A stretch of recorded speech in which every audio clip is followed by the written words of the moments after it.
All right, and hello and welcome everybody to BBTAG and Chill number 43 2v2 edition PS4 Net Play Tournament. Hello to all 30 of you that signed up for this bracket. There's 15 teams here ready for some PS4 BBTAG and Chill action. I had to do some quick statistics here because I was curious, and I can confirm this is the largest 2v2 tournament that we've ever had here at Gooseman's platform. So thank you all for breaking that record. 15 teams, lots of BB tag action to get to. What's up? What's good? What's cracking?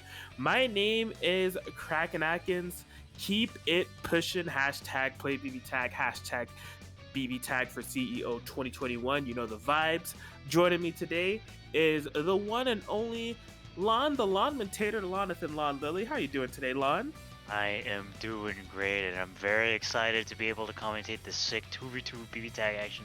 Like you said, we have a huge number of participants. We got 30, including me, ready to duke it out in this huge tournament. Yeah, this is nuts. Guzman, I mean, this is his specialty when it comes to running these tournaments for like the past year or over a year now, so I'm sure he's well equipped to do so. So we're in good hands. But yeah, we're definitely going to be jumping straight into it as we do have our first match on deck. It will be Team Neo's Neo, which is composed of True Care and Joker Politen. True Care frontlining this team, going up against Team Barely Winning, made up of Yosuke Shmoovin and Adachi Gaming. Yosuke Shmoovin will be frontlining, and that is a pseudonym for Scherzel. First match on the stream will be Neo Susanoo versus Adachi Yosuke. Yes, that is correct. Interestingly enough, last time that we saw Scherzel play, it was recently. I just saw Scherzel play recently, and he's actually been kind of rocking with the Narukami, Yosuke. Yeah, Narukami Yosuke as of late. Yeah, so going back to the tried and true for this 2v2, rightfully so. Game one.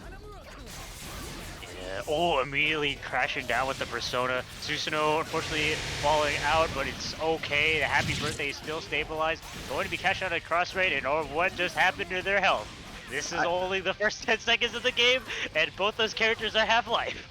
Yeah, super chaotic start. Scherzel just ending it early with the cross rate to get, as much stabilized damage as possible. Very nice DP to get out of that mix.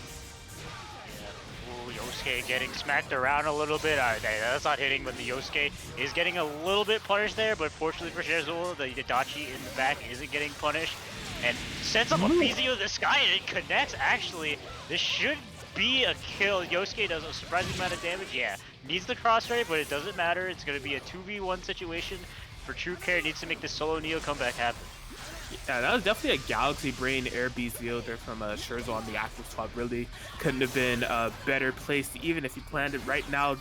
Has a nice life lead. Just the solo Neo. True Care trying to move, just finding the first solid hit, but right during the ladder into the resonance, so won't be able to be cashing it too much. Yeah, goes for a reset. Oh, going with the overhead, but yeah, that move is like minus a million. It's really easy to punish, and as long as there's a cross rate, I believe that should be a dead Neo Politen. You are absolutely correct. 10k is the damage that Scherzel leads off there, and that will be game one, going over the Team Barely Winning. So yeah, Scherzel with a ton of momentum right from that round start. Huge happy birthday to kind of cash in to get both characters below half health and just kind of sealing the deal from there. This is a 2v2, so the sets are actually first to two.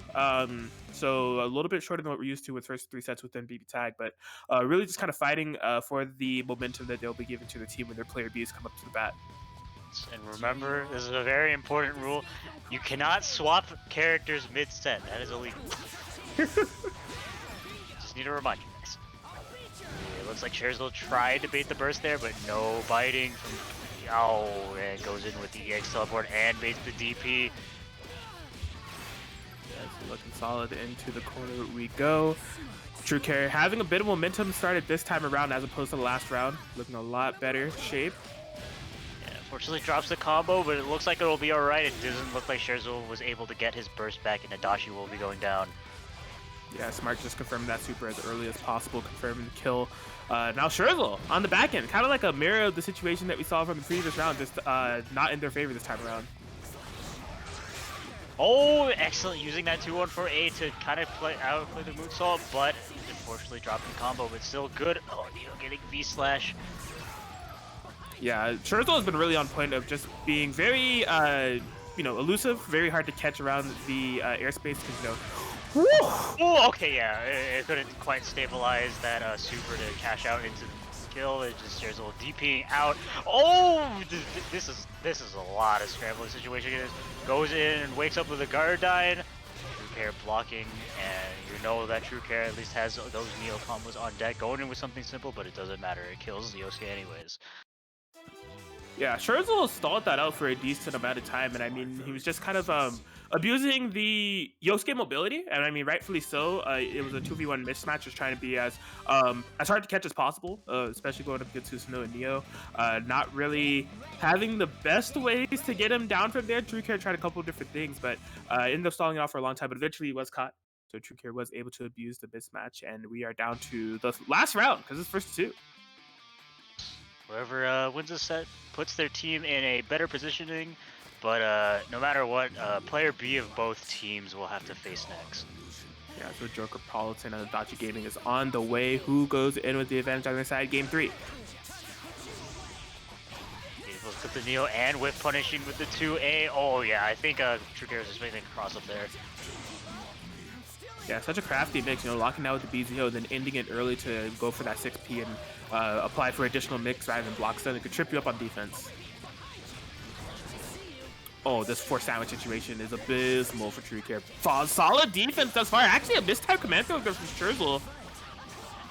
Unfortunately, didn't block the 4P at the end, so Scherzel's still in a good position.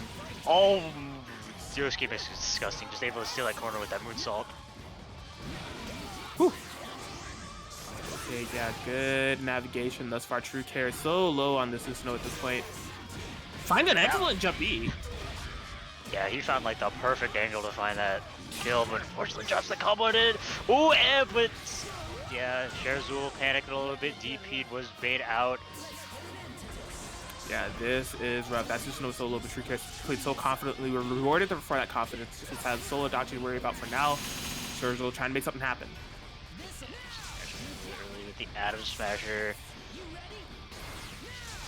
Oh my god, yeah, getting a lot of chip from these AZOs, but unfortunately that resonance is gonna. Oh, he's a genius. Are you kidding me? What? I don't know if he did that or reaction or not, but either way, Scherzel, the size of a galaxy is his brain. Unfortunately, gets counter hit with the 5B, but that was a very impressive call nonetheless. That's exactly what he needed. Just literally a hit away here against True Care. True Care has the resonance activated. Also a hit away. Just gonna be a next hit win scenario. Yeah. Oh, goes in with the grab. Okay, spend some meter on push blocks. That's not gonna be able to kill. True Care giving another shot at life. Oh, and unfortunately for Scherzel, his ability to not able to kill the Susanoo kind of bit him back a little bit, and allowing True Care to bait that DP and take this set for his team. Oh my gosh, yeah, super down to the wire set there. Really just came down to practically the last hits on both sides. In fact, Scherzel I thought was on a next hit win scenario. Definitely was when they had a bar, but when they spent that bar and pushback got that throw, just didn't have a proper combo to seal the deal there. So super close game, but it will be Team Neo's Neo that comes out with the advantage here as True Care is able to seal it. And we hop over to our player Bs, where we will have Joker Politen versus Adachi Gaming. So the way that this works, if you do around these 2v2 parts, if Joker Politen wins for Team Neo's Neo, they're good. They take the set 2-0. However, if Team Adachi Gaming, which ironically doesn't have Adachi on it, don't ask me any questions, but if Adachi Gaming wins, and Adachi Gaming and True Care, the winners of both sets will be fighting to see which team takes the gold. Adachi Gaming is, despite his name, he is a proprietor of many characters, and one of them is definitely Tager. And he's locked in with Tager Yumi, which is, I feel like I've seen him play this team before, but I'm also not certain. It has Tager on it, so it's already kind of an eccentric comp. Yeah, Adachi Gaming isn't nutty person. Genius. I don't know. Whatever I was gonna say, I should just replace it with nothing but, I mean, superlative positive words. I think Adachi Gaming might be the best BBTAG player in the world, if you ask me. Like, what could I have what? You know, the only reason he wasn't right is because the game didn't say he was correct. You know, he's always right. The man is a genius. There's so many things I have wanted to say about Adachi Gaming for the past 20 seconds, but I can't say anything because he's constantly proving he's the best BBTAG player in the world. Like, what do you want me to do? The man uses J214B, and it works. If you know anything about taking that move, it's really inconsistent. But every time he used it, it's just worked. I don't have an explanation. It's just. Oh my gosh. Magnets. How do they work? Spark Bolt going to be punishing the Adachi on the way out. No cross raid. I'm surprised. Making this Tager in super low. Oh no. Oh. Yes. Now it's all up to the solo Yumi, who actually surprisingly this entire game. This is her first time out at all. Like, yeah, we've seen a couple of 5P calls, but just haven't really brought her in as the main character. But oh no, nearly Hiccup gets the throw straight to the super, and that'll be game one going to Adachi Gaming in emphatic, unpredictable, best player in the world tendencies fashion. Dude, he is so good at the game. He only needs the Yumi when the Tager dies. That I don't know. I don't know what his mentality is there, because he definitely kept that Tager in for way too long. But you know what? It's best not to question the genius. Yeah, I don't know, man. I guess while he's not playing and being a genius, I can give a little bit of deep dive analysis on Adachi Gaming as a player. Because, I mean, like, we've seen a lot of teams from him. Adachi is one of them, but he seems to be very fond of Tager, Yumi, and Teddy, as well as Adachi. So he kind of rotates through all the teams. And sometimes Yosuke, but it seems like those initial four are where he's like. But this is looking like peak Adachi Gaming here. That Tager was on point in that game one. Okay. Unfortunately, yeah, drop the combo a little bit. Magnets, how do they work? I have no idea. There's actually a lot of... He's insane. Oh! Okay. That almost worked. Dude, I swear to God, if he comboed off that AZU, I was gonna cry. I don't know. Oh my gosh. So okay. hard. Adachi Gaming does need to be very careful here. Tager is once again super low. We don't want to see that Yumi come into her lonesome, not able to do much at all solo. And it seems like that's exactly what we're going to be getting. Yumi actually taking a bit of damage before she even gets in here. Oh my gosh, they are scrapping for... Oh, I want to say that he went for the EX counter there, but unfortunately that EX counter is a throwable. Yeah, man, these matches are nuts. Adachi Gaming is he's gaming, but these I think that so I retract my match. I retract my last statement. I think Adachi Gaming just really likes Tager. Like they like Yumi assists, but they really like Tager. So like when it comes to having to tag out Yumi, they're very comfortable with using the Yumi assist, but they don't want to tag out Tager. They want to get as much of that Tager damage as possible. So we saw like glimmers of that working fantastically in game one. Hopefully you can carry through here for this game three, because the team barely winning and kind of relying on it at this moment. Yeah, this could potentially decide who wins this set. Bruh. Oh my God, dude! He's the smartest person in the world. He is engaging his Tager brain cell. I don't know. I think he's missed his calling. Based on this type of play style, like, I think he actually needs to play Street Fighter, like, Zangief or something. Oh my gosh. Oh my God, Hode. That super made contact with Adachi. He was going to zoom in on Tager for the final hit, even though that character was Neo. He using that infinite aerial rail really well. I mean, fortunately, as a switcher for Adachi Gaming, Yumi is in. So she's in a 2v2 situation to allow for Tager to heal up a bit. The only problem is she is right back low. Oh my gosh. Oh. Swap into the Tager. Giving Joker Pawns in a time to set up a BZ. Oh my He's a genius! Politen coming in with the mash, breaking that persona. Adachi Gaming gets the counter hit. Wasn't able to confirm. That's gonna be a punish on the landing, I imagine. Just held it for too long, mistimed on the 5B. Joker Politen will definitely take this. Signs of life here as they get to regain a bunch of life, get some damage done to this Tager. This comeback is looking a lot more doable now. Oh, yeah, coming in with a 5C. Oh, unfortunately, Adachi Gaming did press a button there on that Vorpal Blade, leaving the solo Yumi has absolutely no red health. Oh my gosh. Is this death? Spins the bar, bring them down, spin to win. And Adachi Gaming is able to take it 2-1 over Joker Politen. Yeah, and he definitely played extremely eccentrically, with varying results of success, but either way, he will be keeping his team alive in this set. He just has to defeat True Care in order to progress his team to the next round. Yeah, definitely. And I think that was pretty good growth there from Adachi Gaming. We got to see some adaptations mid-set of like the first 2 games. He's like, I'm playing Tager. I'm playing Tager till death. And then like Tager would die, he'd be like, alright, I guess I'll play Yubi. But that time, in that game 3, he was really comfortable with like swapping out throughout his characters and everything, and was able to get that win over Joker Politen. Now he will be having to go up against True Care. True Care was victorious in the other set. It was against Scherzel, but safe to say he's going up against a completely different type of player to Adachi Gaming at this point. Yeah, Adachi Gaming is definitely wild and out right now, and I wonder how True Care is going to adapt his playstyle to kind of, I guess, approach the really wild playstyle. I don't know how he's gonna do it. It's gonna be crazy.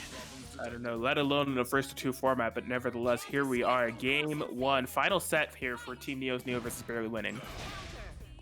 I like the idea because I don't know if I like that idea. I don't know. Are there ideas in his head? I'm sure of it. Unfortunately, not a lot of them have been the right ideas, especially following that first fate there from True Care, as they are getting a lot of solid momentum in this matchup thus far. True Care characters have really been touched. Goes in with the instant overhead JC. Yeah, that's been money like 2 times in this game so far. Just, yeah, this has been the Neo show here for True Care. Probably won't be able to kill. Yeah. Oh, goes in with the throw on the Oki, and that should be a dead Tager. All right, yeah, just solo Yumi coming in. Very nice sandwich setup here from True Care. That's cheap. Oh, that's a punish. Adachi Gaming's been really good at those. Like, in a sandwich situation, you know, plays 2, bruh. Is that dead? He's dead. I think he killed Neo. Bruh. I can't believe he did more damage in that one combo that Neo did in 3.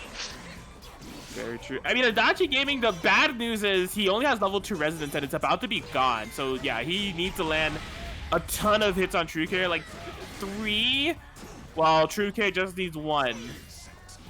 Yeah, oh, that is one of those hits though. That is facts. Not spinning the bar. Oh my gosh. This is making me nervous. This looks really doable. Oh, DP! No. Holy crap! The best move. The best move. You know. Oh, it's gonna. No. That'll punish. That'll punish. Oh my gosh. Man. Adachi Gaming not giving up hope with that solo Yumi really gave me a lot of anxiety. That was looking insanely doable. Got a couple of good openings there. Just couldn't quite get the last hit that they needed on Susanoo. True Care gonna be taking game 1. Adachi Gaming putting in the time to get serious down, making me nervous. Please don't swap characters, Adachi Gaming. Don't do it. Okay. Okay. Yeah. He's just getting serious. By that serious, he means he's upgrading his Tager. Tager was on version 1.02. Now he's on version 2.02. Yeah, we shall see how this works out here. Yeah, man, I don't know. True Care was definitely dominated like the early parts of that set, right? We were seeing just like, it was the Neo show, constant hits, good mix, instant overhead setup, sandwich mix, and the like. But Adachi Gaming, if there's one thing I can say about him, he has heart. He is determined. He will not quit. Solo Yumi or Solo Tager, we have seen the comeback potential. So let's see if they're able to rise up out of this negative penalty. You know, they cannot lose another game. True Care on match point here for Neo's Neo. On that overhead, but unfortunately just gets clipped low. Susanoo fuzzy combos. Very nice. Gamer routes. Oh, gets the 2C here. That looked very odd, but I like theoretically understood what happened. First punish here on Yumi. Into the corner we go. God press. Yeah, it's that True Care classic. If you're just like, honestly, if you're in the corner and you hold that, he's shaking his fist and you're about to tech, just hold up. He might meet you, but just hold up. Like, oh man, True Care. Gaming right now. Oh, nice confirm. Yeah, just want to go in a little bit with the style. Reverse hit 5B, why not? Tager is still in that combo somehow, but good for True Care as he makes this a 2v1 situation. Oh. Teleport. Ooh, Adachi Gaming not activating the resonance. Never mind. Oh, just goes in with immediate JC, and True Care will be taking it over 2-0 over, barely winning, and Adachi Gaming moving his team off to the next round. That is correct. Team Neo is advancing. They will be fighting Team Mitsu for BBTAG, which is composed of Chop Suey and Puns, who were able to get a 2-0 victory over Team Calamitous Skinny Man, made up of Calamitous Galaxy and your boy Skinny Man. A lot of other round one matches happen. Usually this would be the time where I would read them off, but there's just like too many players and teams in this bracket, too many names to read off. So I mean, if you guys want to check out the bracket, I'll link it here because it's a wild one today. But yeah, thank you all for supporting. This is a sick tournament. I have to go play my match off stream. I will be fighting, I believe, Red Like Roses and Jesus Peace for mine.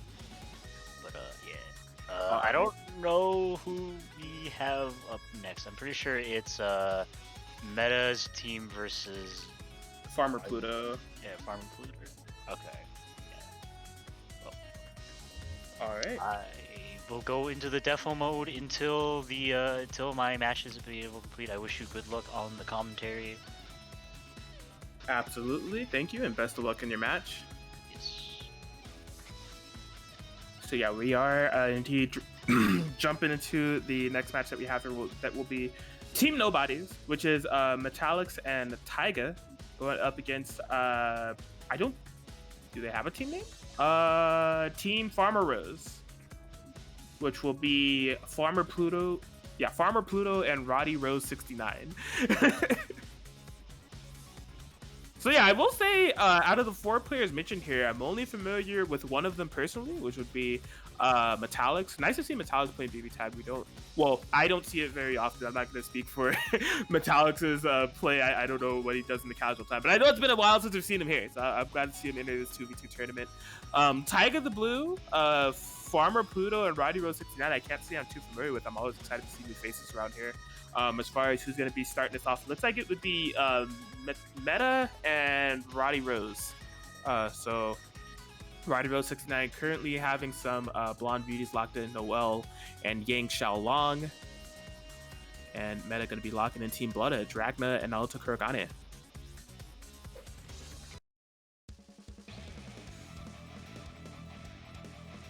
Yeah, definitely interested in the set. I mean, Noelle and Yang, that's definitely a team I don't think I could say I've seen before. There's so many team combinations in BBTAG. I'm always excited to see the eccentric stuff.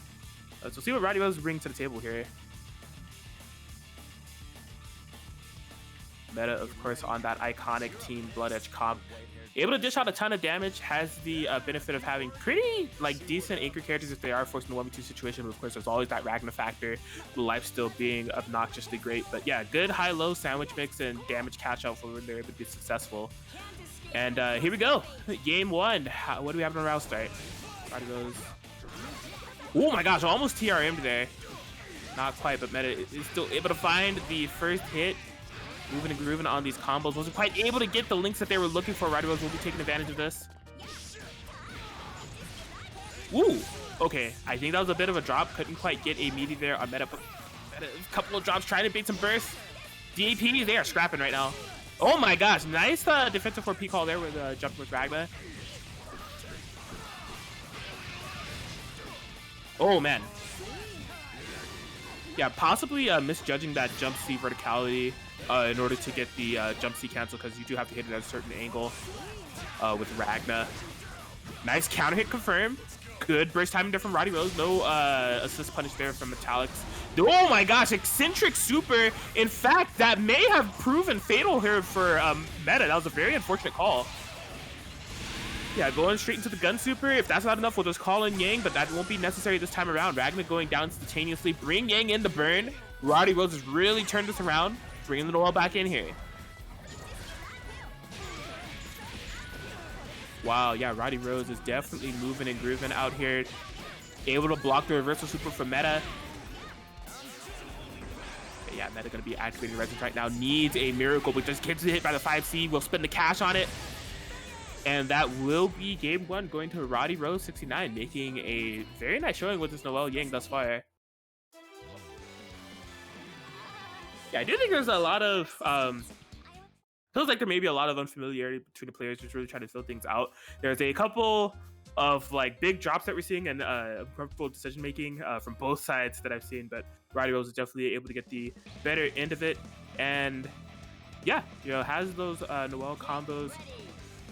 Interested to see how this plays out in the long run. The thing about these sets, I mean, I said it earlier, those 2v2, it's first to 2 as opposed to first to 3, so you have less time to adapt to your opponent, even if it's your first time meeting them. It could be a bit stressful.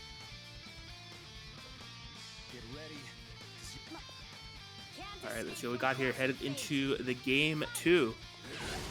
Whoa, crazy round start from both ends there.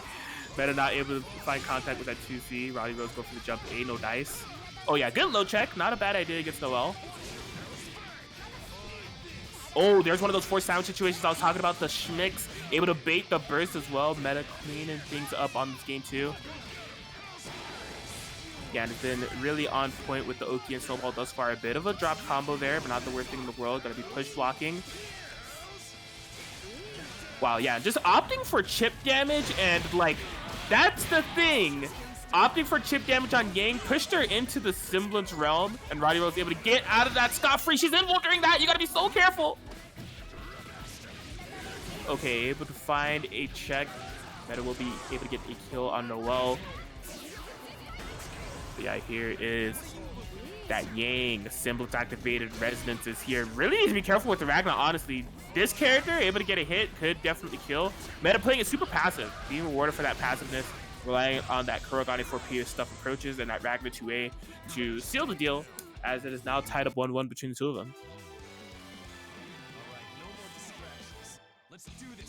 Yeah, that was a little bit more of a meta-dominant round there. Definitely cashing out really good and based on proper adaptation. You know, we saw the low checks against Noel when it comes to her info. You know, and Noel does have options to beat those low checks in the form of her B drive moves, but Meta, you know, making sure to tell Roddy Rose that they're aware of the knowledge check there. And yeah, otherwise just looking a little bit more solid there for Meta. You know, we saw the sandwich setups that I was mentioning earlier. They could be a factor in this match kind of come to fruition, and truly just looking a little bit more comfortable. But it's first to 2. Roddy Rose can adapt right back, and that could be all she wrote here. Oh my gosh. Okay, DPing straight through the drive moves. Another force sandwich situation. Cheap stuff. Nice to be active swap. A little bit of a drop combo, but not the worst thing in the world, especially with this confirm. Yeah, super patient there. So Meta was basically banking on, okay, do you want me to like murder Noel or murder Yang? The choice is yours. Like the choice for Roddy Rose was there to just say, hey, murder Yang, and boy, is that happening. Yang is on the brink of death. Fortunately for Yang, that means that she will be able to activate Semblance. Meta has really been on fire. Nice DP. Bruh, that was cheap. I would block that. Solo Yang coming in, burning in resonance. And where are we going? Oh, very nice. Did he do that on purpose? Yeah, it felt like he may have, like, after the cross combo, let Ragnar act freely to get some hit stops there and make it easier to confirm. If so, Meta, you're a genius. And either way, that is definitely going to be game 1 going to Meta, or set 1 going to Meta, and Team Nobodies will be able to come up with the advantage here as we jump into the next set, which will be Tiger the Blue versus Farmer Pluto.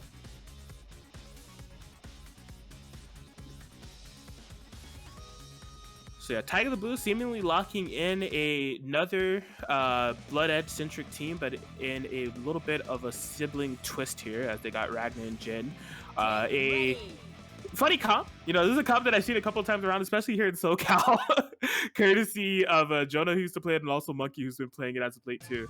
Definitely a strong team, so interested to see the take here from Tiger the Blue. They'll be going up against Farmer Pluto. Is playing Tiger Kanji, because I do, like I said, I haven't seen Farmer Pluto play in the past, but there's one thing I'm able to deduce and assess based on this team comp is that they love their grapplers. So this will be something else. You know, kind of my initial reaction to both of these players for the first time, as I haven't seen either of them here at Guzman's channel before or any other tournament, so I'm excited. Always love seeing new BBTAG players, or just players I'm unfamiliar with, as we hop into game one here. Oh my gosh, backdash Spark Bolt was the round starter for Farmer Pluto. Couldn't get too big of a confirm, but a statement has been made.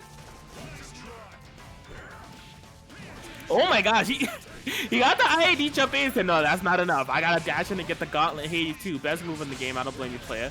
Has these Ragna seatbelt loops on lock. Oh my gosh, that's gonna be a big punish here for Tiger Blue. Actually was able to reset into a 2C. If there was a hit confirm there, that would have been huge.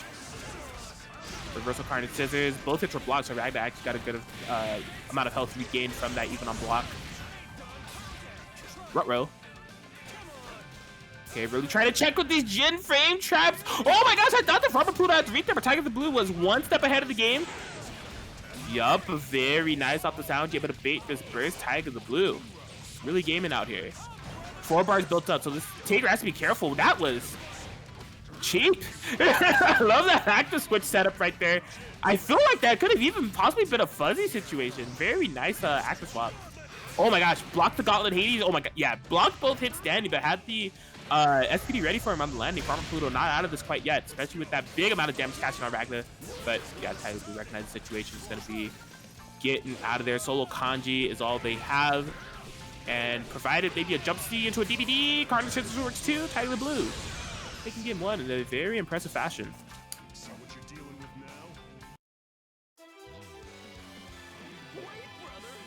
Yeah, so I'm liking Tiger the Blue's gameplay here. We're seeing some solid fundamentals of like the high-low game that this team can implement. I like the way that they're playing as a team. Like there's some interesting active swap things I'm seeing from Tiger the Blue that is causing for some defensive interactions that I would be scared of. So we'll see how this plays out here. Farmer Pluto was able to get a couple of solid reads, and definitely, like I said, they are embracing the grappler mentality for sure. We've been seeing some nice reversal supers and some calls to try to get a snowball going. Just didn't quite work out in that game one, but not out of it yet. Could make some proper adaptations going into this game two. The difference in our power is... Yeah, speaking of which, it seems like they are making a slight one. Starting out Kanji this time around. Despite the solid round start they had before, backdash Spark Bolt was able to connect successfully, but this time around maybe having some different plans in mind. We'll have to see how those unfold.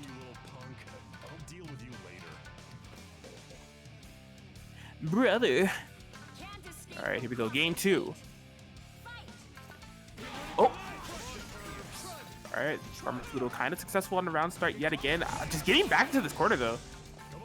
Yeah, I do feel like that's a constant aspect of what we've been seeing in these matches. Tiger the Blue definitely is winning the screen control game in a sense. Like Tiger the Blue has kind of been the aggressor and putting Farmer Pluto on the back border to kind of guess.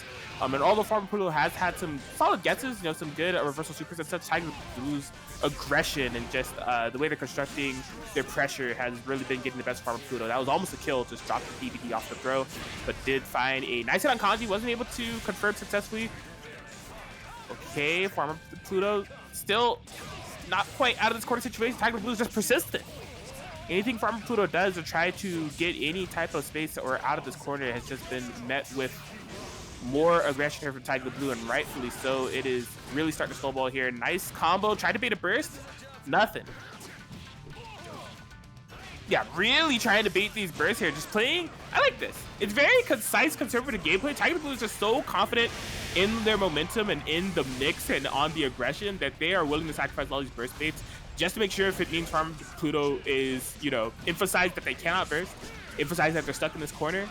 And with that, I think that's going to be the game. Tiger the Blue sealing the deal, and that will be a 2-0 victory for Team Nobodies as they persist in this winner's bracket.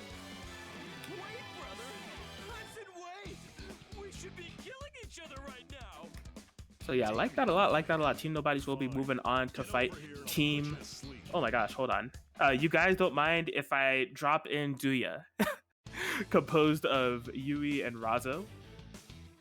Hype stuff, hype stuff.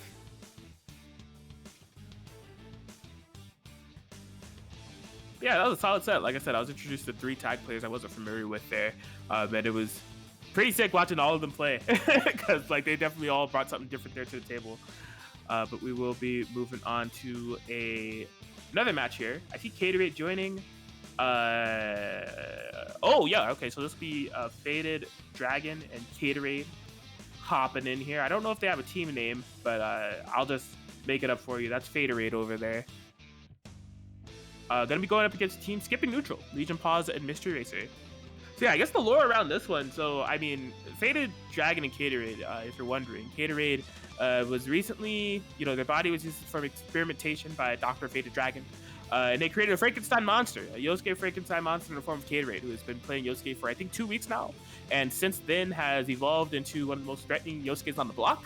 Like, just really like on the first day on the job, and ever since then, Caterade has been going crazy with this Yosuke Akatsuki comp. So Faded is claiming their Frankenstein monster for their own in this 2v2 as they get things popping. But Faded will be leading this off as they're going up against Legion Pause. Legion Pause teamed up with Mystery Racer here as Team Skipping Neutral. I imagine that means that they're both going to be running the Adachi set in theory, but we'll see if what it works out to be here in practice.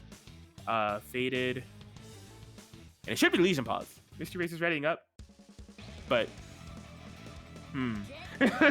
maybe I'm wrong here. I'm looking at the bracket as they're signed up, but.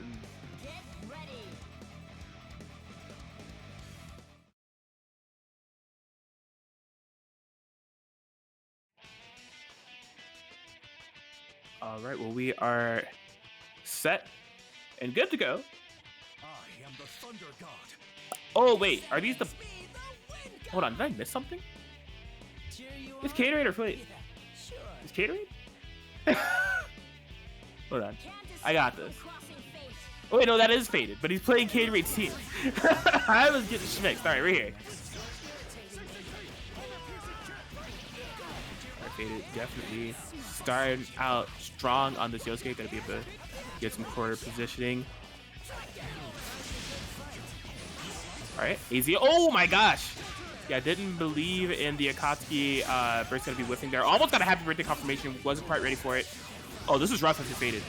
Just does the DP. I'm surprised that there wasn't an Adachi 5P instead. But I mean, I guess it works out. Able to get some mix. Bruh. Oh, there's that happy birthday that he almost earned earlier. This time going to be able to cash out some damage. 2 for the price of 1, and it still continues. Oh, that was definitely supposed to be a 2C into the 236 super. Wasn't quite able to get it, but still finding an air unblockable. No confirmed, though. Uh-oh. Are we going to be able to stabilize this? Not quite. Both players now getting some very opportune situations that couldn't quite get anything going, but Mystery Racer still coming out kind of in the advantage thus far. Very nice check there from Faded, not letting that BZO rock. You don't want to take any unnecessary BZOs. All right, Faded. Oh, yo, he's moving. That was quite dirty. Going to be able to punish the incoming, too. Faded looking fantastic. 7K on that burst punish has really changed the tides of this match, but that will be a punish on the run. Very nice find there from Mystery Racer. Unfortunately, maybe if that was a cross slash, they actually could have gotten a kill on Yosuke, but still, the fate has been made.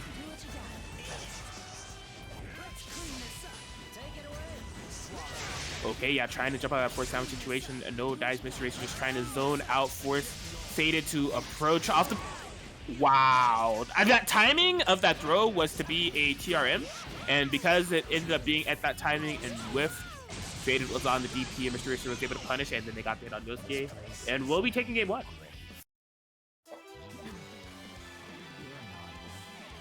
Most wouldn't risk the stigma of working within a Yeah, interesting pacing in that match. They were definitely kind of going back and forth, teetering and tottering. Both of them had like super big happy birthday conversions that unfortunately didn't cash out to as big of numerous amounts that they could have been, but Mystery Racer is out here and will be able to put Skipping Neutral in a pretty good opportunity here if they're able to get this next game.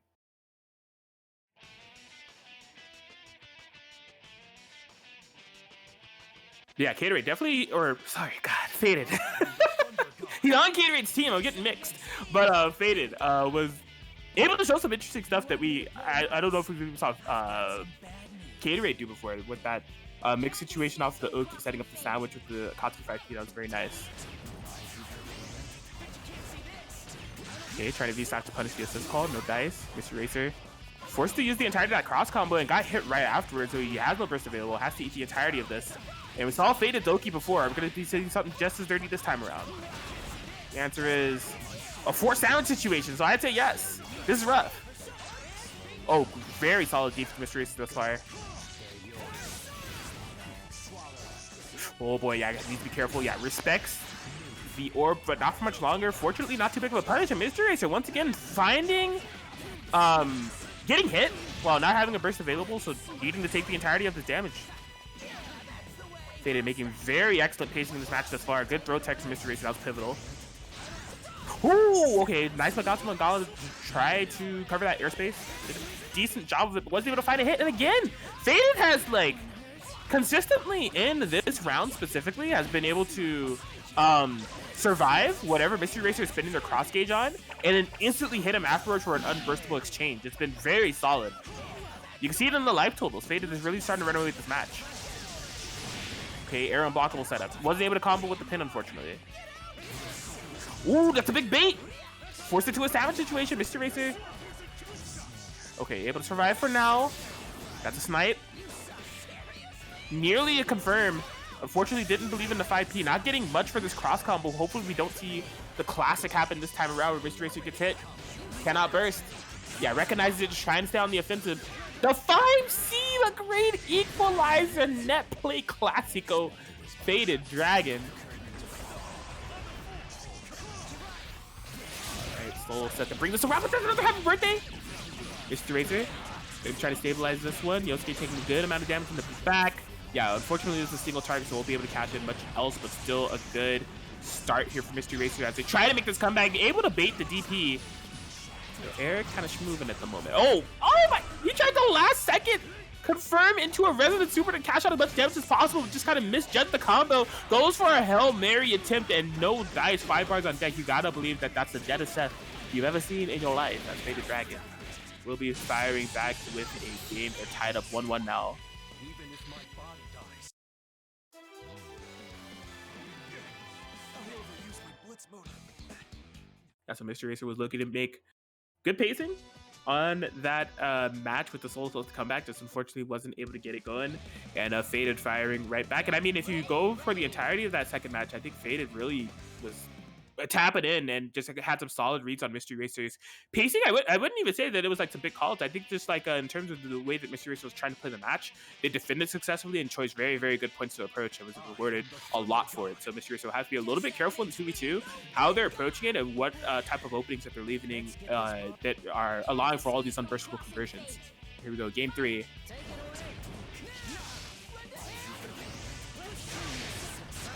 Okay. Yeah, Mr. Racer, once again, I think part of some of the issue for Mr. Racer is that they've been using the cross gauge to play neutral a lot.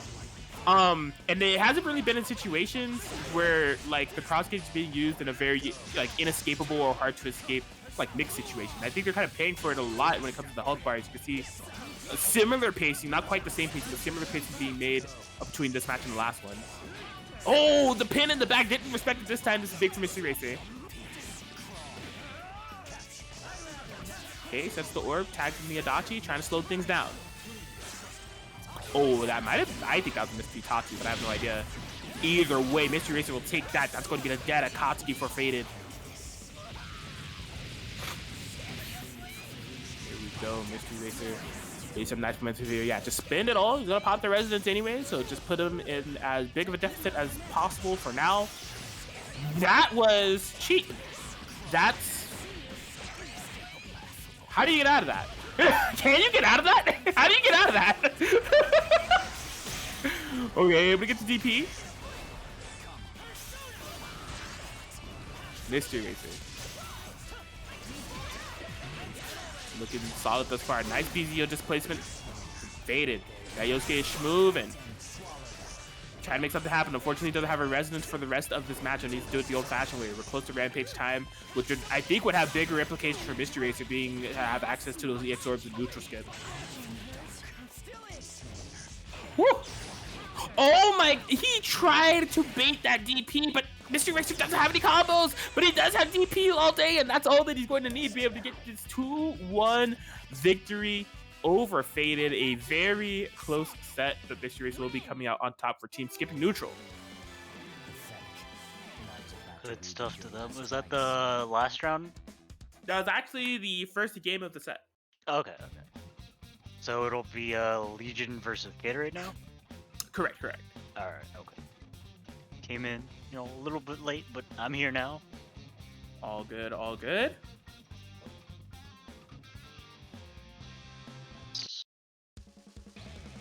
Looks like Gatorade still on that Yosuke Akatsuki comp. He has been bringing out a lot recently. He's definitely been enjoying it. And I'm always terrified to see what he has with it because he just gets better and better with it every single day. Yeah, this is interestingly enough a full mirror. Both sides are playing the same teams. We're Faded and Gatorade are both playing Yosuke Akatsuki. And then Legion and Mr. Racer are both playing Adachi set. So it's been a fun set. Interesting. Here we go, straight into the game. This set 2. Hopefully I don't get mixed on the names again.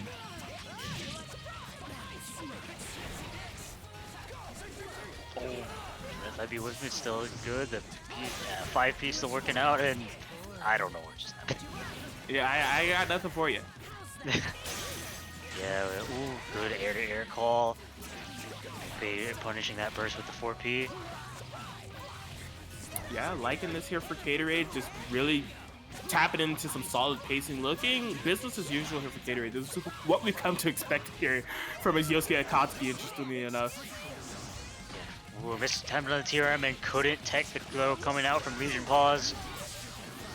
Yeah, I like Legion Paws' willingness to go for that throw there. Another very nice snipe there with the AZO. Couldn't quite get it confirmed for it, but still a nice statement made. Oh, wow. I'm actually... Wow. Oh, wait. He hesitated too much.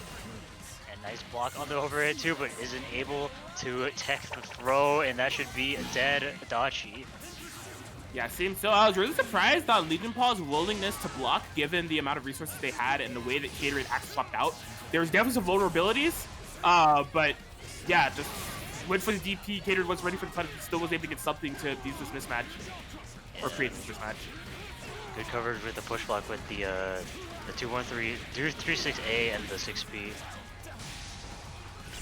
Yeah, all of that resonance gone. A very hard to blockable situation created for Legion on the Oki, and Gatorade will be taking game 1, leaving Team Faderade alive.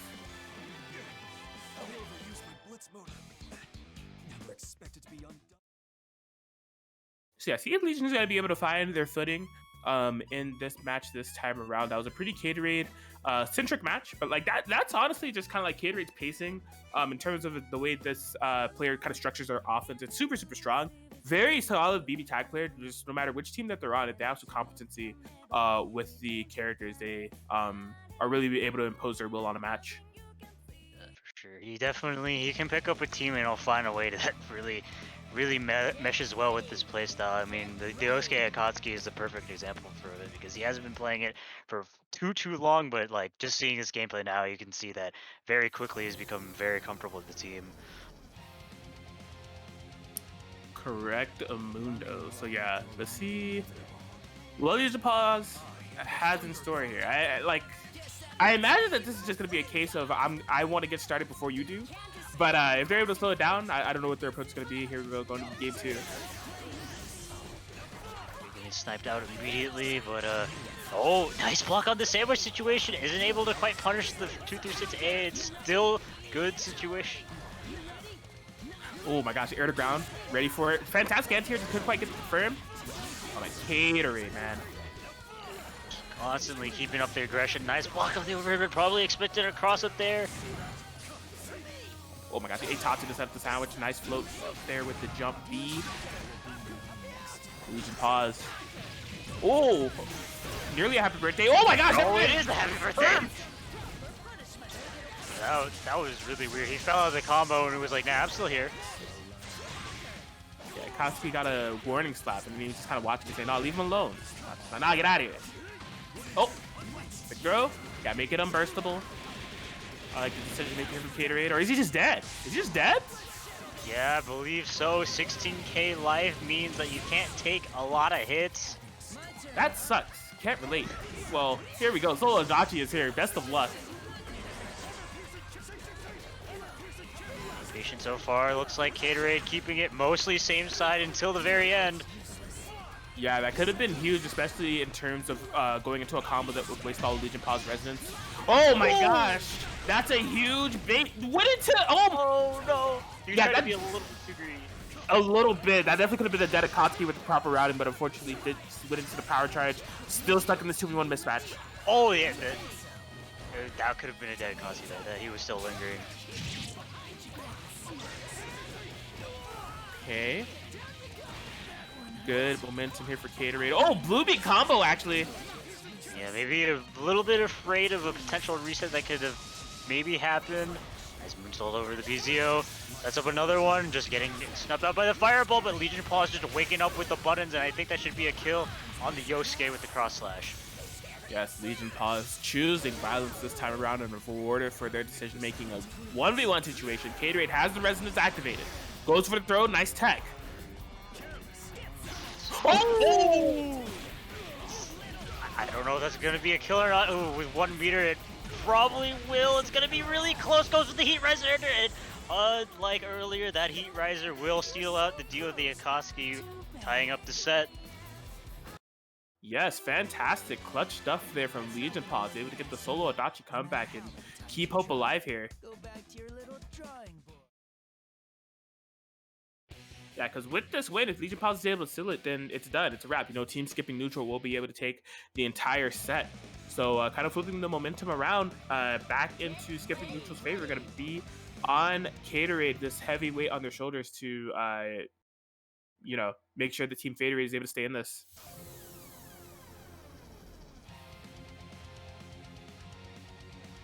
I'm tired of this. It's your case now. But yeah, really the big point of focus is going to be this 2v2 game. Gatorade, although they lost that last match, they really had control over the 2v2, able to kill that set early and convincingly. So, but the up to Legion is still figure out how they're going to navigate this if they want to get a convincing game here for this game 3. Gatorade looking to do business as usual though as we start here. Bro, that's cheap.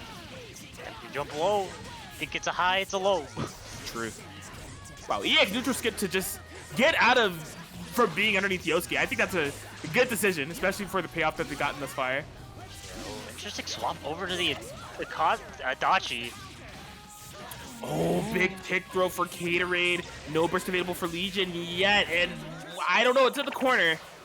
It's Kunai super. Oh, not quite, but he has to be really careful. Oh, was not careful. Just probably catching a jump frame. Who knows? Yeah, this is unfortunate for Legion. I mean, we saw the solo Adachi come back last time, but it was under way less dire circumstances. The set that's coming in was quite the task. Oh, just B-top. Do it again. That's so rough to block, man. I do not want to defend against that. Kind of unblockable since it's a grab. That should be a kill question mark. Like I said earlier, 16k health character. Oh, that was a blue beat. I just realized. That is super unfortunate for Legion Pods. Does that mean game? Yeah, that means game. Unfortunately, off that blue beat, Gatorade will be able to steal it, and Team Faderade stays alive, forcing the game C set that will be happening between Gatorade and Mystery Racer. I overused my blitz motor. Never expected to be undone. Yeah, so shout outs to Wukanen indeed with the raid. Party of 4. Probably, you know, coming in right on time here to cheer on the team of Yosuke that we have ahead of us. Next, Mystery Racer versus Gatorade to see who gets to move on.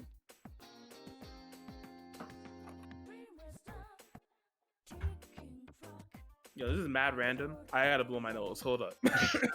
Hey, yo, go do that.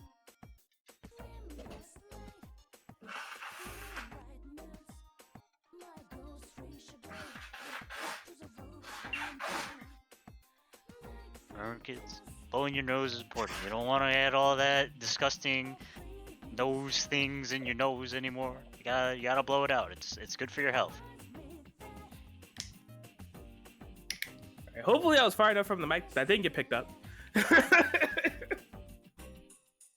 If I wasn't, don't tell me. I got hand sanitizer here.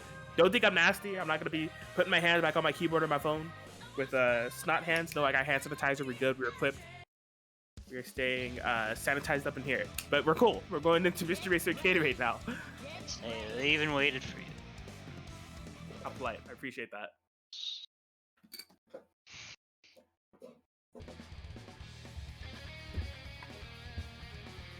So yeah, I mean, Mr. Racer was able to come up victorious over this team previously, but I think we were already seeing a little bit of the kind of difference between Faded and Gatorade. I think Gatorade's, I mean, naturally, Gatorade is a little bit more proficient on the Akatsuki, you know? So we are seeing a lot of more familiar situations that we've seen as far as like sandwich setups and things like that that we see on his other Akatsuki comps, whereas Faded is more proficient with the Yosuke, so we kind of saw the OG tech traps things going on. Mr. Racer currently wants none of that. Oh my gosh. It's very sneaky to block, keeping up this pressure, but Gatorade finding an excellent place to match that 2A. Ooh, why is he over there? I don't know, but he's able to bait the burst off that. Oh, okay. Maybe was expecting something to happen with that Yosuke 6P just a bit in this time. Nice parries to get out of the situation. Perfectly called Yosuke 4P. Gatorade's truly gaming right here. Yeah, that actually might be a dead Seth. Oh, that I think it's Seth for sure. Spin to win, and yeah, Seth goes down. You are absolutely right. Solo Adachi will be coming into the fray. Mystery Racer in unfamiliar territory. At this point, this is very familiar territory from Gatorade. They're pacing matches we can see from thus far. What a check there from Mystery Racer off the cross combo activation. Yeah, very brave mash out, working out. Gonna be a nice solid amount of damage. Gonna make this Solo Adachi comeback a lot easier. We're trying to bait a DP or burst, whoever. Oh! Yeah, the 6B being a little shaky, and once again with the wake up mash, Gatorade not ready for this option coming out from Mystery Racer, and Mystery Racer unfortunately not ready for that low, and just like that, killed the Akatsuki, but Gatorade fires back, killing Mystery Racer's last character. Definitely Gatorade. On those green Frankenstein-like colors, the Frankenstein monster born from the mind and clutches of Faded the Dragon is wreaking havoc. He is overcoming the skipping neutral monsters, Adachi and Seth, in the form of Legion Paws and Mystery Racer, and it's a game away from moving Team Faderade on in the winner's bracket. Mystery Racer needs to come up with something fast.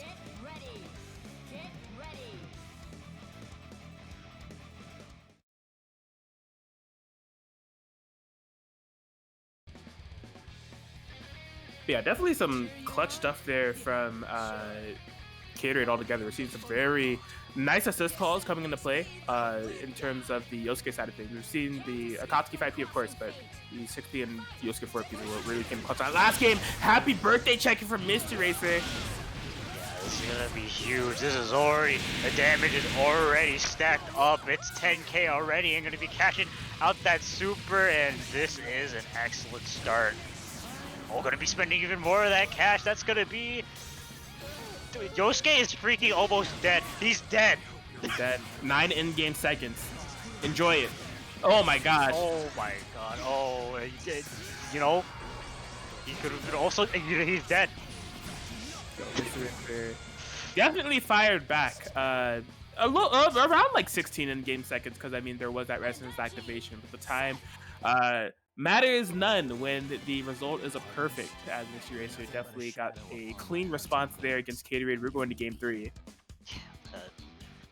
That was just Mystery Racer making all the right calls there, and Gatorade just making all the bad calls. Really, that's all I can say about that game. It was just way too explosive. Yeah, one thing about Mystery Racer, he starts Adachi point on a couple of teams that he does play. And if my man just feeling confident, he'll check you with that 5B. And I mean, rightfully so. We see the risk reward of what happens when you do check with that Adachi 5B at the round start. You could just get a happy birthday. You know, it can lose the faster buttons, and I mean, checking them, we could just like straight up die. But that's what happens when you high roll. Sometimes you hit big, sometimes you don't. That time he definitely hit big.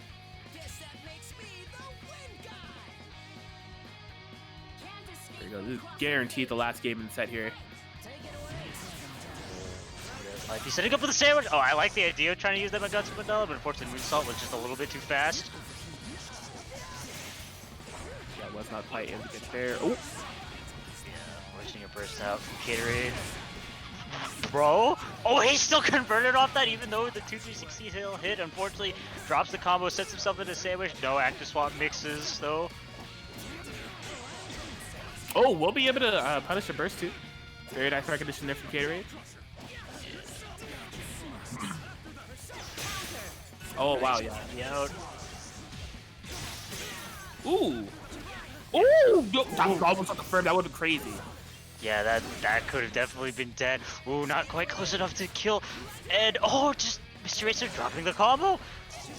Oh, boy. I would have been so scared for Adachi down below, but just the DP, Gatorade able to bait it out. Has the 5 bars on deck. I definitely imagine this is going to be a dead Seth.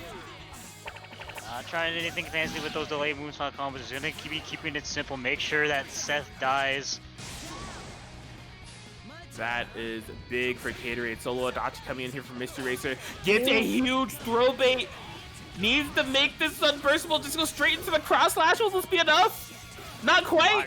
Yeah, they're gonna be left at the brink of death. And oh my god, you were mashing against me earlier. Time to mash against you. You're Oki. Doesn't matter to me, Gatorade says. And as long as there's a cash out, mash, this should be a kill.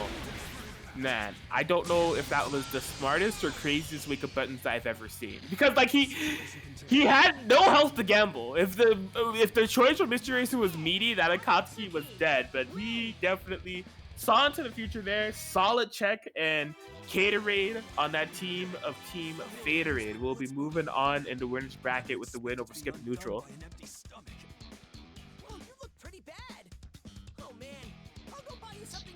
To everyone involved.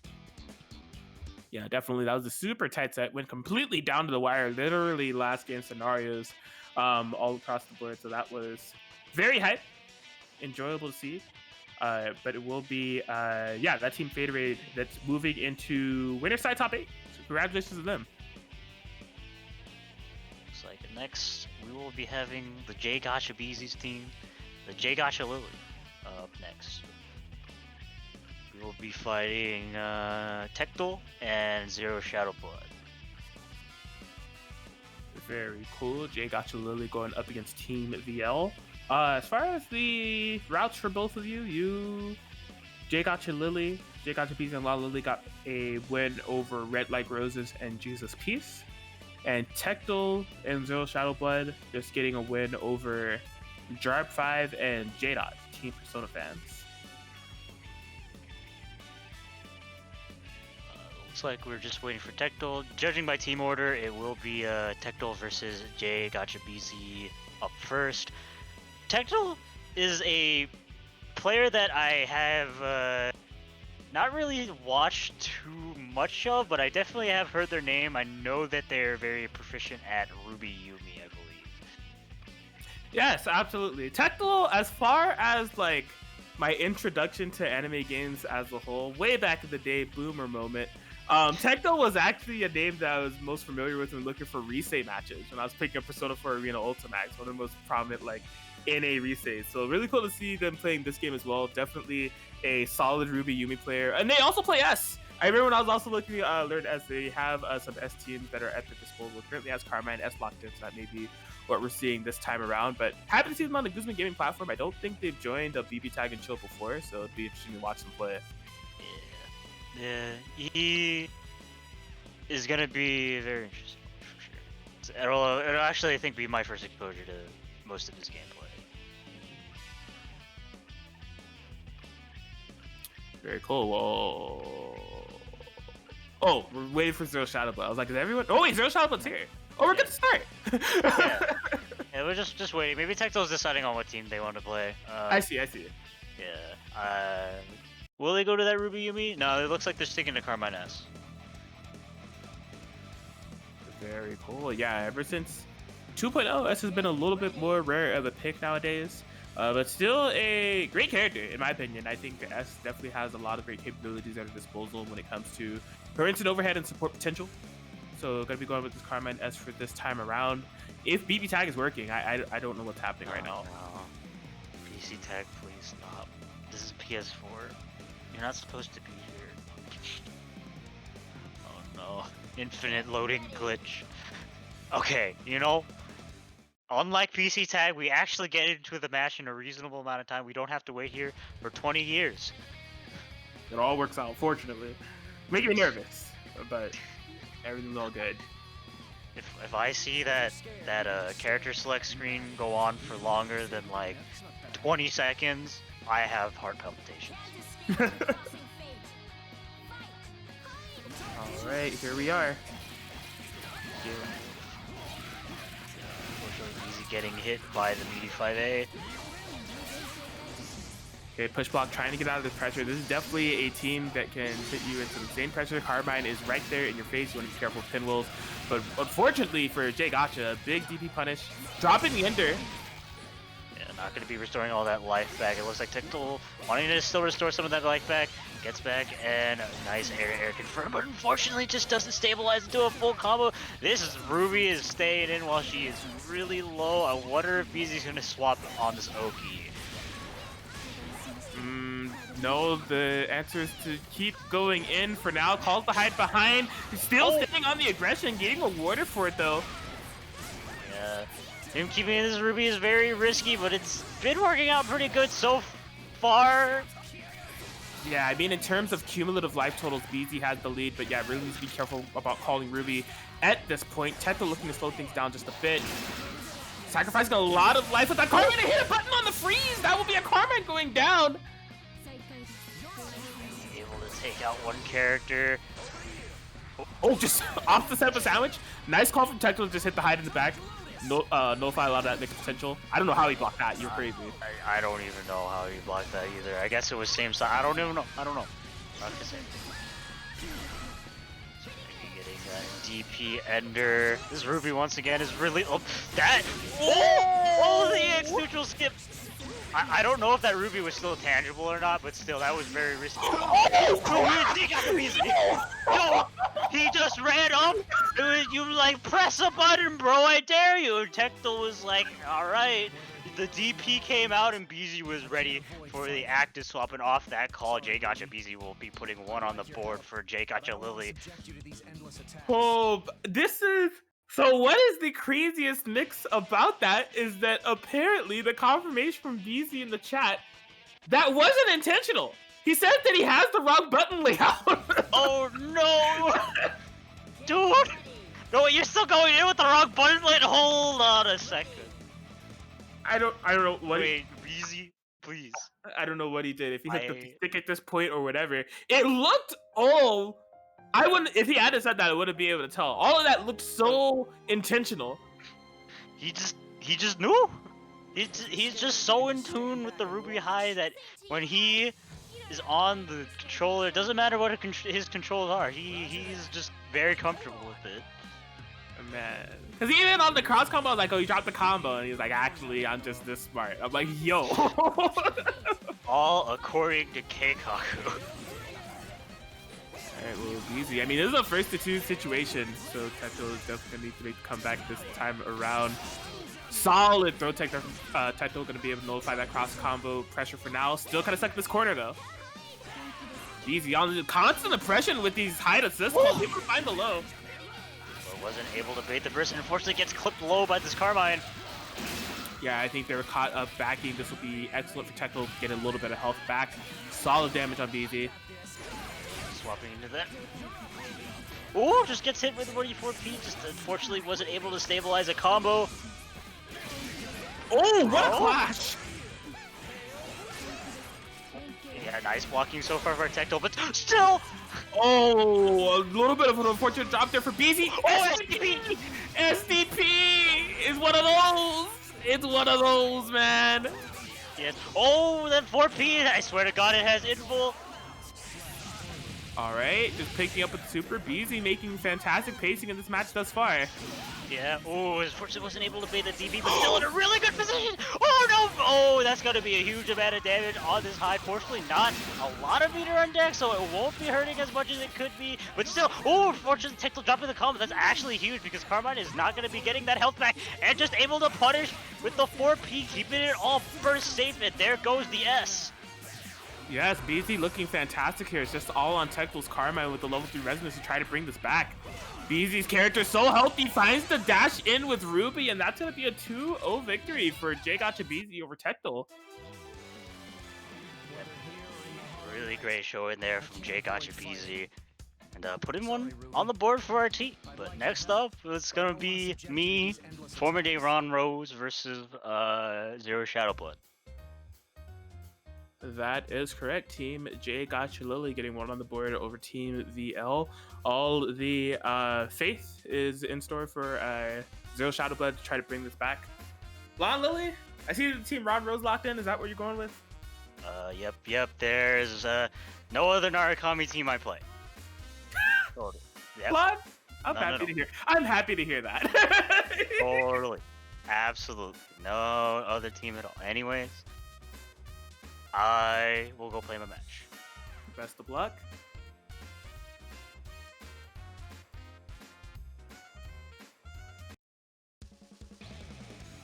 Alright, so yeah, we will be locking in here. Lon Lily, former day Ron Rose on that Narukami Yumi, going to be going up against Zero Shadowblood's tried and true Yumi Susanoo. Not the first time these two have met. They have been at least in a couple of sets throughout the WNF sphere, with the addition of Parsec.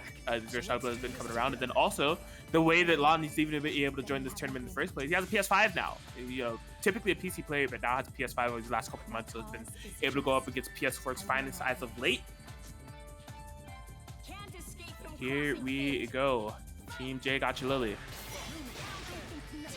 Oh, that's gonna be a nice punish on the jump seed there from Zero Shadowblood to start things off. Okay, bursting right there just to avoid any sandwich situations. Knowledge checks on the plus button right there. I think Zero Shadowblood just thought they were out of range of 5B.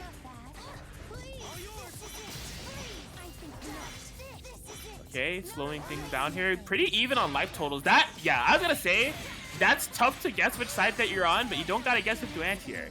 Good recognition there from Zero Shadowblood.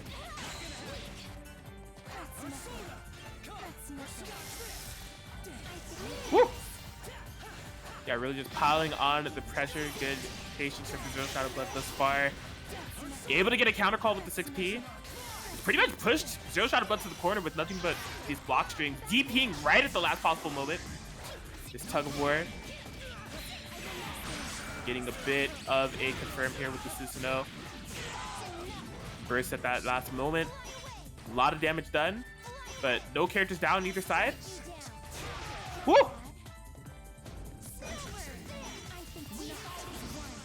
Okay, all those snowbirds are making contact.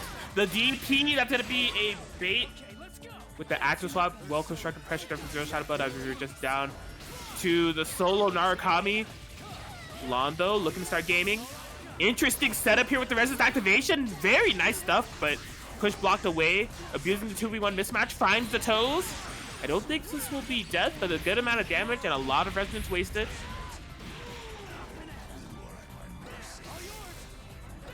Whew. Good throw tech. Wow, 2B starter here for Lon Lily. Yeah, drained of resources here. Rampage time is coming up. And I think that can benefit both sides like a bit, but I mean in the 2v1 mismatch, don't want to be dealing with those EX snowbirds and what will be at disposal for Zero Shadowblood. Lon Lily recognizing that Rampage time is coming up and just spending all the meter because they know that they're gonna regain it right back passively. He's been playing this 2v1 mismatch fantastically, able to bait out the DP. Lon Lily making it a 1v1 situation. Oh my gosh, yeah, Zero Shadowblood not activating the resonance quite yet. That would stop Lon Lily's passive meter gain. It would make us susceptible to mix, but Lon Lily would be way less scary. Gonna be doing it now. The overhead! Next hit win scenario for both sides. Lon Lily with the solo Narukami's been gaming, but just gets sniped out by the 5B. And Zero Shadowblood is able to put a stop to what was almost an insane solo Narukami comeback there from Lon Lily.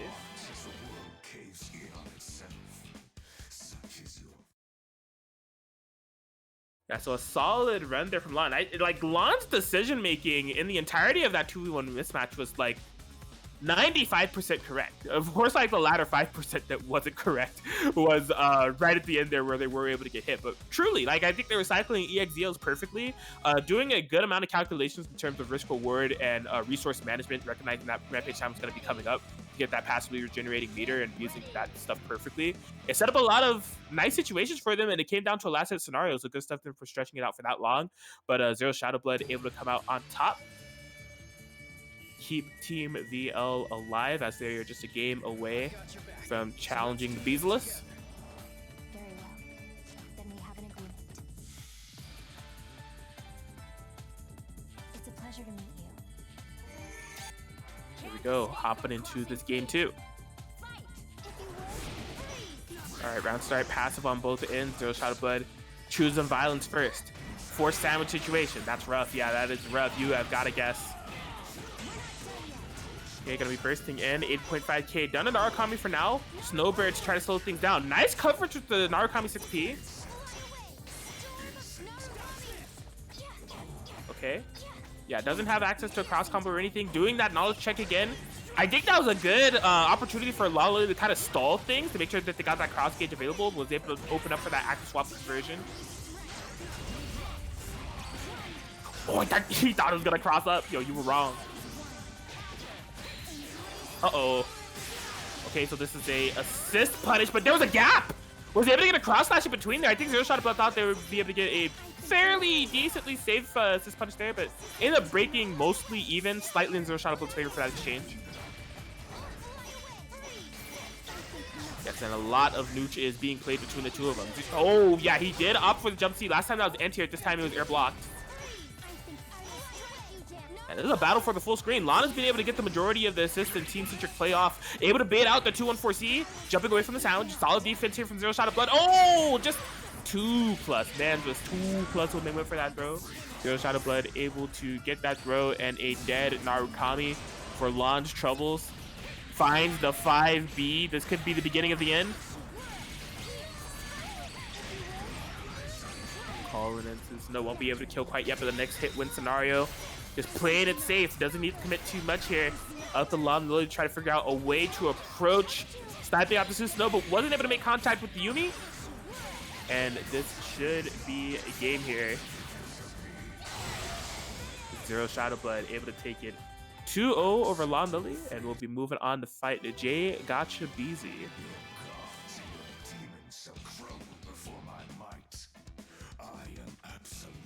Yeah, solid stuff there from Zero Shadowblood for sure. Definitely coming out on top in both of those 2v2 scenarios. Nearly a big rally from Lon Lily in that first 2v1 scenario, but Zero Shadowblood proving too strong for this time around.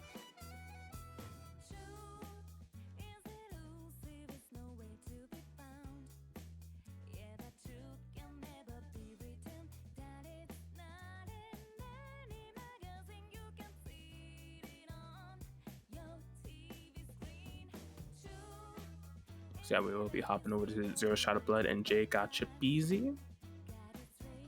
Yes, virtually front row gave his all, but couldn't vanquish Zero Shadowblood. But still, good stuff to him. It'll have to be up to my teammate Jay Gotcha Beezy to defeat him in order for us to move on to the next round. And I gotta say, I definitely believe in Beezy after his past performance against Technical. Yeah, definitely. I'd be inclined to agree with you, man. He was looking really solid, even you know, improper buttons and all. Just like played really well in their game. Zero Shadowblood also played pretty well in their game as well. So we're definitely getting the matchup between the It's a pleasure to meet you. two winners here. Is probably the most obvious statement I could say in this situation. But here we go. Game 1. Water's wet, y'all. Water's wet. Zero Shadowblood and Jay Gotcha Beezy won their set. Bars. Here we go. Unfortunately, Zero Shadowblood dropping the combo and Beezy just responding back with the wake up mash. Unfortunately, couldn't get anything too fancy. Probably trying to bait a throw there. Oh, unfortunately, that's a happy birthday for Beezy. Okay, unfortunately for him, not able to stabilize into anything too huge. Just realized that was all unburstable. I'm not sure Oh, wow. Yeah, good anti-air kind of steering of that combo to make sure they're able to punish Hyde. BZ with the wake-up buttons.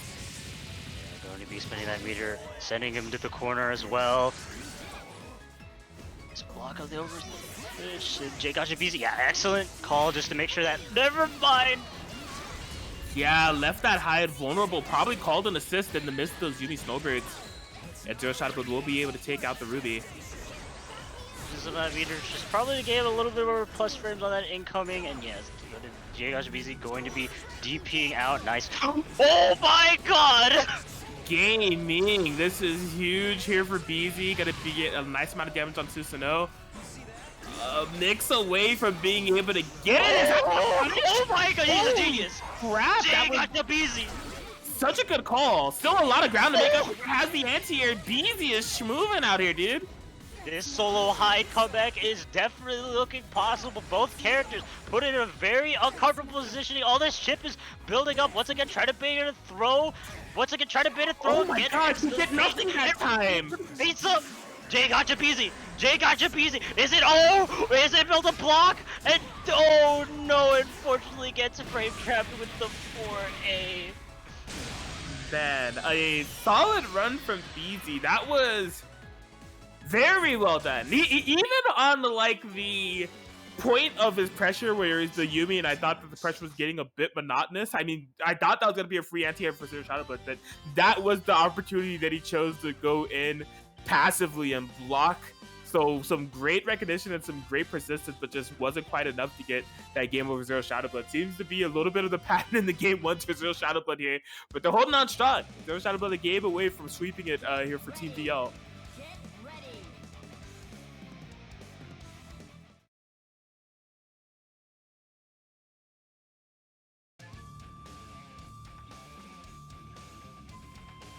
So yeah, see what BZ is going to be able to do here. Zero Shadow Blood has been consistently pretty comfortable in that 2v2 game. Ironically enough, it's when they isolate a character where a lot of the issues are starting to spur, which is very interesting given the team comp. I guess you and BZ just got a lot of heart. Dude, when one of our characters go down, we gotta make that comeback happen. Oh, the 5P, is that gonna be able to connect? Oh, not quite. Oh, yeah, I think BZ was definitely banking on that gunshot to hit. Yeah, I think so. He moved with intention as if it had already made contact, but it's been very consistent on these DPs on the active swaps. Very good calls here for BZ. Oh, this time we'll be getting anti-aired. So that Susan 4A pressure really spooky. BZ staying very patient until the end and is able to get a free 5P punishment. Unfortunately, it just isn't able to stabilize. Swaps back into the Hyde, but excellent covering the Ruby with the EX, but Sinister. Yes, BZ really out here right now, trying to consistently call out if Zero Shadow Blood is going to reversal throw or DP. Neither of those calls have been right thus far. Yeah, that's going to be burst safe. Ruby is coming into some big dammy whammy potential. Nearly dead. A drop combo, but a God press will be making contact, and it's just BZ solo Hyde here. Yeah, oh, unfortunately gets hit by the cross of JB, and I think that's it for our team this set. Unfortunately, VL will be moving on. Absolutely. Zero Shadow Blood able to get the 2 sets and bring Team VL into that winner side top 8 spot. They'll be going up against Team Mitsuo from BBTAG in the form of Chop Suey and Puns.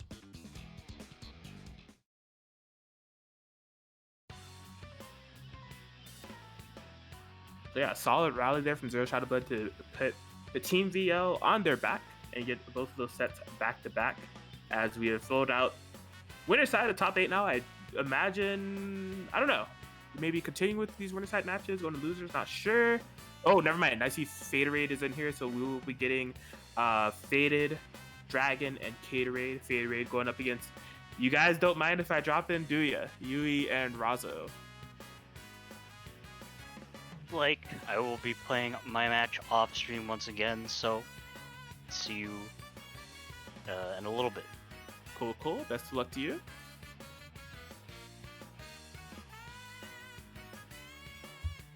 So yeah, Team Faderade has been making a pretty good run here thus far. They are up 2 whole sets against Team Nowhere, which is JSR 63 and Yukiko Yamauchi. I'm sorry if I'm mispronouncing that.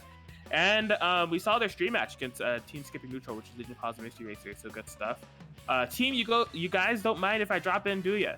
Yui and Raza. We haven't seen on stream thus far, but they were able to get the win over Team Nobodies, Meta, and Taiga. And so, yeah, this will be a winners finals qualifying match. In terms of the order, I think we're getting Faded and Yui. Yes, so that will be what we are dropping into. Faded on the Yosuke Kurogane this time. You know, previously we saw Faded and Caterade both on Yosuke Akatsuki. And Yui locking in that Chie Adachi. Speed running extraordinaire. Yui definitely has some requisite times up there when it comes to that comp. Yeah, interested to see this match. I personally don't think I've seen these two play before in the past. Faded doesn't enter too many tournaments that I'm aware of, so but definitely a strong player to catch you off guard, especially in the first two formats. So here we go. Ooh, as of right now, Yui definitely getting a lot of solid presence in this match. I don't even know what happened in that burst. Kurogane's burst just straight up whiffed. Unfortunate there for Faded, but fantastic for Yui.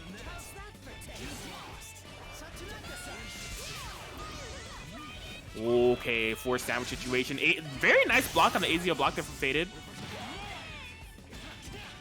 A good confirm here too, bringing Yosuke ever so closer to be able to confirm off this active swap. Good patience from Yui, not opting for any DPs, wake up throws, or anything crazy.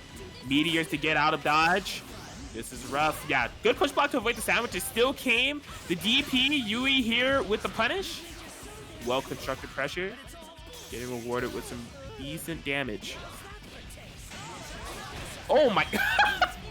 Does Kurogane's burst just suck? It's the second time that I mean, that was going to get punished anyways, but I can't believe that the jumping made contact.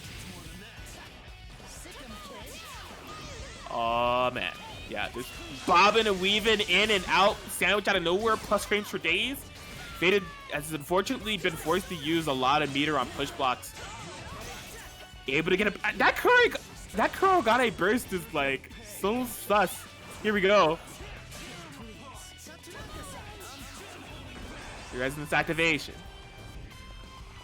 Faded in need of some big assistance here. Yui has been in full control of the neutral game. Gonna be able to anti with that Chie 4P. Oh, I think Yui thought they were gonna be able to build the two bars in order to go into cross slash. Either way, this is still a fantastic amount of momentum, and that will be able to do it as Yui is able to take game one over Faded. Yeah, so I mean, the speed running strats and power charge combos can be the name of the game with Chie, but it doesn't have to be. That's not like her only win condition. She is also just a neutral monster, especially paired with Adachi. You got full screen Zeos and Meteors and Jump Cs galore to really just kind of control the pacing of the match, and I think Yui did just that fantastically, really making it hard for Faded to really get anything started, despite their approaches with Yosuke and Burst and everything. Just a lot of it, Yui just seemed to have an answer for it.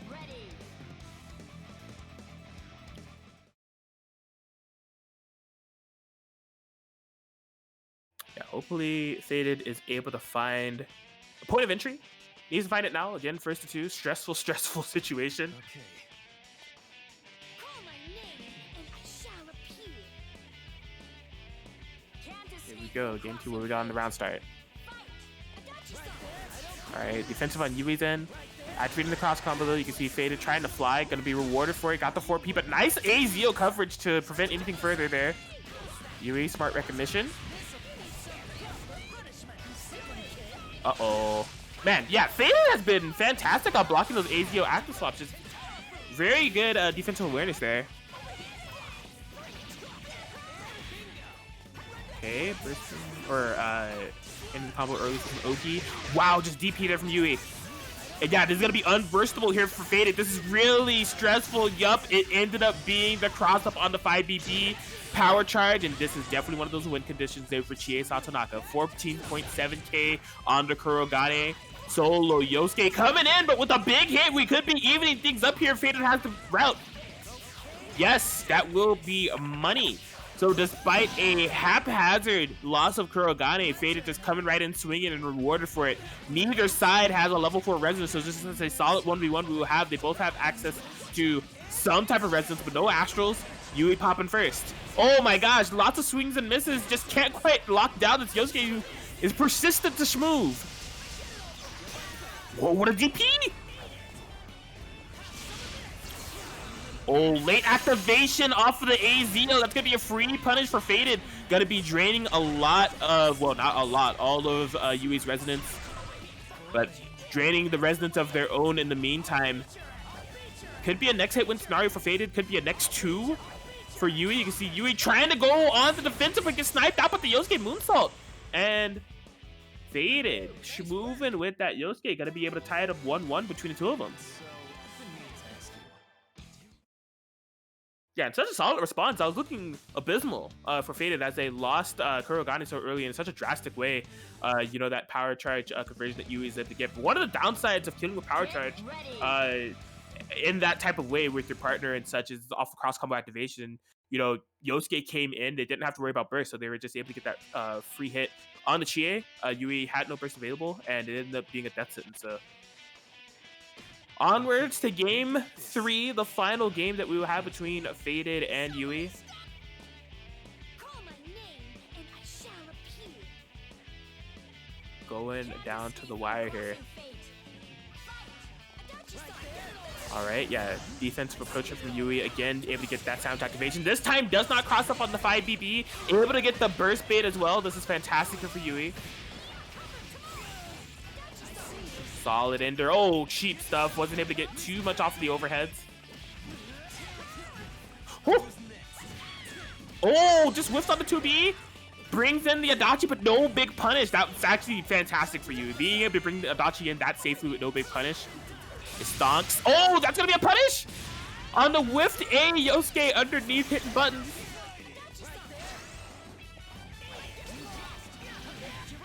Okay. Again, able to find one of those hits in those scenarios where Yui does not have a burst fade, keeping this close, but a dropped combo will be the result. Nice lockdown with the Kurogane 4P. Another 4 sandwich situation, but yeah, Yui firing back with just these consistent Chie assists and was able to get a DP out of there from Yosuke and punish accordingly. It's solo Kurogane now. You know, Yosuke's kind of been the breadwinner for Faded thus far, so need to make this comeback with Kurogane.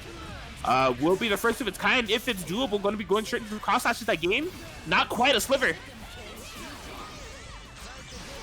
Oh, but no punish, but still does not matter. When you got Chie 5BB on your side, it is a nice asset to have with active switch, let me tell you, as Yui is able to get the 2-1 victory over Faded and move. Not move on. This is not a 1v1 bracket, but team, you guys don't mind if I drop in, do you, at the advantage as we hop into the next set, which will be Razo versus Caterade.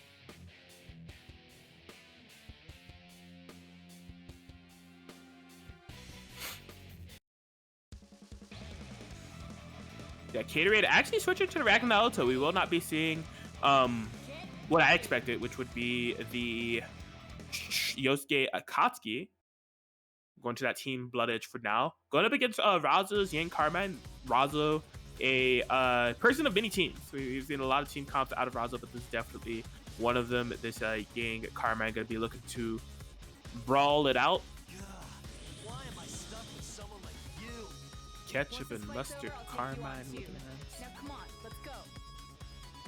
Ronald McDonald. Get ready, 'cause you're up next. Perp. Drip. And here we go. Game 1. All the pressure is on Caterade. Oh my gosh, I thought he was actually just going to be able to clean right through those Carmine pinwheels, just unfortunately being clipped on the back end of them.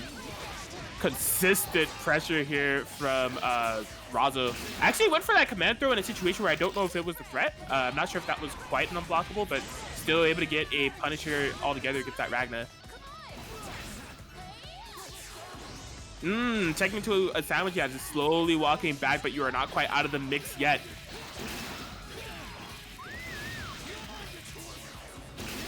Okay. Able to get some solid damage, just staring at him for now. Oh, 4 sandwich situation, this is rough. Oh, fakes the active swap. And this will just be a straight up punish on the Ragna incoming. Razo has not missed. Man, that's a lot of damage to take. Nearly dead Ragna, but this could be the beginning of something beautiful here for Caterade. And you gotta imagine that they want to optimize as much Ragnar life so they possibly can in this situation. Able to get a burst, but that will not be a punish. In fact, we're gonna freeze it so I can have as much time as possible. Make sure that I don't block the second card scissors. Yang Xiao Long. That's crazy. Best of luck. Oh. Force down situation. Okay. Good defense thus far, but it's not over yet. Man, Gatorade able to pretty much navigate throughout the entirety of this. Razo has a very nice life lead though, and this resonance is draining here for Gatorade. Just runs to the pinwheel. Oh, a bit of a drop here for Razo, but still not the worst thing in the world. The situation is still heavily in their favor, and the double 4P will catch. Razo will be getting a game up. Too bad. So close though. Quit trying to look cool. Weak. You're too weak. If I were as weak as you, I'd want to die. So yeah, good on Razo, definitely. Like the lockdown, you know, they definitely got a lot more threatening situations in terms of pressure started before Gatorade could, just navigating that neutral properly to get those advantageous mixed situations. Despite Gatorade's pretty good defense, Gatorade had some decent defense in the clutch, but I mean, the name of the game, BBTAG, you want to avoid as many tumultuous situations as possible, and Razo was just consistently creating them. So at the end of the day, that did equate to a win. First to two. So Razo putting their team that I can't remember the name of for the life of me. I constantly have to go back and check. You guys don't mind if I drop in, do ya? They're at set point, match point, game point. They can win. Someone like you. Once this fight's over, I'll take you on too. Now, Get ready.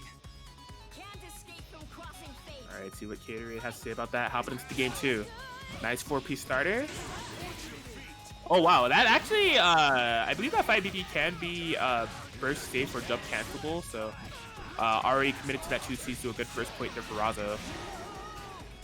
Still. Oh! Yikes! Gauntlet Hades. Best move in the game. Oh, a little bit mistimed there on the JC. Probably had another seatbelt loop available at that point. Oh, wow. Yeah, Razo has been consistent on bursting at that point right there, right after 5BB when the 2C is coming. Just recognizing that that's a good burst point, so. Gatorade. Still has a solid life lead, though, has been moving and grooving. DP to make it burst safe, and yeah, it will be a solo Yang coming in here. Okay. Resonance on the Gauntlet Hades. Woo! Yeah, very solid air check with that Kurogane 4P to protect the skies. And that will be a game in Gatorade's favor. A solid response in comparison to the game that we saw. Gatorade just did a fantastic checks on Razo, really like kind of covering the space and getting some solid rushdown going. Yeah. What's the current score? It is 1-1 within this set. If Razo wins, Razo and Yui advance. If Gatorade wins, Gatorade will be fighting Yui. Okay, gotcha. Mm-hmm.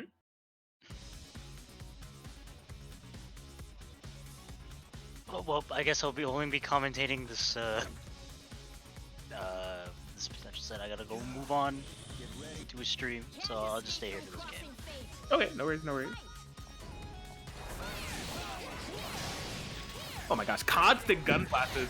And I mean, rightfully so. Gatorade has really been persistent with like the Kurogane 4P. So, I mean, Yang's gunshots are fantastic sniping on assist. Not only is the projectile hitbox, that explosion on the ground, if they call any assist, they can really kind of mess them up. So, huge reward for making that big of a committal call against Gatorade on the playstyle. Oh, loving these routes too.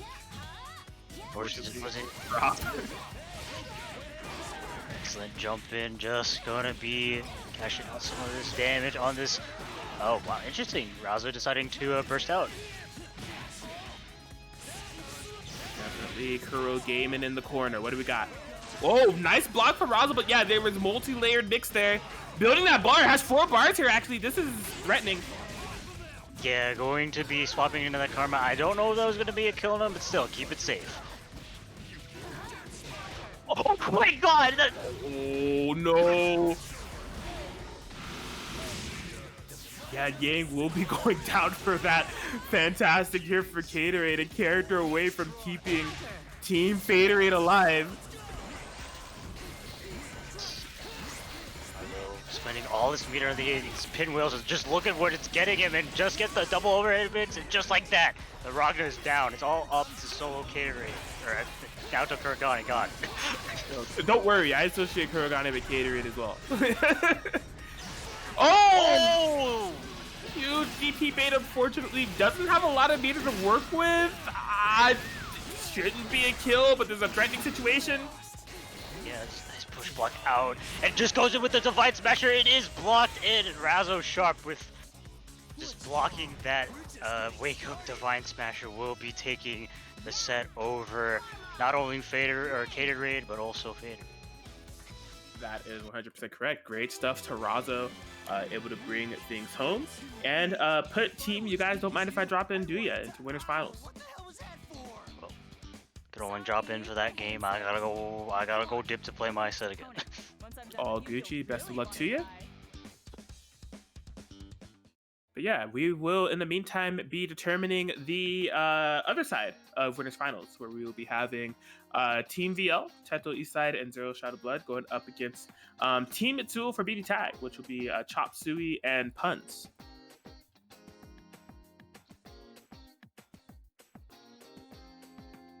So yeah, Team Mitsuo for BBTAG, the constant kind of constant team that we see around here at BBTAG and Chill 2v2s.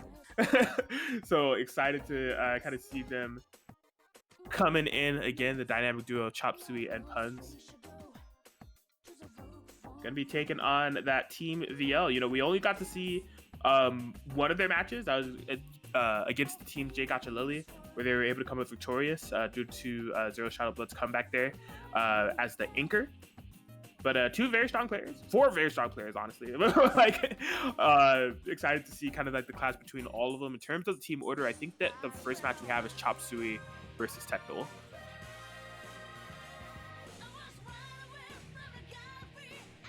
Hey, this is probably the proper time, you know. Hope you guys are enjoying yourselves here at twitch.tv/GuzmanGaming1 for another BBTAG and Chill coming right at you. Be sure, you know, if you aren't following or subbed already to Guzman's Twitch, this is the hub of multiple BBTAG and PCTAG tournaments. So be sure to support Guzman here at the Twitch channel if you haven't already. Follow him on Twitter if you want to stay up to date for BBTAG and Chill and PCTAG and Chill and other anime-centric game tournaments in the future. You can join the Discord if you would like to participate in one of these tournaments in the future. And of course, if you thought this tournament was so nice, you want to see it twice, you can subscribe to the YouTube channel that's linked in the chat as well. Constant VODs of the BBTAG and Chill and PCTAG Chill alongside some original anime game content courtesy of Guzman Gaming 1 present over at that YouTube link. Guzman, the 5B of the NCG, always coming in clutch for the BBTAG community. We appreciate you playing. Hashtag play BBTAG. Hashtag BBTAG for CEO 2021. You know the vibes. Keep it pushing.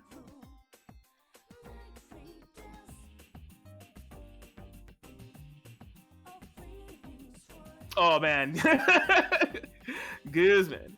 You know, although Guzman is like a great pillar for the BBTAG community, and has been putting on these great tournaments here for us.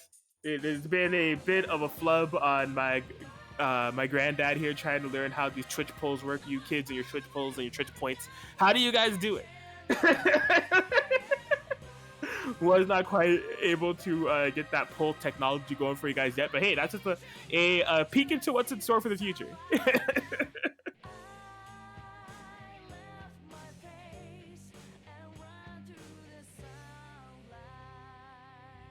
Guzman Boomer 1 doesn't know how Twitch polls work, huh?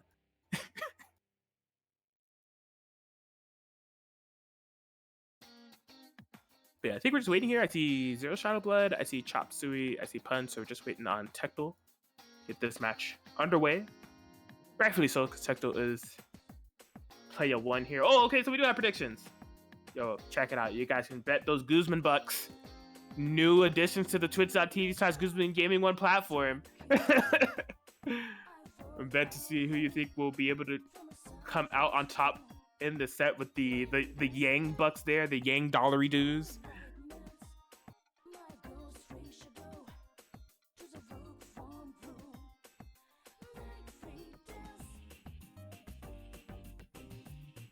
All right, and there's Tectal.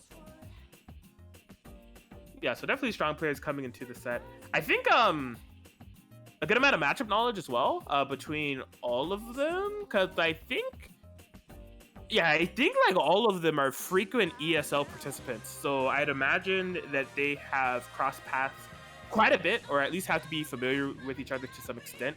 But I think no matter what, we are in store for some fantastic matches between the four of these players.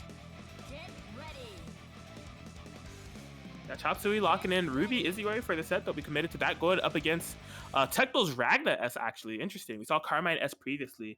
This time going to be opt-in for Ragna on the front end.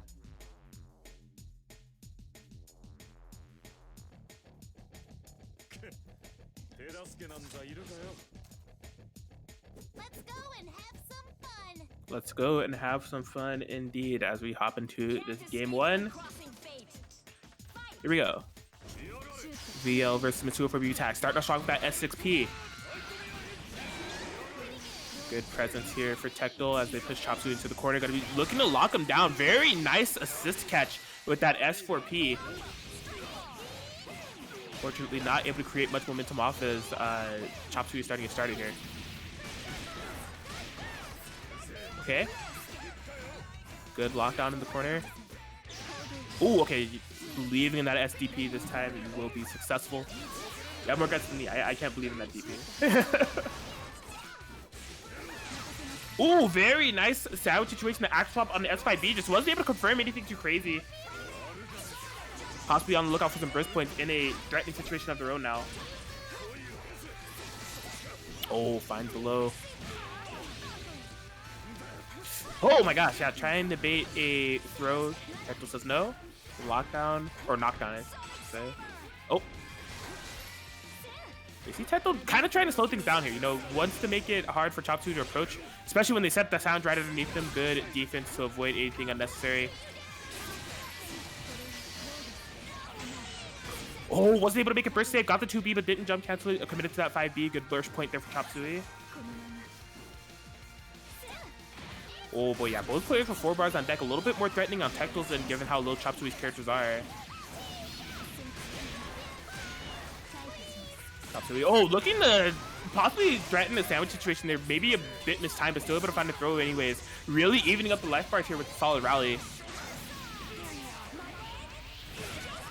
Oh my gosh, I thought that could have been a kill, but unfortunately maybe committed to the wrong super, but things worked out anyways. Able to get the kill on the Ragna, now creating a mismatch situation. We believed in the SDP, and unfortunately this time we were not rewarded for believing in it as we were taking a big amount of damage. Chop Suey should be able to seal it from here. Oh, is what I would say. If we had combos, unfortunately a big drop. Fantastic Punisher for Tectal. Oh my gosh, insane Punisher from Tectal, even recognizing the end of the resonance, not doing any panic resonance supers, just saying no, based on the burst available and everything, I should be able to kill. All right, level 4 resonance here for Chop Suey, a baited DP, almost a gamer conversion. Wouldn't have been able to kill, but it will look cool. Oh boy, yeah, they're being so careful in the neutral game here. Close to a next hit win scenario for both. Nice gun blast. Oh my gosh, those ruby buttons. Good respect there from Tectal, recognizing the situation. They are playing some full Z's. This is coming down to the wire. We have been in Rampage time for seconds now. No resonance. This is so tense. Chop Suey moving and grooving. Can't quite find that hit. Push blocks. They're free. Might as well. Oh, fight the low. What a big confirm. Chop Suey. Fantastic confirm off of that low 2A that was pretty decently spaced, mind you. Just going straight in that 5B 2C to seal it. And we'll be getting game one. What was a very, very tight set.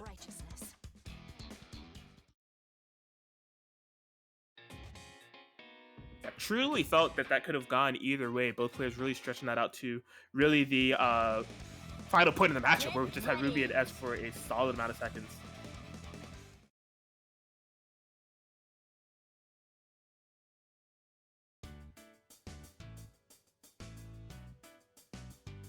But yeah, both players definitely had some nice points of advantage of like kind of getting their game plan started. I think in terms of the 2v2, Chop Suey came out mostly on top. We saw more threatening situations coming out from their side. Interested to see what this Tectal Ragnar will bring to the table. You know, we saw some pretty good points earlier Nice DP to get things started this time around. Oh, fantastic follow-up with the S6P in the back. That was beautiful. Bruh. Yeah, unfortunately, a bit missed based on that Ragnar DP. Chop Suey do be having them routes on the punish. Whew. Yikes. Yeah, this is kind of like a cat and mouse game that Chop Suey is implementing here. Just really being super elusive with this Izoi movement. Even baiting out that Ragnar DP. A bit too far away to punish, but trying to be annoying nonetheless. Seems to be working out thus far, but Tactile does find a hit. Yeah, loving this. This slow-paced game from Chop Suey. They're just like, again, being super elusive with the Izoi, calling these Ruby assists underneath, making it really hard for Tactile to even approach. Oh my god, yeah, you do the Ragnar special there and just Izoi hopping right over. This is fantastic here for Chop Suey. Mobility is the name of the game. Woo! Wow, very nice snipe there from Tecton. I'm loving the use of that S jump C to put a stop sign. I mean, that's been Chop Suey's name of the game. Just like really utilizing that airspace and the air mobility options they have with both characters to make it hard for Tecton to approach. Tecton having a little bit of a response this time around. Oh, unfortunately believed in the DP. And I think the price that Tecton will pay for that is an S death, just coming in here with the solo Ragnar to try to get things started. Finds the low. Oh, but wasn't able to get a big confirm. Still footsies are on point. Yo, get him out of here. Inferno Divider, he says. Resonance activation, he says. Oh, the overhead here from Chop Suey. 5 bars on deck. This could be fatal. Not quite. Whew. Okay, Tecton trying to stay in. Chop Suey's characters are decently low, and this is Resonance Ragnar. The life still is a definite factor if they're able to get anything started. Unfortunately, that Resonance is all gone now. We are at Rampage time. Both players are at full bar, but maybe can be a bit more liberal with their bar usage as of now. Hold a big jump A. Yep, that's going to be huge here for Tecton. Yes, confirms it to a nice combo that'll not only kill Izoi, give Ragnar a little bit of more health back. That's definitely fantastic here for Tecton, recognizing the persistence of Chop Suey to rush down and not activate that Resonance quite yet. Yeah, Tecton staying in close, saying, okay, if you're going to play this type of game where you rush me down, I'm at least going to be in a situation where you pop that Resonance up and ready to punish. Chop Suey finding that full screen position to finally get that Resonance going. So much life still back. A war of attrition is really going on here. Tecton needs multiple hits in order to make this happen. A lot of the life regain that they got has been kind of dwindled in terms of just like chip damage. They are going the super long haul here. Back to 5 bars. 45 seconds on the clock. It's up to Tecton to kind of approach and find anything. Oh, there we go. A big 5-8. Yeah, Chop Suey even down to the bitter end. Really this elusive mobile playstyle. Hopefully it hasn't caught up to him as he's stuck in a next hit loser situation. Now he has to chase Tecton.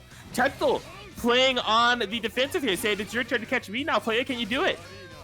Beautiful stuff. 23 seconds on the clock. We're in almost a timeout territory. Goes for a 5C reset. Wasn't able to get in a panic DP, and Tecton able to get the punish and get the game off of that solo Ragnar. A super slow-paced game there.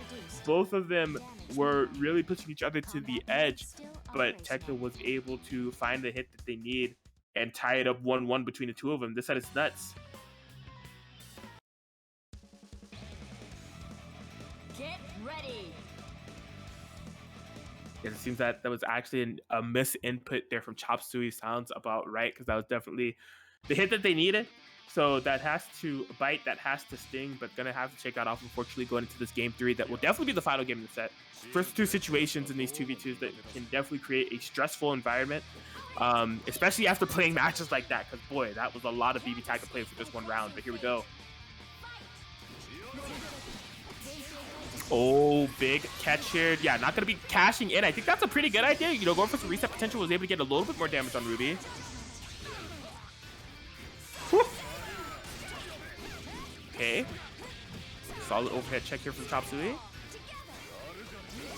Oof. Yeah, Tecton going to be able to escape that corner. Yeah, Tecton kind of knows what gameplay that it can expect from Chop Suey. It's going to be the slow-paced playstyle. So you can see them possibly trying to meet Chop Suey in the air this time around. I wasn't imagining that it would be in the form of that jump DP, but it is what it is. Fortunately, just a 5k punish, not too much to bite. But this corner position that Chop Suey has found now, they're looking to maintain it. Constant Izoi pressure.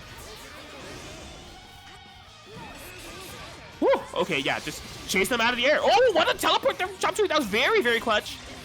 And yeah, I think this should be a dead as going to be activating the cross combo, has access to the resources necessary to get her out of there, and we'll be doing just that. Solid confirmed there for Chop Suey. Solo Ragna is the name of the game again. However, we saw this before here from Tecto, especially when you use that Gauntlet Hades. Best move in the game to try to bring things back.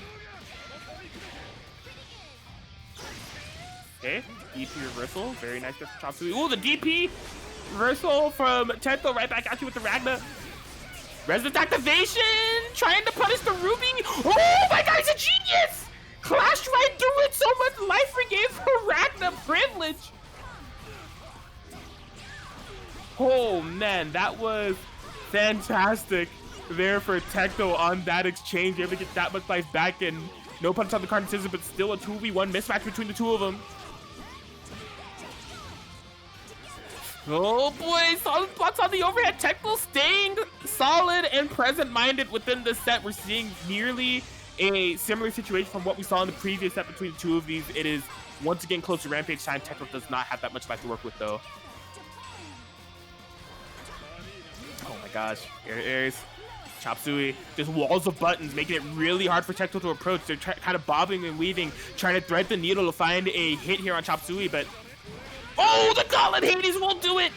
That's big for Tecto, getting a little bit of damage out of Ezio, but couldn't make it burst safe. Ruby comes right back in, no burst available. Tecto's neutral presence on a 1v2, despite the mismatch, has been solid thus far. No hit confirm on the 5-8 for Chop Suey.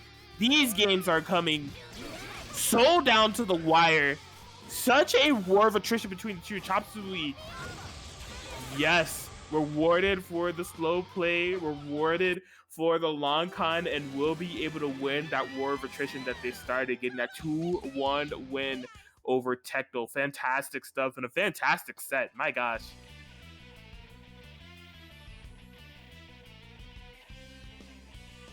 So yeah, good run for Tecto, but unfortunately in the context of the stream matches that we've seen, we will not be able to see them play for the remainder of the set, as we'll be up to Zero Shot of Blood to bring it back against Team Mitsu for BBTAG.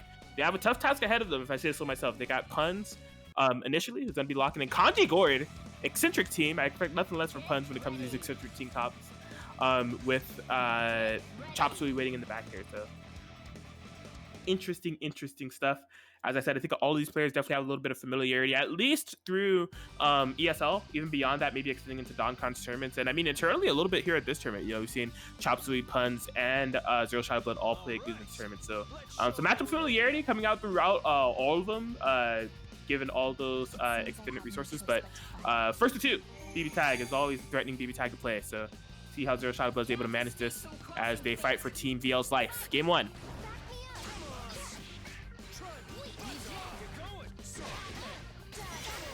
All right, starting out strong here. Oh my gosh, the active swap throw off of the force sandwich situation. Oh yeah, able to bait another throw here from Kanji. Oh, 2B on the landing? He's nuts. He's cracked, bro. He's cracked. Okay. Solid stuff here from Zero Shot of Blood thus far. Catching a good amount of damage. Oh, just able to bait the wake-up throw from Gord. Able to bait the burst as well. 4 bars built. I gotta imagine that this is the deadest Kanji I've ever seen in my life. Only will take 2 bars to get the job done. Yeah, solo Gord coming in here. Not ideal circumstances, especially when you get hit by a jump speed that it might have crossed up. I don't ask me, bro. I have no idea. Big dammy whammy. Tag into the Susno, and I think this should be death. It will be. Zero Shot of Blood with an emphatic game one against Puns. Yeah, really just leaving no point of entry or escape there for Puns. Just constant, well-constructed pressure from pretty much out the gate. And played that very well. Well, I am back. Assuming, judging by the scoreboard, Mitsu for BBTAG won the last set. They did, yes.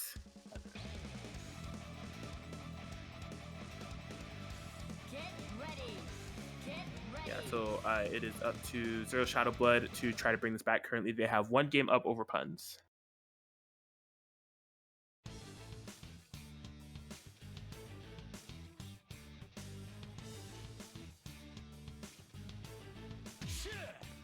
You're about to have your ass kicked by a real man.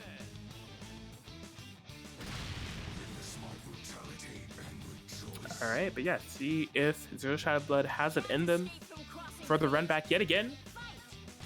See if Punches is going to be able to play this game. I would argue that they didn't last game. Yeah, I mean, right now it looks like they're not playing the video game. Yeah, this is rough. Trying to get anything off that cross combo activation. Nothing too big. Fortunately, you know, Zero Shadow Blood did drop that combo, so Punch is able to find a bit of momentum. Yeah, Zero Shadow Blood's been persistent. Like when Punch is trying to go into the air or find opportunities to call board underneath or anything like that, Zero Shadow Blood is staying in his face, making it really hard for Punch to kind of navigate the neutral game. Just like that, Kanji will be going down. Oh my god, wake up to it again. Wake up more, who cares? Minus frames, what are those? Non-existent. It's air call. Definitely going to be running out of the resonance at the very least. Don't think it's going to be a kill. Looks like Zero Shadow Blood is going for a kill setup potentially. Yeah, that's definitely a killing, but it's going to be a huge amount of damage on this Gordo, making this solo comeback even harder. Yeah, especially from the context that Gord has no resonance, and yeah, just like that, the dash up jump B from Yumi, and that will be it for that set. Zero Shadow Blood able to get it over Punch, and Team VLC is live as we have set up the game C. Zero Shadow Blood going up against Chop Suey to decide who advances into winners finals.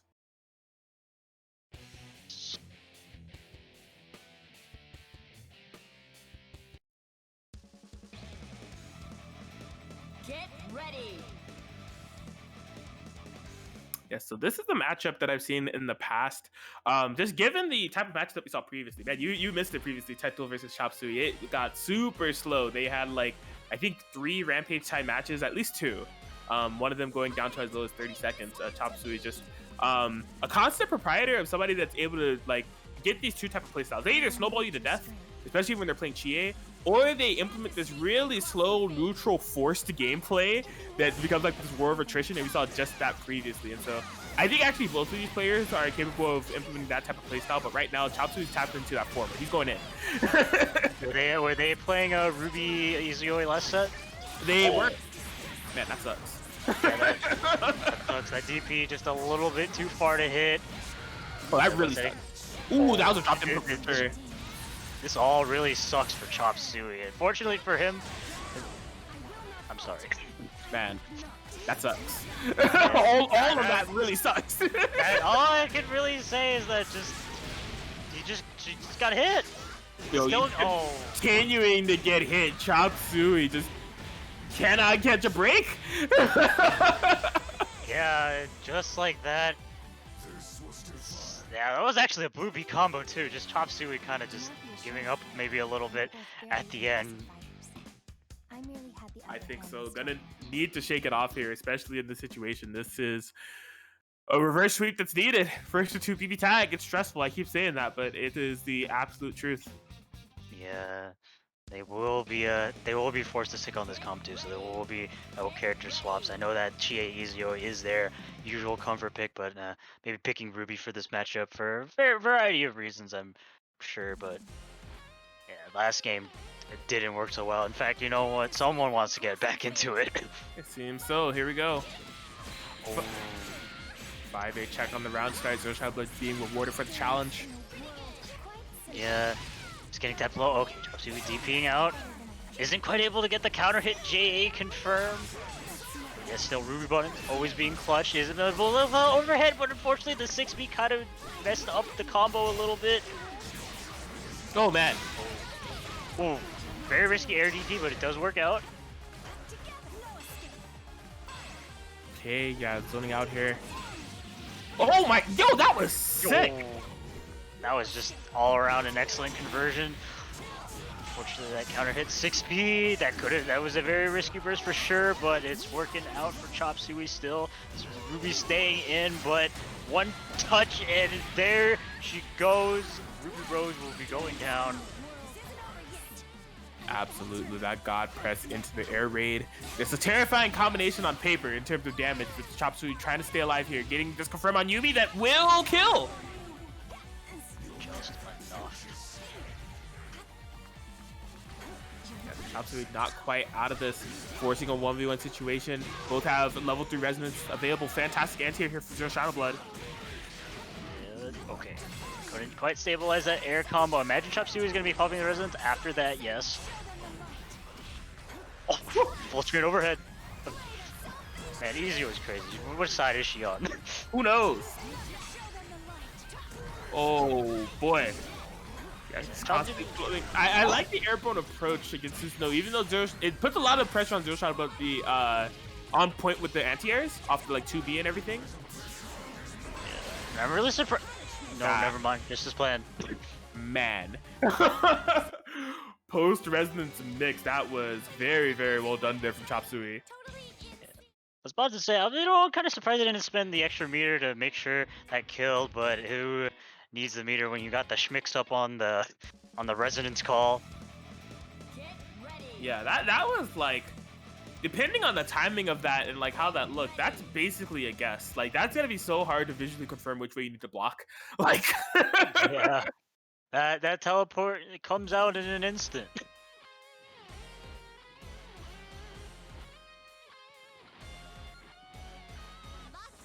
all right, well, Chop Suey staying strong here, bringing this down to a 1-1 next win will move the team into the winners final. Here we go. Be able to just jump over the 4P, but unfortunately getting hit, but Zero Shadow Blood wanting to be able to burst out. Oh, okay, I hit the easy way, but the Ruby staying in. Oh, the overhead. Wasn't able to get a pickup for it though. Yeah. Yeah, okay. Nutty. I think she was airborne and popped out of that earlier or something, but maybe. Anyways. There's no JV.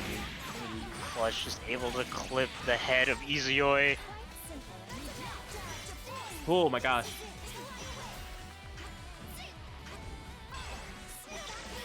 Yeah, both players kind of slowing things down here quite a bit. A big 6P check. Yep, just go straight into the super. This should be a kill on Izuyoi. And a mismatch has been created. Solo Ruby here for Chop Suey to try to bring this back. Oh, the corner steal. A rough situation come in here with. We'll be able to force the sandwich too. Finds the assist, but no confirm. Able to bait the DP though, and Zero Shadow Blood able to once again bring it back there from Team VL. That's going to be a 2-1 victory over Chop Suey and a 2-1 victory for Team VL over Team Mitsuo for BBTAG as they advance to winners finals. The world may change, God's rule is absolute. Yeah, they will be moving on to challenge team. You guys don't mind if I drop in Duya composed of Yui and Razo. Definitely a banger alert on tap for a bit later as winner side is filled out now. And we have our top 6. So I don't know. Yes, it would actually be. Oh wait.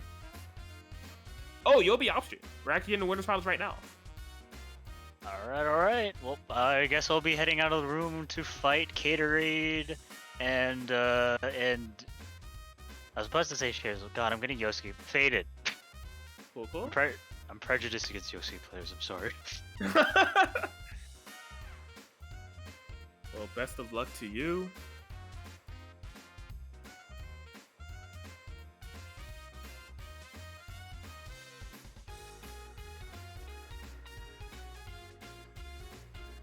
Yeah, guys, we will be going in here, winding down here in the top 6. By the end of this match, I guess we will probably have our top 4 determined.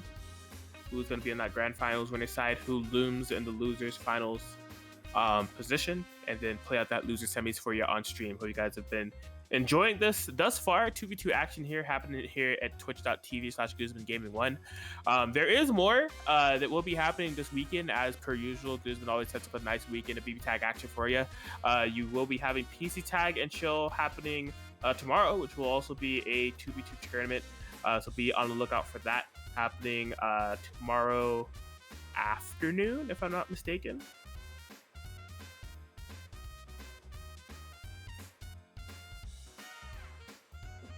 Yeah, I see Razo, Zero Shadow Blood, and Yui have joined.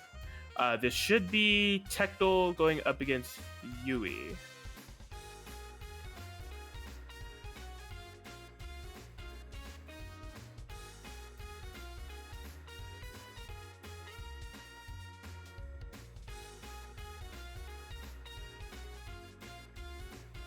So yeah, I'm excited. Similar to our previous set, this is just another set where we have 4 players that are very strong and have a good amount of matchup knowledge against each other. Because again, ESL, although, yeah, I think through ESL and other tournaments they have played a bit. I know Razo has definitely won some, so that is definitely a given.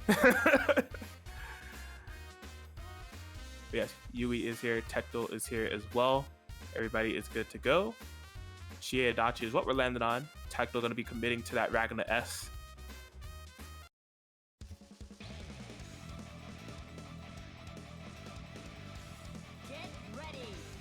And we're here, game 1 underway.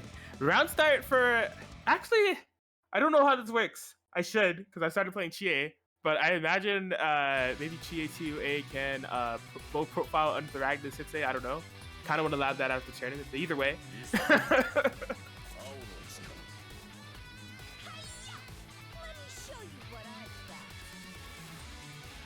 Here we go. Game 1 underway. Do we have speedrun techniques? Not quite. Yeah. A little bit of defense here from both players, kind of being cautious with their approach. Yeah, Yui does. They both pop the cross combo to kind of play the neutral game. They're very interesting. Yeah, Chie able to find an opening with that 2A. Oh my gosh, got stuck into the air. Forcing a sandwich situation is rough. Oh wow, was expecting AZO axe swap, just ended up staying in the front and hits you with those A buttons, what you're running in for, little girl. Oh, a bit mistimed there on the command throw. Gonna be eating a bit of a punish. Woo! Believing in that 2B, really firing away. Unfortunately, calling Chio at a very inopportune position. And look at this damage cash out to protect, which is huge. Yeah, just goes for the single target just to guarantee the kill. Because, you know, if they went for the double target, it wouldn't have been enough time in order to make sure Rapid could come in and really steal a kill. So just sacrificing getting happy birthday damage to guarantee a dead character, I think that's a solid recognition there for Tectal, as it's just solo Chie that needs to make this comeback now. Gets a hit on S in the back. Oh, recognizing the gap. That was fantastic from Tectal, not allowing for any free pressure with those meteors. Okay, a lot of chip damage being done to this Ragna, actually. Woo! Basically just a hit away from dying. Tectal needs to have perfect defense, just gets interaction. Constant jump back, jump C's, but able to call out the raw tag. Ragna sucked back in here. Brings him instantly back out. Yeah, Yui's pacing in this match, despite the solo Chie, has been pretty good. Just kind of mixing up, bobbing, weaving in and out approach with this Chie. Between jump C's and meteors and such, has gotten a good amount of ground. One thing here, Tectal doesn't really need to commit. I think they're going to be wanting to actually stay on this defense for as much as they could possibly manage to let Ragna heal as much as possible. Does find a very clutch jump C in the process, though. But will be the meteors. Chie says, I want in now. Unfortunately, a little bit mistimed on that throw. Or possibly a TRM check. You know, could have been checking for a push block and trying to punish that, but there was no push block to be found, as Tectal will be taking game 1 there. Protector of the Azure.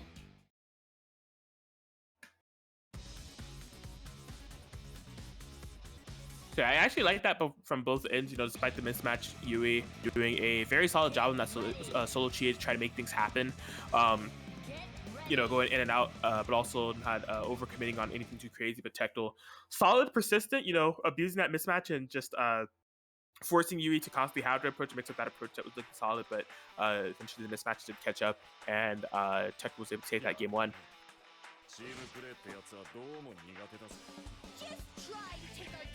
But yeah, a big proponent of that was definitely that big happy birthday that Tectal was able to cash in on there.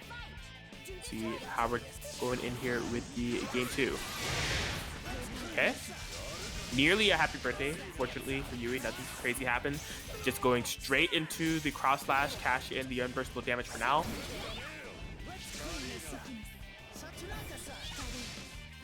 Yep, playing seems nice and slow. That BZO did snipe out the S, unfortunately, there for Tectal, setting up for an even more threatening BZO. Oh my gosh, he confirmed here for Yui. This is huge. Okay, just goes for the command throw ender. Doesn't catch on a super to get any happy birthday damage. Just wants the okie dokes. Uh-oh. Wow, trying to do some tap there on Adachi, couldn't quite get a punish, unfortunately. Woo! I think both players expected for that Ragna assist to possibly hit, or at least break Chia's persona. There's a bit of a standstill there. That is crazy. She is so sick. No Gauntlet Hades today, but 2-8 too strong.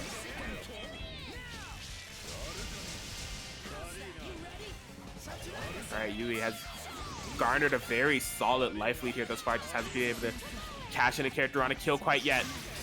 Believing in SDP this time we're successful. Woo! Okay. Yeah. Eating the brunt of this pressure set up by the BZO. Forced back into this corner positioning. Teto has not been able to escape. Yeah, just constantly calling those Chia assists. Finally pulls the trigger on that BZO active switch, and Teto was ready for it with the super. Gauntlet Hate is going to be successful this time around and able to get the burst punish as well, but no confirm. Techno with the drop, and we are super tight between the two of these players here. Here's Rampage time. All characters in very risky territory. What a nice freaking anti-air there from Yui, going straight into the super as well, able to strike blood first. This is very tense between the two of them. Oh, active swap wasn't able to get a punish on the whiff as super though. Air to airs. Oh my god, that was so sick!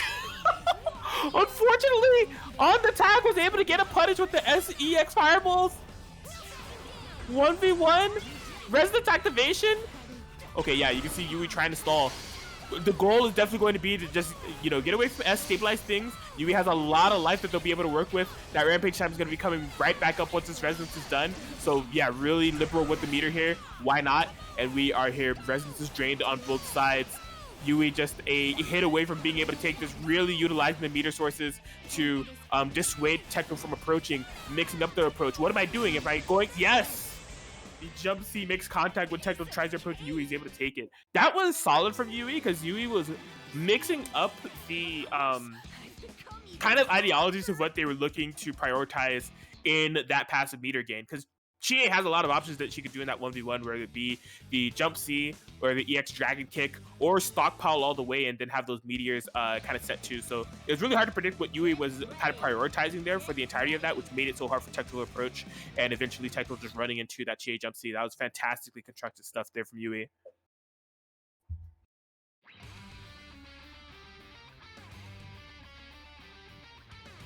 All right, well, this is a tie game once again to decide who's going to get the momentum.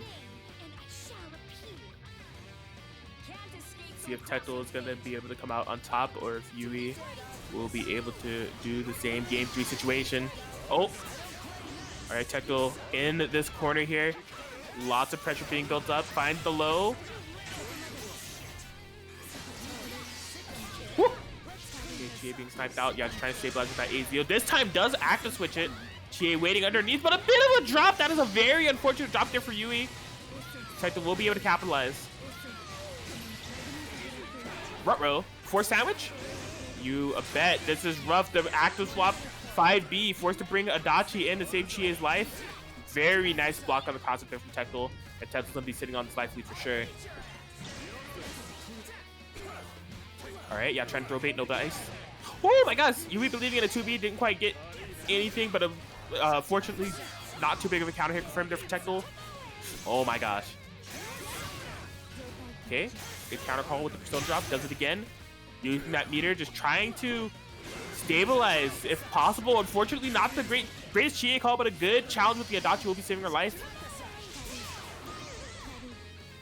Okay, yeah, threatening the presence. Last time we saw this, Teto was ready with that reversal super when Yui did opt for the active swap. This time around, Yui not going for it. Oh man, S stuck in the air. Yeah, activates the cross combo just to save lives. Using the meteors to lock down that Adachi, nullifying a lot of that mix. Some good stuff here from Yui, but unfortunately hasn't been able to find the big hit, the big point of momentum they need in this match to put Teto under pressure. Teto has had the life lead and pretty much very solid control of neutral thus far. Oh man, yeah, gonna be forced to use meteors there. Tries to invul through it. That actually could have been really bad for Teto. If Yui had recognized and maybe got to confirm off the meteors, that would have been a lot of unversatile damage. Still, firing away in this neutral, gonna be reaching a rampage time 2v2 situation with a very solid life lead here from Tecto. Very nice mash out, gonna be able to nullify any of that cross combo pressure that Yui was gonna be able to create. A overhead on the incoming with the S jump B, makes contact, counter hit no less, and Tecto through that conservative gameplay of sitting on the life lead and creating tough neutral calls for Yui to kind of navigate, will be able to take a 2-1, get that win on the board for Team VL, and yeah, we hop straight into the game B, where we will have Razo versus Zero Shadow Blood. All of the pressure on Razo's shoulders this time around.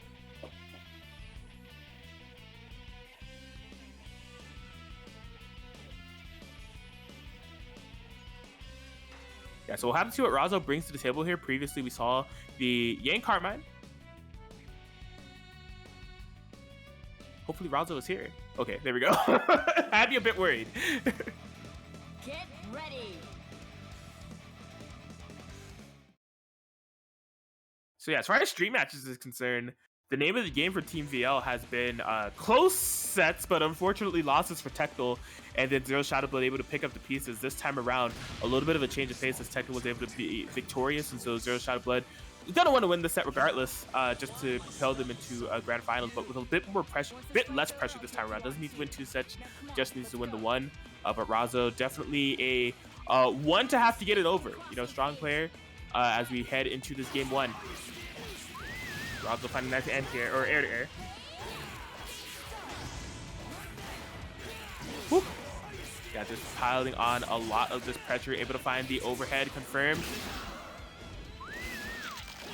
Okay. Burst right at the end there. Ooh, big jump bait here for Carmine.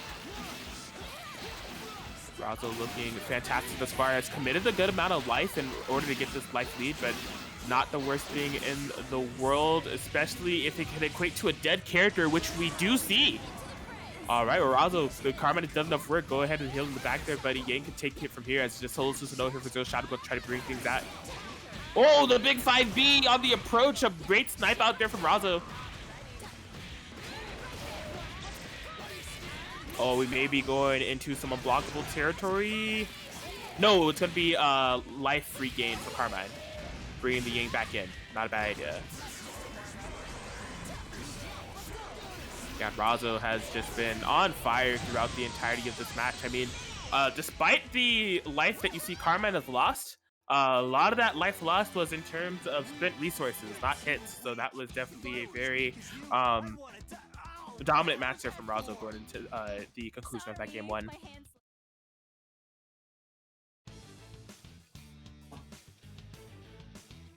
Yeah, truly a lot of that match being played on the left side of the screen, just enforcing that Razo had basically gained that corner positioning and did not let go of it. So some good lockdowns, some great well-constructed pressure. So see how Zero Shadow Blood will adapt around this to try to prevent that snowball effect from happening this time around.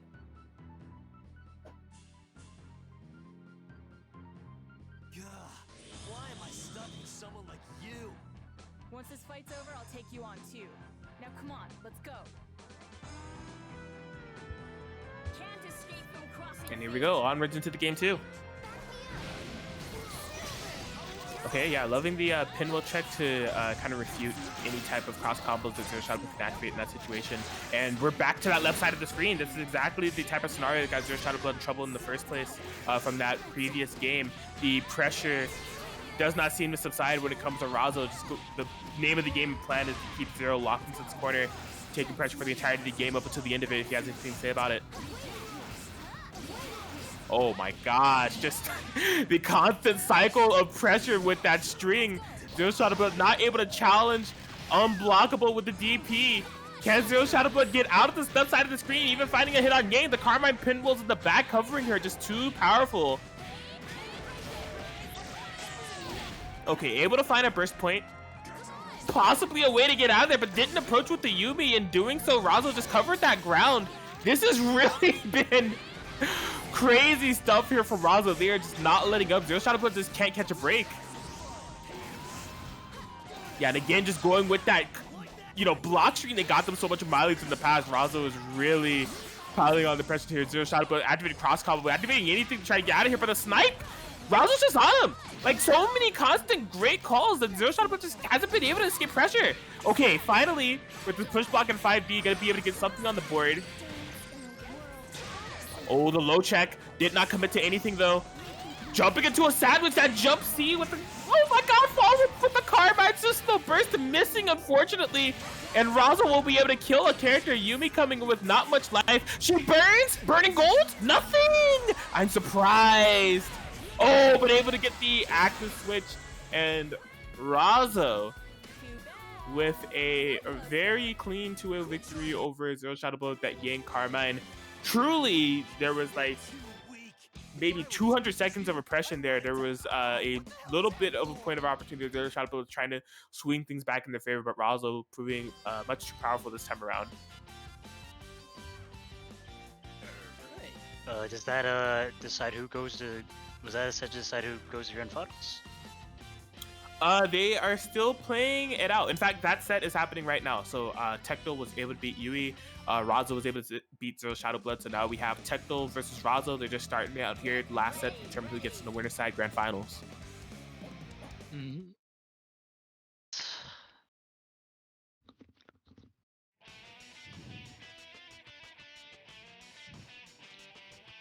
All right, that J Gotcha Lily is moving. I see you guys lurking in that losing semis territory. Yes, we are guaranteed that top 4 position. Very cool. Well, let's see who gets guaranteed top 2 positioning between the two of these players. Team VL versus Team You Guys Don't Mind If I Drop In, do ya? Now Razo playing very slowly with these as firecrackers. Oh my, never mind. Slow my ass. He just wakes up with the 5B. Yeah. Oh my god. Did you see any of the previous match? I saw the tail end of it. Okay, you saw the end that didn't factor in the first 200 seconds because Razo was just really persistent on that pressure. It was just like Yang in the front, Carmine putting in the back, just nuttiness. Yeah, you know what I was saying today, or is it just now? Slow? Nah, he's just playing firecrackers and he's going in. Yeah, Tento on the other end, the pace of their matches have been very slow. They were able to kind of match that pace with Chop Sugi and been really playing some conservative gameplay with this Ragna S. Spending some of the DC, just cashing out a little bit extra damage on this S. Whew. Oh boy, punishing that S. Trying to bait a DP. Tecmo did not bite, but still some solid pressure here from Razo being constructed. Oh, sets up the unblockable. Yeah, obstacle. Take the grab, going to be put into the Bloodhouse. Probably not enough meter to really cash out anything scary, but still, the Oki is terrifying, but nice block so far. But Razo keeping up the pressure with this cross combo. No push blocks on deck. Finds an excellent place to burst out. Oh boy. Yeah, this is a nice point for Tecto to kind of get some breathing room here. Razo will be burning after this combo, so Tecto needs to be mindful of that. Yeah, backdashes, goes from 4P. For it, keeping it slow. Ooh, the 5B catching it, not believing though, but still setting up a sandwich situation. Oh, the 6B able to cover the burst, so this combo is burst safe. S doesn't do a lot of damage, but on the Oki is just the instant overhead. Fantastic fight in from Tecto, just a run up DP there for Razo, no fear. Absolutely no fear at all. Pops the Resonance now, sets up a sandwich situation, but oh my god, Razo pressing a 2-8, an excellent check just kill S. Yeah, based on the frame data there, I think that was a very intelligent check there from Razo to go for 2A in that situation. Oh boy.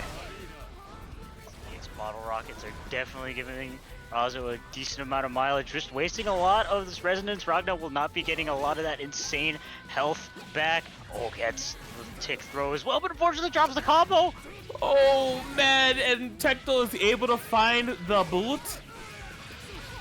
Possible big damage is going to the Carnage Scissors. 9.4k, some lifesteal as well. The Oki, not able to bait anything out of Razo. Razo stay persistent on the rushdown. Oh my god, very nice push block punished on the Gauntlet Hades. Jump C, yup, punches a bunches into the burning gold. Will be able to kill. Razo taking game 1.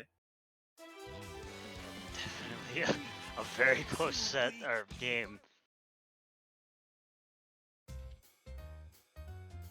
Very, very nice. Yeah, Razo on this Yang Carmine has been looking very strong throughout the entirety of this tournament. Yeah, even just with that solo Yang, able to outplay both Ragna and S in that situation, it was looking kind of grim. But I think they chose their options perfectly. You know, those EX Firecrackers to kind of snipe out any assists or just keep Tecto locked down, imposing their will. Able to corner Tecto even in 2v1 situations was very impressive. And then playing that slow game in the Resonance to recognize that when Ragna's Resonance was gone, it would be Rampage time, so they would be passing regenerating meter to really cash in on that big Yang dammy whammy when they found the hit. 10k, and that was all she wrote. Can't escape from crossing fate. Guys are going with a very ballsy 5B round start. Woo! Oh. Yo, that was some Soul Cal tech right there. Wake up JC. Unfortunately, just getting happy birthday for trouble. Definitely going to be a good, sizable chunk of damage on both these characters. And an unblockable. Man, imagine that. How convenient is that? Wow. Imagine being on the receiving end of that. Basically, when that happy birthday has started, you're committed to basically a dead Ragna. Little do you know. Like, that is insanity. That Yang Carmine privilege. Oh my gosh, it continues. SDP being really soggers. This is gonna be quite the comeback that needs to be made, that's for sure. Definitely just, oh my gosh, really threading the needle on those S fireballs. Solo S. Oh my god! That's crazy. Thankfully Tectal, not in Semblance, so isn't able to convert off that, but what a wild option. Yeah, no assist behind it or anything at all. Just had the read and the neutral to go for that command through that situation. That was insane. Woo, yeah, Razo is like really jumping around here with this Yang and the jump beats. I mean, they have armor, so why not? Tectal has made a lot of progress in this S1v2 comeback, but still, it's still a really long mountain to climb, and wow, that's some commentary skills right there. I'm sorry. Just a bit, but whew, what a rally there from Razo as they put team. You guys don't mind if I drop in Duya straight dropping into that grand finals positioning with a solid set and win over Team VL.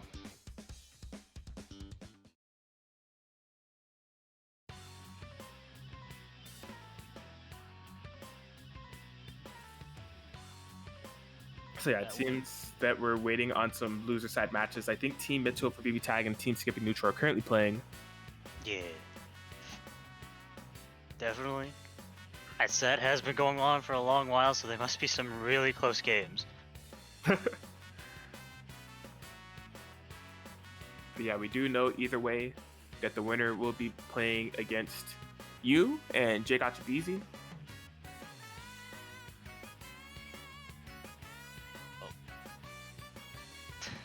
Judging by the chat, man, that must have been like a really close game. I kind of wish I was watching that. Yeah.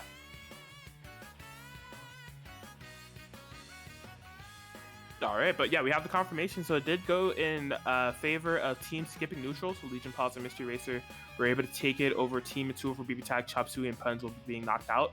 And that deduces our top four. So we got, you guys don't mind if I drop in Duya waiting in that winner's side grand finals.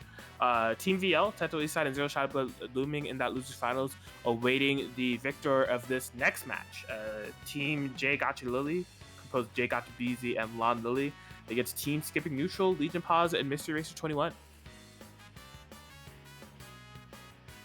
Judging by what the set is, it looks like it's going to be Seth Adachi versus 4 protagonists.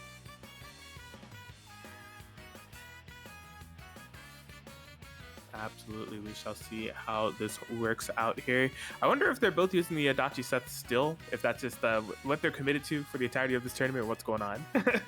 Yeah, imagine judging by their names, they're definitely inclined to just stick on that Seth Adachi comp, and yeah, it looks like they're still on it.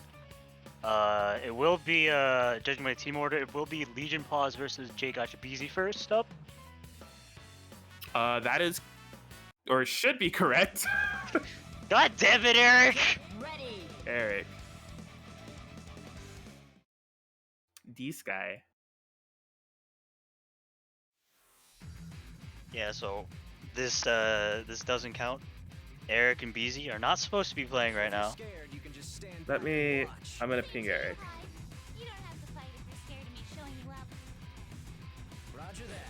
Oh wait, hold on. What do you, Mr. Racer? That's not the order. Look at Challenge page.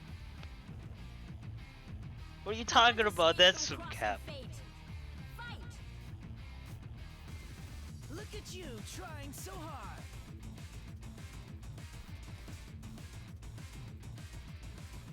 This is the order we've been running the whole tournament.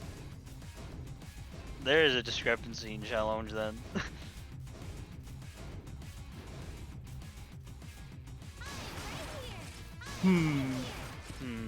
Well, if they Trying so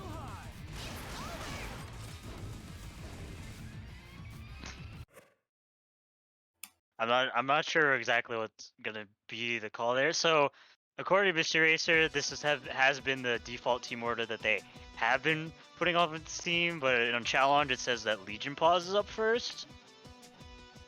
Yeah, I mean, if they've been running opposite day for the entire tournament, I'm not the TO here, but I'd say, all right, but you guys got to commit to that for the rest of the tournament. Yeah, so I mean, if Mr. Racer has been if he's been going up first the entire tournament, then I would say, despite what challenge says, like, you know, maybe he should go up first, just to keep everything all consistent. But That's what I would say. yeah, I would say it'd be fine for Mr. Racer to go up first, as long as all his matches have. If he's dedicated player A, then he's dedicated to player A, despite what challenge says. Just keep it simple like that. So.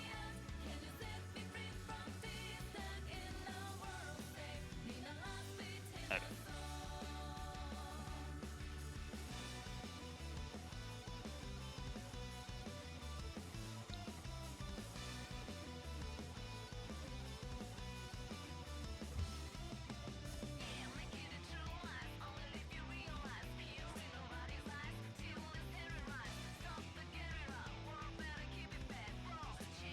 A little bit of a confusion there, but we should get this sorted out easily. Okay.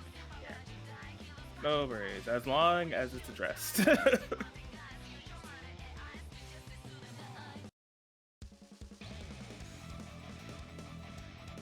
ready.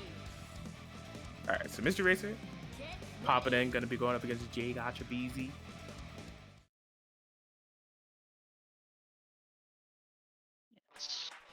This is the initial round one, and it'll still be a round one.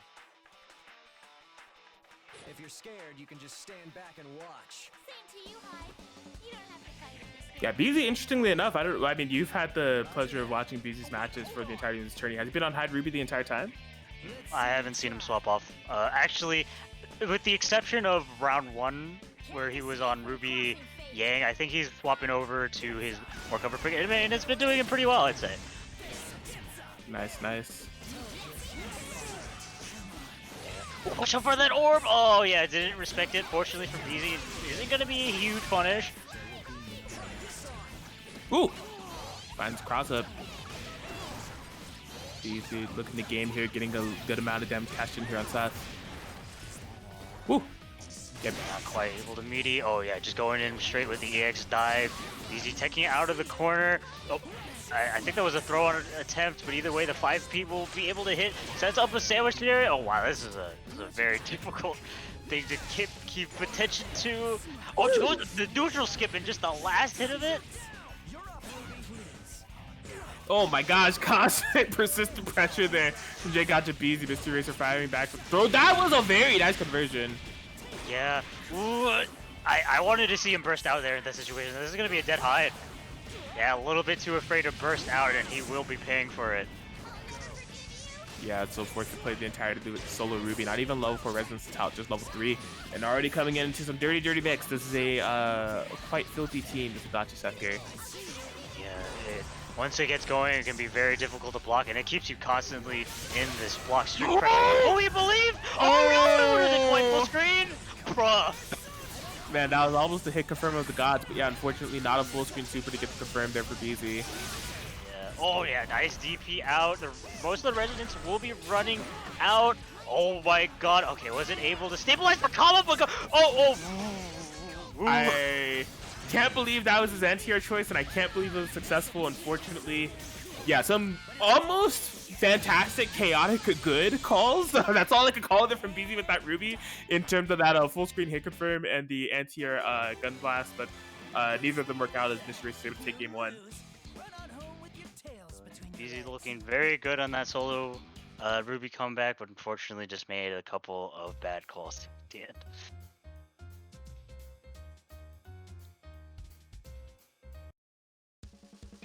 It's true. Well, yeah, see if Mystery Racer is going to be able to adapt this. As far as the stream matches that we've been seeing from BZ, I'm definitely, I don't know, this Ruby, this could be some of the benefits of playing like some side teams. We've seen BZ on Ruby Yang a lot, but I think the way that they've been approaching their aggression, it's really kind of showing in the Ruby Hyde, because yeah, it's been paying off more often than not in terms of stream matches that I've been watching.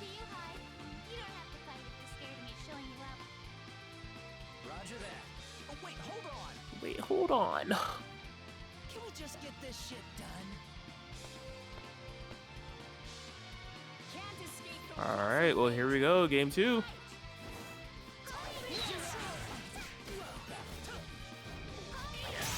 Quite connecting, but that 5P will be connecting, getting J Gotcha BZ to this nice happy birthday. Oh, unfortunately didn't stabilize into a full confirm, but he is still keeping up that aggression, but an excellent anti-air to be from Mystery Racer. Yeah, this is great damage to get going here. J Gotcha supering out will not be safe and will be punished by that solid confirm with the orb there for Mystery Racer. Yeah. Fortunately for J Gotcha BZ, it was an orb starter, so it's not a huge amount of damage still in this Oki pressure, but yeah, gets, oh my god, just run up and grab it. That should be a dead Adachi. Smart stuff. Yeah, Adachi dead and gone as it's just Soul Seth from Mystery Racer. Gonna be needing to bring this back with just Soul Seth in order to keep Team Skip Neutral alive. The run up DP. Oh, that was actually covered at 6P. Unfortunately, just not enough time to convert off it. Went in for the command grip. Excellent bait on the DP though. This could be a dead Seth if there is a cross combo. Yup, there will be a cross combo. Really going for the gamer routes here, well beyond what was needed for the cross finish, but an excellent cross finish at that there for J Gotcha BZ as they get a 2-0 win over Mystery Racer. 1-1. Wait. I'm sorry. My bad. Yeah, it should be 1-1. That first game that wasn't played due to team order confusion, nobody won that. I don't know why it was in my head that BZ won game 1. I mean, he did win game 1, but... Wait, what? No, he didn't win. He won game 2.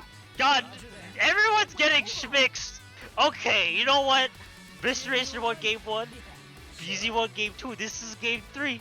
Mystery Racer won game 1. How did he win game 1? Give me a play-by-play breakdown. I don't know. Don't ask me. We're all... Every commentator in this booth is capping right now.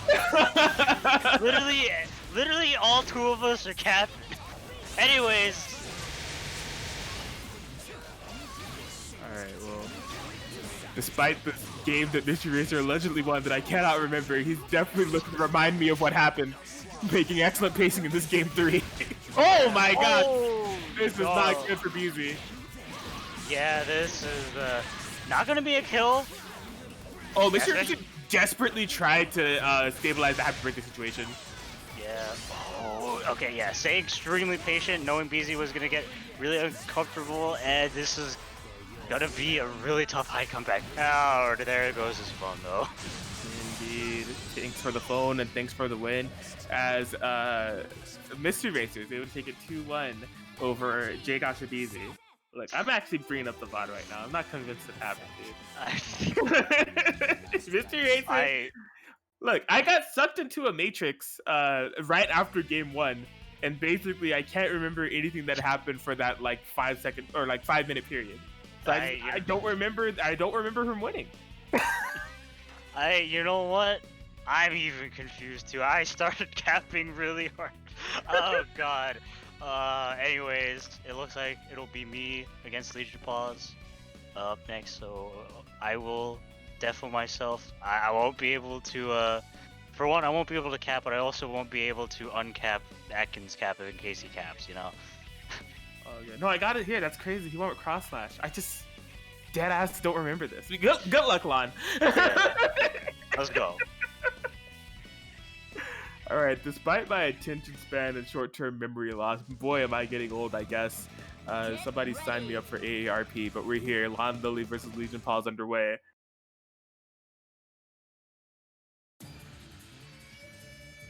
So yeah, all the pressure is on Lon.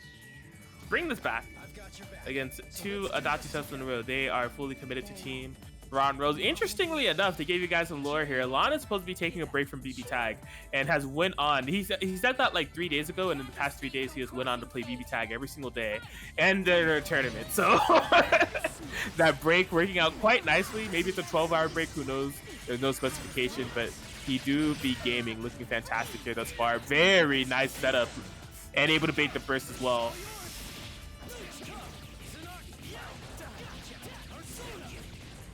Alright, gets the knockdown, able to bait the DP, Lon Lily. Fantastic pressure here. Pumping the brakes in the right spots, and we'll be able to seal the deal on the set with that DP punish. It's going to be Solo Adachi coming in here with only level 1 resonance. TR into Lon is on point right now. Whew. Yeah, it'd be so hard to be on this defensive against this team. Narukami, Yumi, and Lon getting that game 1 now. Are you hurt, Yumi? Definitely in emphatic and convincing fashion, the power of Bonds rings through as yeah, Lon makes quick work. Not to sleep on Legion Paws though. We've definitely been seeing Legion Paws do work throughout this bracket.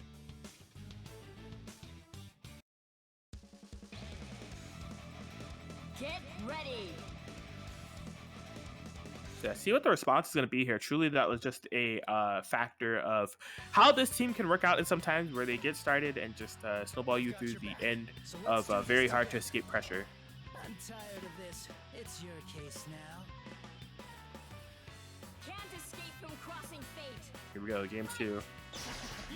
A round start DP. Fortunately, like through the cycle of options that Lon has on round start, it just happened to be that's like an all or nothing thing, to where you would expect you're either going to be successful or you're gonna die, and it just happened to be one of those options that Lon could choose where Legion doesn't die. Nevertheless, still finding some damage on this set. Oh, tried to DP punish the Adachi on the incoming. I'm actually surprised that Lon didn't opt for a jump cancel instead. Still, that is such a cheap situation to be in, dude. Because if the throw whips, you gotta hold the Yumi 6P. If you DP, you miss it. Like it's rough. It's rough. Oh, what a nice find there from Lon. A fantastic read, and man, his pressure and like reads and the construction of just his game plan here. Lon has been just executing on like every point imaginable. He's gonna Zeo card through. He's thinking about it. He said, nah, I'll pump the brakes. It's fine. No gas this time around. Oh boy. Okay. They hit the pedal there a little bit for that DP, but it was just a fire bag. He said, you want to do rounds to that DP and not get punished? I'll do DP here and not get punished. It's fine. Okay. Legion gonna be able to cash in a bit of damage for the Solo Adachi comeback. Things still looking a bit grim though. That was very cursed. Adachi JB off the air dash, still went in the opposite direction. Don't ask me any questions. I can't explain this game. Tag. Even though my literal job right now is to explain the game. Wow, this is cheap. Okay, yeah, you're stuck in a sandwich situation. Really trying to bait? That was amazing. Lon with the well-constructed pressure, trying to bait DPs, bait push blocks, and then at the very last second, cashing in on the sandwich situation and getting that win over Legion Paws. Lon looking fantastic right now.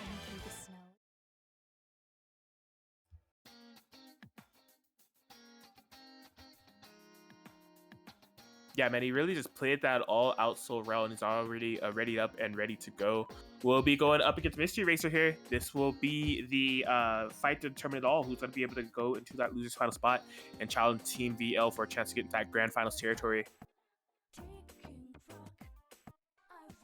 Yeah, so Lon and Mystery Racer, definitely two individuals that have a lot of matchup experience against each other in the scope of WNF and even beyond just the casual sets.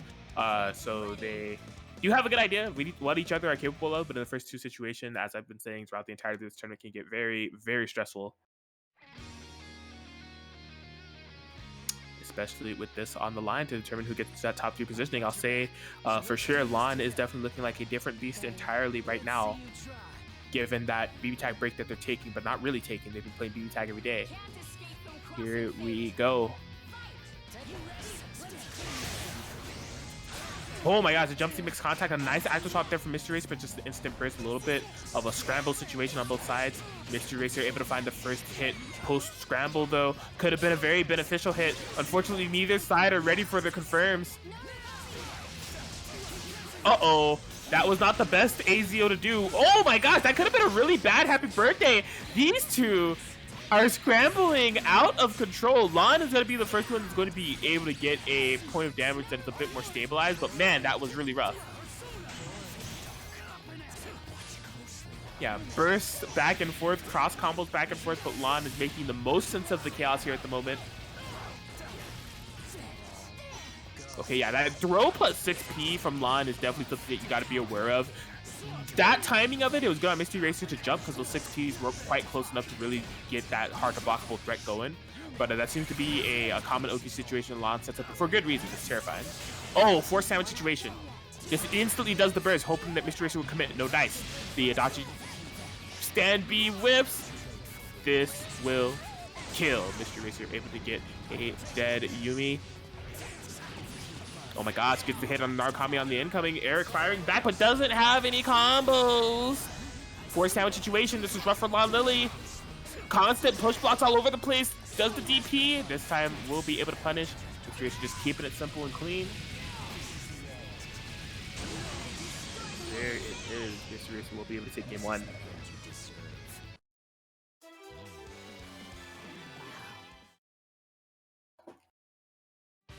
So yeah, that match definitely, I don't know, man. In the early game, they were swinging, and they like neither side could really get that solid hit or knockdown they were looking for based off the situations in the hands. We saw so many like no burst available confirms that were dropped, some DP confirms that didn't quite pan out. But we'll see how this shapes up going into game 2. Mystery Racer and team skipping neutral, a game away from guaranteeing that losers finals positioning. Securing it in the bag. I've got your back, so let's do this together. Very well. Then we have an agreement. Let's see you try. Here we go. We're jumping straight into it. Crossing fate. Do what you got. Whoop! Oh my god, that jump C plus 6P from Lon. So strong 2 times here now.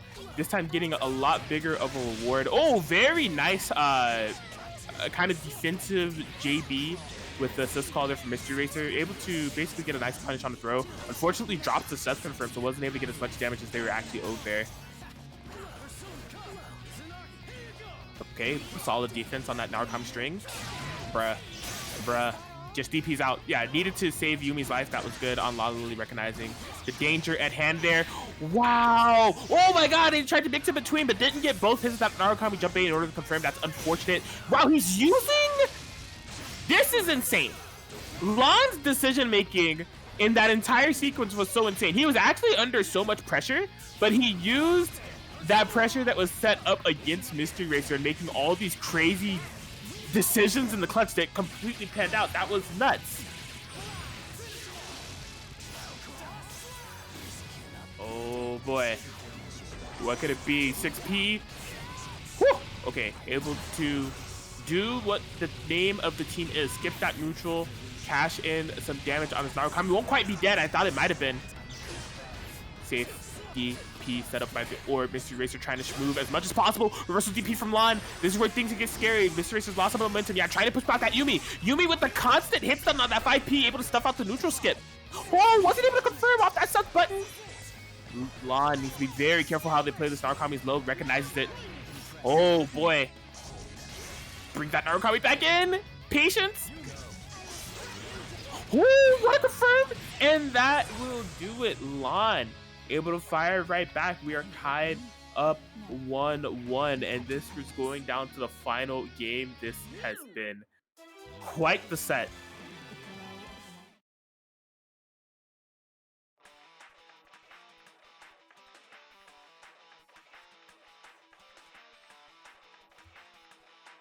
Yeah, so this is just getting more tense and tense as we go. Again, like I said, these two have a lot of matchup experience against each other, so really kind of some crazy gameplay that we're seeing out of the both of them. I think there's also a little bit of nerves on both sides. We're seeing a little bit of drops kind of come into play. I've got your back, so let's do this together. Very well. Then we have an agreement. Let's see you try. See who's able to seal the deal. Can't escape Challenge the Team crossing. VL, skipping neutral versus Jay Gotcha Lily. Final game. Jump C. Yo, I think he's done it every time. Like, on literally every round start, Jump C6P has been paying off so clutch for Lon Lily. Oh boy, that is not the AZO that you want to whip. Fortunately, for Mr. Racer, they didn't eat anything too crazy there. Very nice, putting that orb out there for bait. I dare you to swing. Mess around and find out. Get the punish. Oh my gosh, yeah, swinging that Yumi JA wasn't get anything for it. Just a persona drop to the face. Mr. Racer getting some nice momentum here thus far. Very nice pickup here. I think they wanted cross raid, but didn't have that Adachi available. Last second cross up, it'll just be Narukami coming in here now. Man, what a throw. Recognizing that that orb was not going to be able to make contact.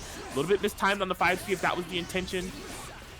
Yeah, push blocking, trying to get away from any super threatening situation, but Mr. Racer is able to find a hit. Just cash it into the damage. Won't be able to kill Narukami, but at least we'll be able to drain a lot of that resonance.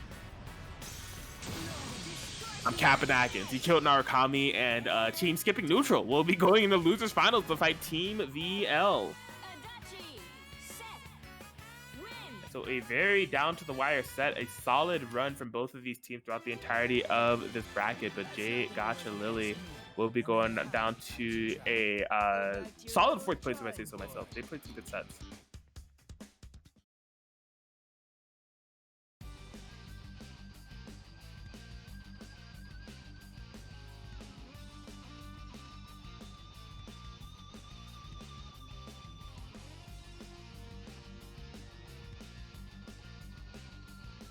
So yeah, everybody is already set up here, and we're already jumping straight into the next game.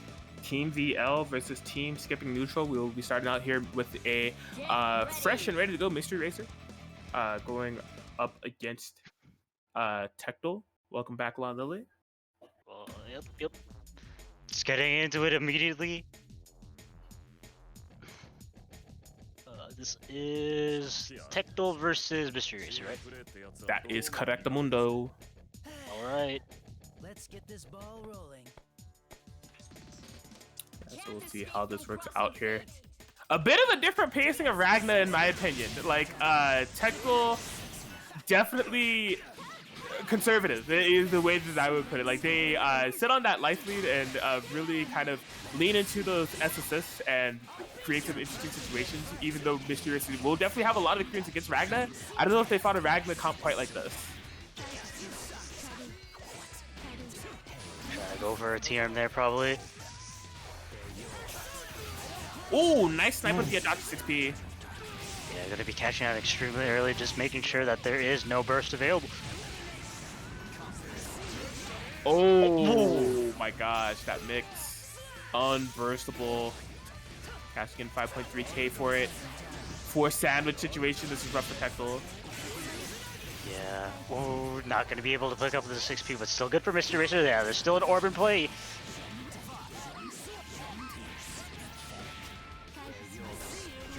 Whew. Yeah, and Mr. Racer's just been firing. Like I said, he's coming in hot after that last match to continue to keep playing here, and it's starting to show as they make work of this S.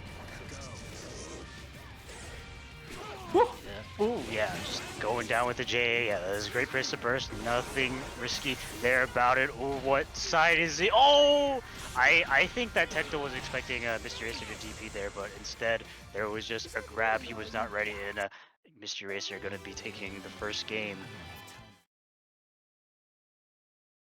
Definitely, Mr. Racer feeding off of that momentum they were able to gain from the previous set and just carrying it over straight into the losers finals, going up against Tectal.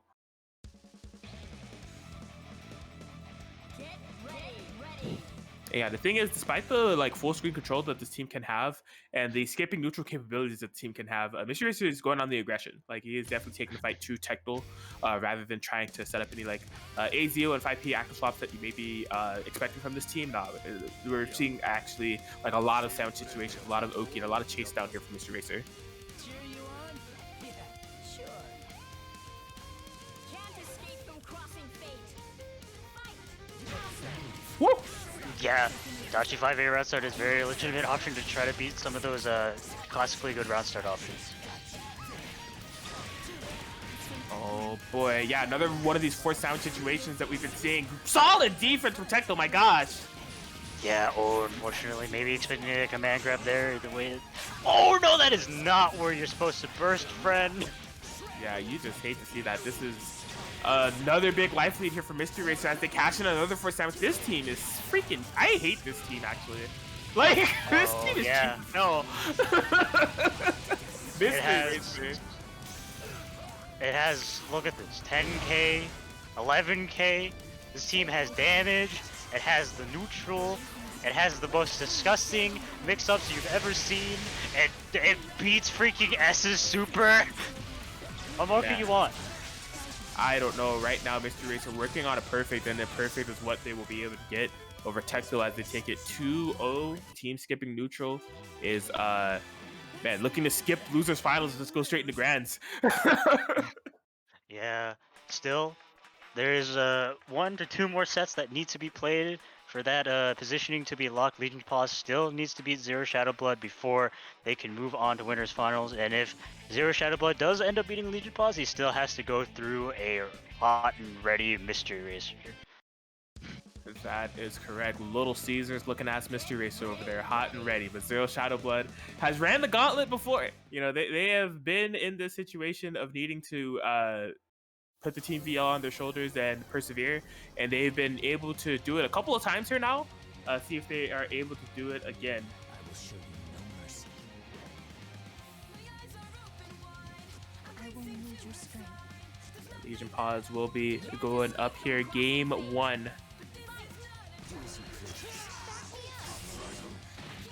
Woo! Nice tick throw. Yeah.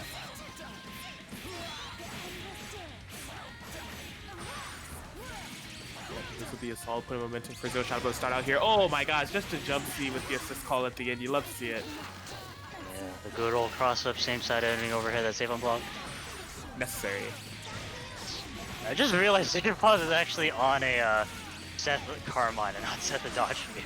Oh, I literally had not noticed until you just pointed it out right now. Yeah, and the new player on the team, the Carmine, is down before he really got to do anything. Yeah, in fact, to be quite honest, if you did not point it out based on how Carmine died, I think I would have not caught on to it. I think I would have just assumed that was Adachi dying. Well, it really do be like that sometimes, but looks like the Seth will also be dying too in a very dominant game 1 going over to Zero Shadow Blood. That is correct. I mean, despite my ignorance, it just kind of proves the dominance that Zero Shadow Blood had in that match, to where I didn't even get to see that there was Adachi on screen. I didn't see any Adachi assists. I didn't see any assists. It was just Zero Shadow Blood kind of steamrolling there.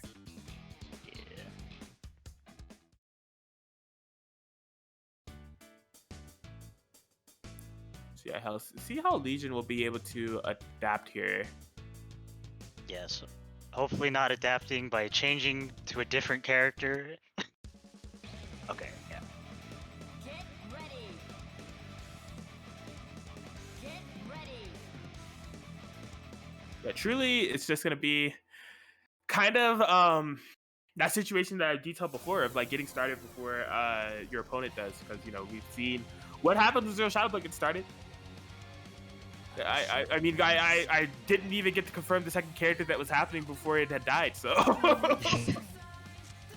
Yeah. I mean, I didn't notice until he was out on point. Going in straight with the EX neutral skip. Oh, unfortunately dropped the combo there.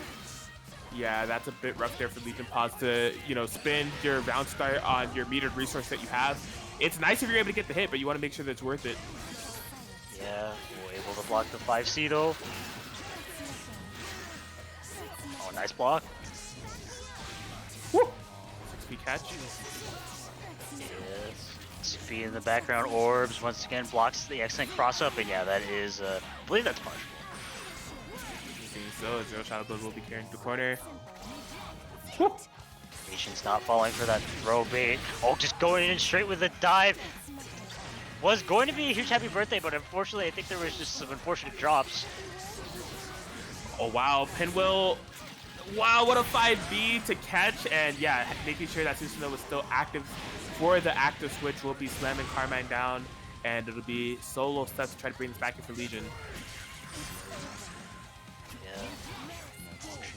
TRM not working out, but still in a sandwich situation, and yeah, can't block the cross up overhead, and Susanoo does a lot of damage. Probably going to be spending some of that as meter just to make sure, and doesn't even need the THC. Yes, so that will do it. As Zero Shadow Blood's gotten half the job done. They were able to get the 2-0 win over Legion, and it's just Mystery Racer that stands in the way. Now, Mystery Racer, we just saw Gaming on this Adachi set, able to take out Tectal. But this is another matchup that we have seen quite a bit over at the WNF territory between these two. Not with this team though, and you know, I'm imagining that this is what Mystery Racer is going to stick with. Yeah, they're not going to be going to Batista Shogun. They've been on Adachi set the entire time. So this will be something else. I don't know how much of this matchup these two have played, and it'll be in a 1-2 situation. So this is to determine it all. Who's going to move on to that grand final spot? At this week's WNF, this is the team that Mr. Racer did bring to kind of try to make a reverse sweep happen, and he was actually looking really good. He won 2 very solid games over Zero Shadow Blood, so this is definitely a good pick against him in this situation where he needs to win, or where it's a first to do scenario. You are right. Good recollection from that WNF we just had. That was a $400 match. Yeah, there was a lot of money. Yeah, either way, Zero Shadow Blood's gonna be starting out strong. Yeah. I don't know what that was, but still, the DP will be getting baited. Is that gonna kill Adachi? I think so. Yes, that will do it. As Adachi gets slammed down for the 11.6k to punish, and Solo Set's coming in here. Woo! Oh, not the cross up and another cross up. Just fantastically constructed pressure here from Zero Shadow Blood as they're working on a bit of a perfect here. Mystery Racer needs to be careful. Yeah, blocks the cross up. Ooh, maybe a missed active swap there, but blocks the 5C. Okay, able to get the DP. Oh, but the counter, having the read on the aggression. And Zero Shadow Blood persists to dish out this damage. Might be able to kill. Probably. Yeah, that slam dunk super doing a lot of damage, you know. Fortunately for Mr. Racer, not quite a perfect, but still a very, very dominant game from Zero Shadow Blood. Yes. Pretty darn close there to a perfect from Zero Shadow Blood, as they are 3 games unanswered in the macro of the set, just a game away from getting to that grand finals positioning.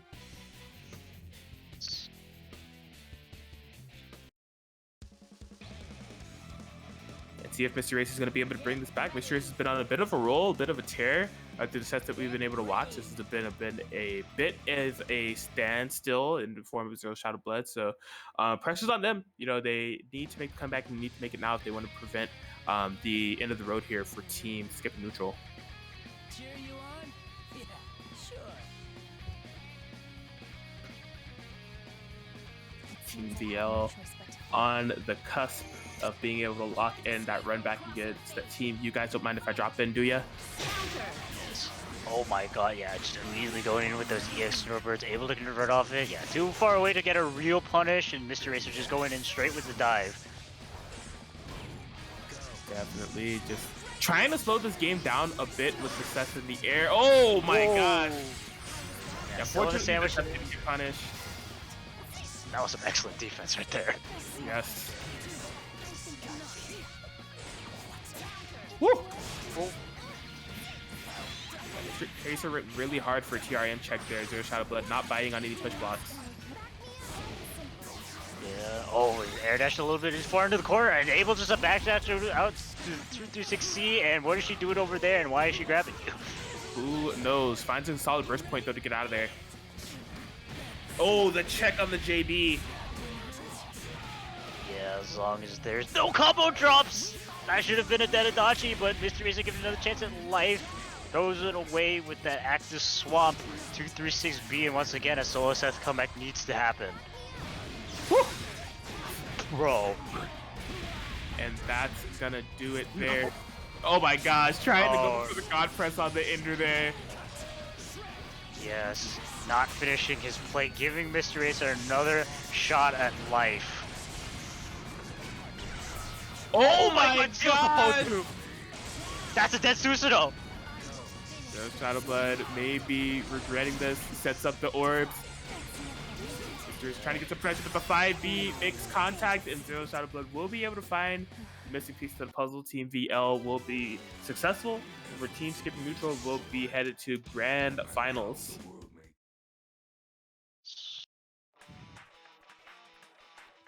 Look, don't say Cap and Atkins at it again. That wasn't supposed to happen. All right? Gosh. Yo, real Cap and Atkins? Jeez.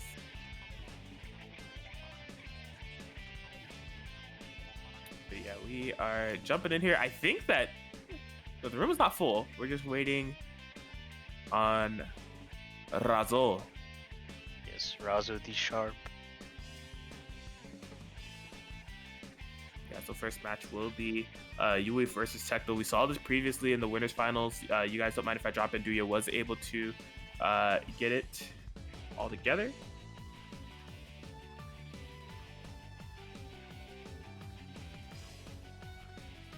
Oh wait, Legion is still in the room. No. Oh, is that what's happening here? Okay, no. Actually, is there 7 people in the room? Oh, okay, there's Raza. I mean, Legion's presence in the room isn't affecting us too much. Yeah, but they're out now, so everything's all good.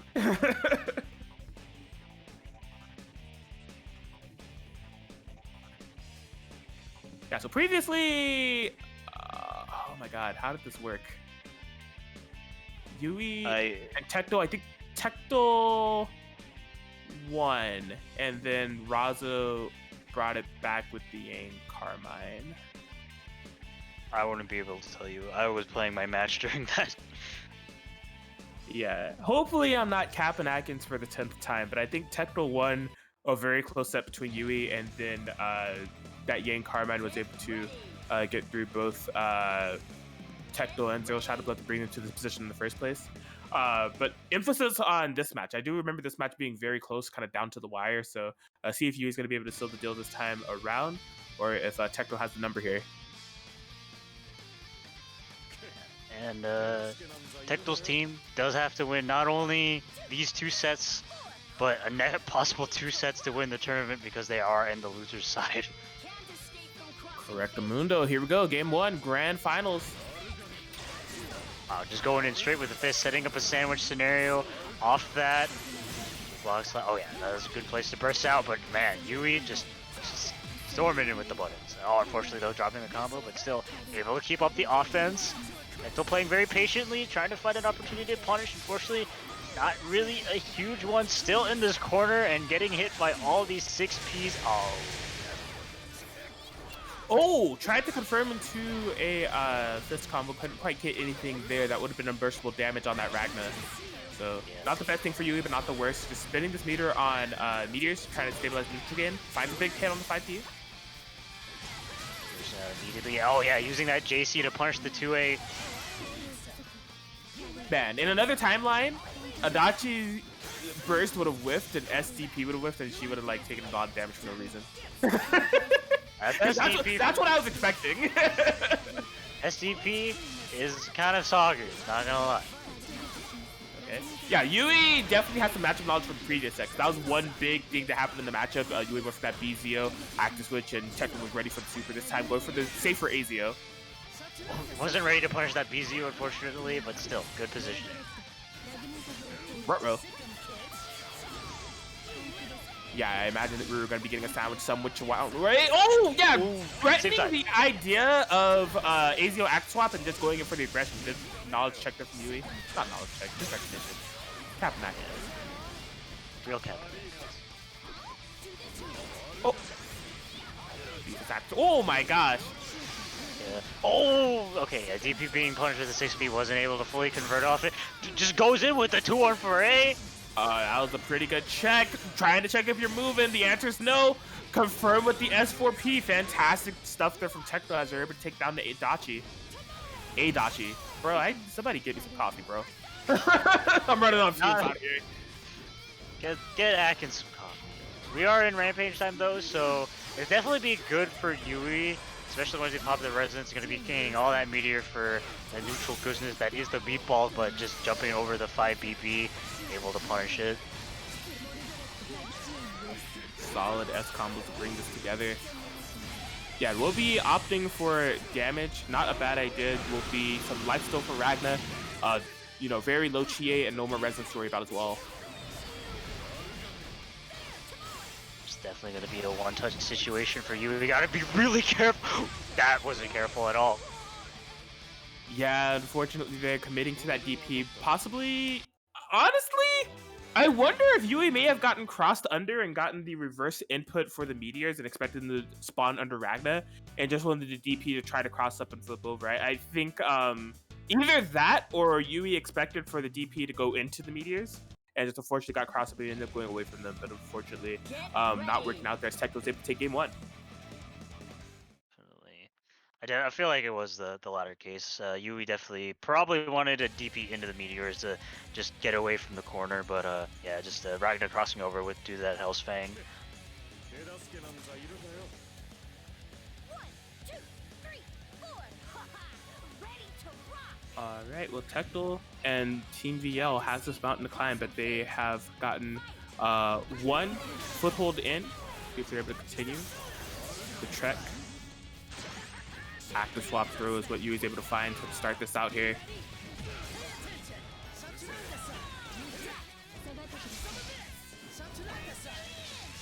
Okay. Yeah, just pestering with this pressure here. Zeos and active swaps. Finds another low. That's been money for Yui thus far. Not going to be able to bait the burst though. Set him with PZO up in the skies. Oh my god, Tectal pressing a button. Yeah, DP no less. With some recognition of the situation, Yui could have cashed in a good amount of unburstable damage there. Unfortunately, a little bit too chaotic to confirm. Yeah, that GA coming in is probably going to get punished. Oh, so is that Adachi. Unfortunately, the 5B not able to punish the burst, but the Carnage Scissors just able to punish that bicycle kick. Yeah, push block with the Carnage Scissors. Fantastic recognition there from Tectal. Oh, yeah, the Chie DP will definitely get punished. It's a blue beat, though, Yui. Okay, we'll be given another chance if that Chie is not going down. That would have been very unfortunate. Yeah. Oh, once again, the BZO not being punished, but still very good positioning for Tectal. Yeah, the disjoints on these swords and these assist calls are really starting to, like, play here, because Tectal's playing in this range where Yui is actually trying options. We're seeing Zeos and, like, jump Bs try to come out, but they've been getting Persona broken so consistently. Yeah, now popping the Resonance, realizing they're probably not in a very comfortable position, needs to regain some of that life. Oh wow, ran into a sandwich scenario, but still keeping up the aggression, but unfortunately SDP just whiffing. I don't know if this is gonna be a kill. It's a lot of damage. Whether it's a kill or not, is the answer is no, as this S has a sliver of life available. Yeah, I am so surprised there wasn't an Adam Smasher to punish that. That definitely would have killed the S, but either way, good positioning. Push blocks away the 5C. Sets up another BZO, no push block this time, expecting the high maybe. Oh boy. Yeah, Yui stuck with this S again, just trying to find any hit. Tectal's defense has been so solid. Tectal really comfortable with closing games out like this, but unfortunately the conservative nature may have come back to bite, or I spoke too soon. Finds that 5B anti with Ragna and will be able to take the set over Yui 2-0.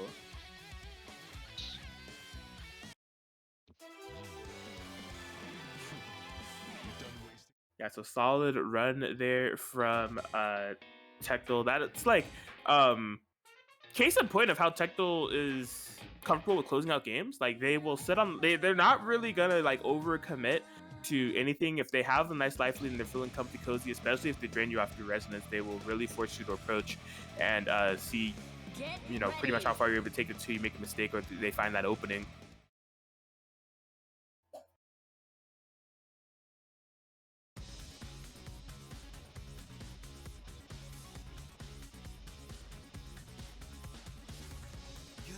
Yeah, we're hopping straight into the next set here. We will be having Razo versus Zero Shadowblood. So this was the match that you missed like 9/11ths of, and you got to see 2/11ths of, and the 2/11ths told a very different story than the 9/11ths of it. It was like really Razo just had Yang on the front and Carmine to support in the back, and Zero Shadowblood just couldn't find a way out of the pressure. Like, Oh yeah,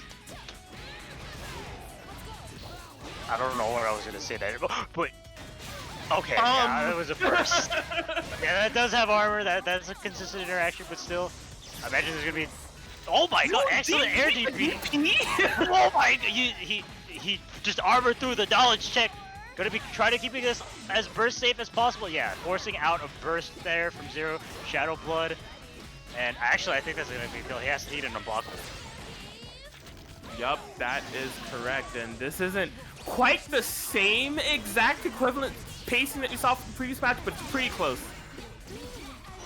This one DP doesn't do anything with the 236B, but still very good position. No, that's not a good positioning there for Razo. Getting the JC punish, I'm sure that was the expired factor, 100%. Yeah, I'm gonna say just doing straight up Yang JC in that situation is not a decision on the decision will, but it's what happened. But still, the jump back Carmine JA able to stuff the approach to Zero Shadowblood, goes into the resonance.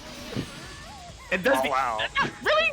You took the time to go into the resonance and then didn't go into super? Hey dude, if that didn't kill, I was gonna yell out Kiyomi. Not because that's Kiyomi, but that's totally something Kiyomi would do. Yes.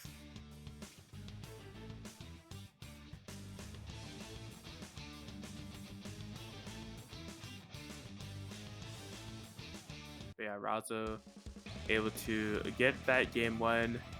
Yeah, I think there is just a bit of possibly unfamiliarity in terms of the matchup here for Zero Shadowblood. They've been having a bit of an issue trying to navigate around it, seemingly. It can be definitely very hard. Carmine is not an easy character to have to handle, especially in neutral. He's got like ginormous buttons. He's got amazing space control with those his 5B and just EX pinwheels. It's very hard for you to navigate around him. So yeah, definitely. I mean, Carmine Yang, this is just one of those really kind of meta-defining teams. It's like definitely a very, very solid, well-constructed team with some block pulls and the like, but there's ironically not a ton of players that kind of play it at this level, so it'd be tough to kind of adapt to on the fly, especially in the first two situations. Especially not a player like Razo, who is no slouch with it. But possibly finding a way to navigate through it, just using all those snowbirds to make sure that Razo couldn't get anything going, and slamming this Carmine down into the floor and spinning him up into the air to get this kill. Spin to win. Solid start here from Zero Shadowblood, showing some signs of life. The solo Yang to try to bring this back. Oh, the jump speed! Just a high profile below there. Maybe spending something on the EX Firecracker just to pop the resistance, cover some space beforehand. Oh my god! If that was EX, that would have been something else. Yeah, oh boy. Yeah, and I don't know if you can get a cross raid off this. Oh, especially if it drops though, but yeah. Razo, Yang will be burning, and unfortunately gets hit by the Beast Snowbird and Zero Shadowblood tying up the set. Yes, there it is. So Zero Shadowblood able to find some type of cracking the defenses of Razo here. Able to get a solid confirm on that Carmine. to bring them down early and force the solo Yang out of Razo, and ultimately equaling out to a game on the board.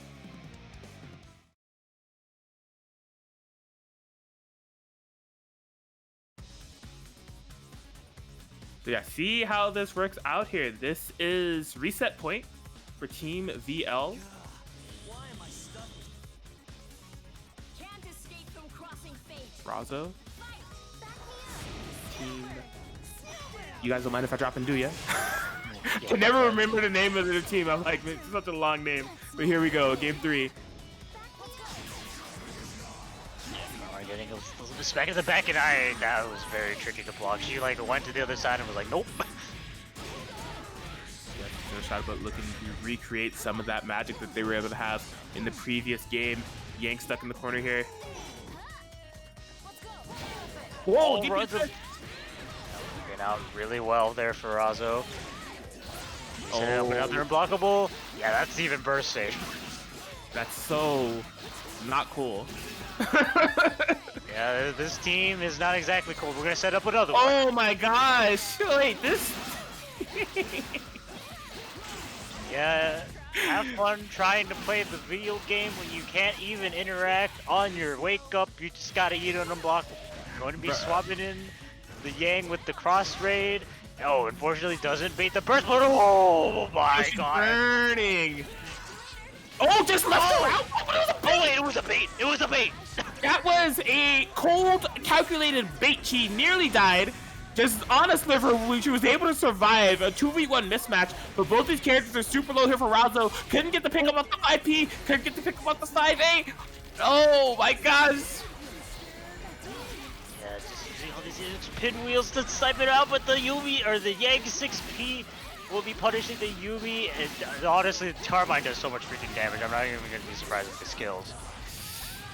Oh, yes, that will be able to do it, and Razo able to dig deep and fire back. Will be able to get the game on the board. Keep team, you guys don't mind if I drop in Duya in their winners positioning and forcing a game 3. We'll see who, if Tecto wins this set, they will have to do another round to reset the bracket, but if Razo wins, their team just takes it home. That is correct, man. How is this team okay? Did you see that? That was a whole bunch of non-okay interactions that I just saw, right? KO, it was the reverse, but like, it feels illegal. I don't know what's wrong with the burst safe, DP safe, reversal safe, jump safe, unblockable setups that you really can't interact with. There's absolutely nothing wrong with it, except everything's wrong with it. Why does that exist? I don't know. There needs to be more Carmine Yang. This team is crazy. Razo's gaming right now. Once this fight's over, Did I mention you also get to convert off? come on, let's go. Yeah, fair. Yeah, in terms of NA, I've seen Razo on the team, Tempest. I think ironically, I think I've seen Legion Pause on the team as well. Oh, unfortunately, just wasn't in time to punish that. Oh my god. Oh my god. The Yang will never stop punching, unfortunately just misses the burst there, isn't able to punish it. Firecracker. Oh yeah, just went a little bit too hard on the firecracker. Fortunately for Razo, wasn't able to fully convert off it. Still, just setting up all these firecrackers. Why not? Just gonna be zoning her out. Nice find with the punish there from Tecto with the super. Yeah. Oh, last second cross up there for Razo. This is very beneficial. Be able to get some of this damage and put Tecto in the corner. Yeah, oh, probably missed an active swap there, but still. Or maybe it's intentional. We saw him play like that. My god. Oh my god. Man, Razo. It's so tempting to want to hit her. She's just waving goodbye like, haha, nothing going on here. Don't hit me. Carbine's right behind. Oh. Yikes. Oh. Yeah, missed that 236cc. In very. Bruh. Bruh. No. He was ready. He was like, alright, I'm gonna friend trap. Oh my, dude. He literally just ran up and just raw tagged. And dude, Razo the Sharp. Razo the Sharp. And for everybody, Razo the Sharp. I think Tecto was expecting for the last hit to whiff, and they were gonna try to whiff punish, but that was improper spacing. Unfortunately, still this is Ragnar the Blood Edge. He doesn't have a lot of health back, but he does. He's a genius. He is a genius. He's a genius. Like, he just Razo, what he's just doing, he's basically like taunting Tecto, be like, "Come over here, buddy. I got it. You want to punish me, right? Yeah, I'm just raw tagging her, dirt." And then he just has the best thing to cover it, and it's been working out so well for him. it's such a mix-up in playstyle of like what we've been seeing from Razo, of like the unblockable loops and the pressure and like really insane aggression. He's now switching it up to almost kind of match Tecto with this like bait and switch gameplay of like we're seeing so many gun blasts, we're seeing full screen presence, and we're not seeing Tecto's kind of sticking to their gameplay of the conservative gameplay, but Razo's kind of matching it but in their own kind of unique way, and it's creating for a interesting matchup altogether, but in Razo's favor as they're a game away from sealing the deal. Let's go.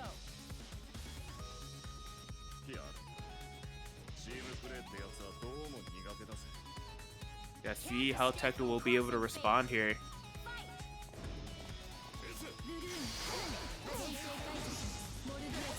Woo. Okay. Oh, very nice. Active swap confirmed there for Tecto, but oh no! Single tear is coming down my eye right now as we marvel at the magnificent wonder that is Arxis' designed SDP for Blazblue cross tag battle. Oh boy, Tecto in a bit of trouble here, forced sandwich situation. Yeah, probably expecting a cross up there. Okay, getting the burst. I think that was honestly a good burst to gamble with, just to avoid any unblockables if they were able to come from that situation in the first place. Yeah, and Razo just getting hit by the raw 6P. Yes, do be having some pretty nice assists. Yeah. That's one of them. Which, yeah, S assists are pretty stonks, not gonna lie. Oh boy. Oh yes, that's fantastic. Gonna be able to have that call, keep the first safe. Yang will be burning after this though. And there's a low. Oh wow, no DP. And just punishes the whiff 2P as well, and there goes the Yang. Alright, Carmine coming in with a level 2 Resonance and a Dream. But Tecto, we've seen them in this position before. He ain't committing nothing. He's got nothing to commit. He's gonna force Razo to approach and try to dwindle him down. Yeah, but Carmine definitely a character that can do well while approaching those EX pinballs, getting him in, but oh, unfortunately couldn't block the cross up for P. Yes, solid there for Tecto, able to get that life lead and get that game, keeping Team VL alive. We have come to a position where BBTAG is over, or we have maybe another 20 to 30 minutes of BBTAG on the way. It's going to be all down to who's able to take this match. Team, you guys don't mind if I drop in, do ya, on tournament point, and while Team VL is on reset point. They will decide our fate and how long we're going to be here. Either way, I'm sure I'll enjoy it. Probably. Yeah, these have been some great sets all together. Razo has been on a bit of a run and a tear here. Just has one more chapter in the book to complete the story that is Razo and Yui taking the tournament. But Tecto also proven to be pretty solid in the set thus far too, firing right back. This right side, but couldn't block the overhead. Oh, a bit of a drop, but still a bit of brunt of the unrecoverable health done to Ragnar, but still, it is Ragnar, so Yeah. could be made up right back. just look at this neutral right here. No one wants to approach each other. Yeah, this is... I don't know. This is just the pacing in which Tecto plays the game. Like, watching Tecto is very interesting. It's just a very different ideology. Like, I'll just let Ez recover all her health. I'm not going to approach you. It's fine. Like... that was a attempt at a sandwich situation. Unfortunately, doesn't run out. Oh my gosh, she's still in. Just going in with a grab though. Okay, yeah, finds a solid burst point.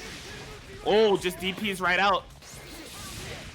Wake up EX pinwheel. That was a very ballsy decision, but not exactly the worst. Taito gotta back himself in the corner. Never mind. Just gonna be running through it. My God, he just ran up in 5B and it kind of worked out. Jeez, the pacing of these two is like the most unreadable, unpredictable thing I've ever watched. Like, they are like, this is some of the most offbeat BBTAG I've ever watched. It's like listening to like a rap song, but it's just like completely offbeat. Like, it's the only way I can define this match. Yeah. Razo getting hit low, probably expecting a high. Ooh, I think that was a run-up grab, but Tectal was ready with the punish, able to get the DHC, and this solo Carmine comeback needs to happen, or else the bracket is gonna get reset. Yes, Tectal on the verge of keeping Team VL alive. Sets up the sandwich. Razo in a bit of trouble. Activates the resonance now. What a block! Whoa, God. He blocked the 25. Ooh, unfortunately 5B whiffing, but just getting the 2A on the wake up. Not a huge amount of damage due to the starter, but oh, especially when you drop the combo, Tectal's raw tagging out immediately, and the resonance will be going down. So this means that Carmine's health is not going to be recovering. Yeah, he's just spending all it. Who cares? Still. Oh my gosh. Tectal. Cross combo activation. Oh, there it is. The boot. And Tectal's going to be able to find that last hit that they need on Razo. This will be a reset bracket, and we do have some more BBTAG to play. Oh my gosh. That is like, that match was so weird. Like, Tectal, like, plays as if they have the life lead even when they don't. They're so patient. They are just looking for their opportunity to strike, and they will wait forever until it's like completely the right time to do so. It is very interesting to watch, and we have more of it. We're going to be having Tectal going up against Yui now. Yeah, that was definitely the type of BBTAG gameplay I'm not used to, especially being on West Coast, since, you know, we're all wild here. So seeing that very slow, patient gameplay definitely was kind of jarring, but interesting. It definitely worked out a lot for Tectal there. It was able just to regain a lot of footing just because of all that passive life gaming in the back, and Razo also just choosing not to approach, kind of just letting Tectal get all that health back scot-free without applying a lot of pressure. Yeah, I don't want to do a deep dive on Tectal's Rakna because that's what's in my mind right now, but I'll save that for another time. We still have a grand finals to play. 5C. The mix.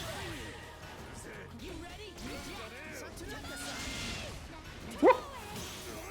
Okay, yeah, a little bit misspaced on that Chie JC. Oh wow, just gonna be bursting right now.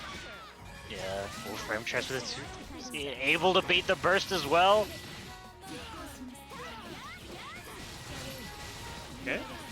Still keeping up a lot of that pacing that they were able to build up from previous match, but Yui finding some wake up buttons. Slipping a little bit on the Oki, just able to push the 5A. Sets up a sandwich scenario though on this wake up. Oh my god, yeah, Yui persistent, like, nope, I'm not active switch. Now you may think I am, but I'm not.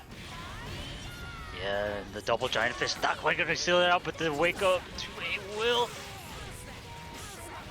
Yes, and Yui looking to swing things back again. They played this set twice, and Tectal has been advantageous both times. So Yui looking to really make sure that this is not a repeat situation. Yeah, setting up all this pressure. Tectal just playing very patiently, blocking all of it. It will just, yeah, now pumping the aggression up. Oh, what an offensive 4P call there from Yui. Oh, a bit of a drop. That was so that movement. Oh, but footsies though. Dude, that was just pure footsies right there. I don't even know what's going on. Oh, unfortunately gets frame trapped with the Vorpal Blade, and Yui's able to take game one. Man, solid stuff there from Yui. How could you look at Chie in the eyes and tell her that she's not the best character to be designed in the Arxis title? That is such a beautiful 2A. What is a low profile? Everything. She needs it. Why does she need it though? Can you tell me why she doesn't? Give it to Yukiko, then we can talk. Nah. She doesn't need it. if Chie can low profile stuff with the move where she goes down on the floor to kick, I'm pretty sure the same move that Yukiko basically does is the same move. I'm sure it can low profile too. I don't see disagree. why not. I disagree. Yo, if Yukiko gets a bowl cut in a mod, maybe she could have it. But if she doesn't have the bowl cut, I'm not seeing it. Not in the card to beat Yukiko. Yeah, that's crazy. Anyways, okay, yeah, the DP will be made and properly punished. This is going to be unburstable, not a huge amount of damage, but yeah, baiting the DP once again with that 6P. Alright, Tecto firing right back. Oh, the overhead catch. Yui needs to be careful about when they're going to burst here. Finds an opportunity. Not quite the time to properly do it. Whew. Cross up to JB. Yeah, we've been seeing Yui go for some interesting routes with the Adachi. Unfortunately, they haven't paid off within the set. Oh, it's not going to be a call out on the BZO. Yeah, Thanks, unfortunately, not enough invul for S to get through that. Yeah. Oh, what? That was a very weird situation, but either way, yeah, just going to be getting out that Chie. Definitely not going to want to call her out anytime soon. Just one touch and she's gone. I think Yui straight up thought that Chie was dead, and then Yui realized Chie wasn't dead and just hit 5B a bunch of times. And it worked out. Yeah, it certainly did, but it's not looking good for this Adachi. Probably, yeah, just going to be make sure that this Chie stays alive, wants her, keep her in resonance. Oh boy. Cross combo activation, calls of the meteors will be able to get a bit of a punish on S.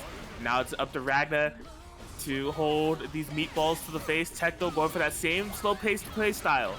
It's up to you to approach. I have the life lead. Best of luck.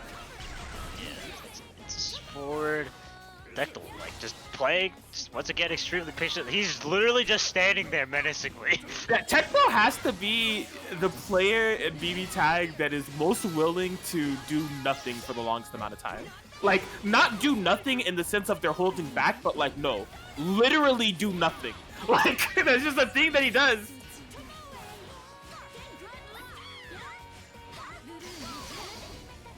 Look! No need to commit. You approach. It's like his controller disconnects mid-match, and he's just like, he does it so much, everyone just thinks it's his playstyle. I don't know, either way, that S is dead. Yeah, unfortunately getting a bit too ahead of themselves, but we've seen Tecto in this situation before. They are persistent. They'll ride it out to the very end. Oh, that time they empty jump low, mixed contact, and Tecto able to get that game on the board. We're tied up 1-1.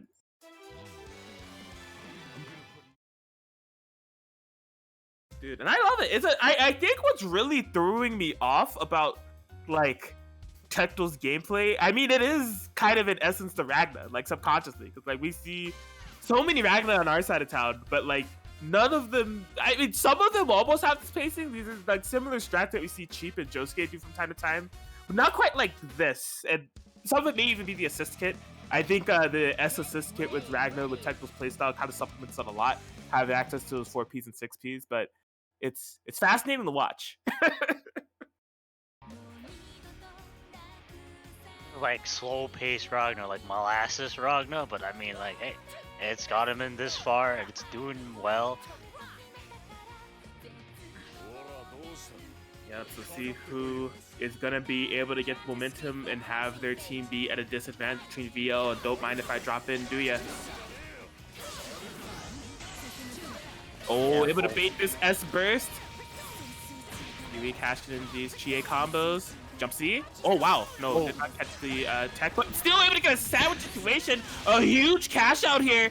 4 bars and just go straight into the cross slash. All right, Tecto, if they want to play safe, they won't be doing it from a life lead. That is for sure, because that is a big deficit. Yeah, Mongus with that counter hit 5A is a really good start for him.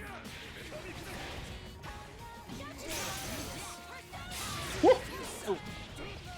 JC, okay, Adachi getting punished, but just pumping the brakes a little bit. Nice block on the side swap. Once again, yeah, just making sure that every time Yui does these unsafe action switches, he gets a little bit of extra credit. Oh my god, mashing on that Chie, but no! Couldn't cash out into a kill. The Chie will be given another chance at life. And Oh, not quite a punish. Tecto. Oh, what a nice 2B to get the Gauntlet. Hades just couldn't quite get a kill for it. Yeah, Tecto is on the hyper offensive. They have to be, right? They need to make up for lost ground here. Yui is just playing the runaway game. Yeah. Oh my god.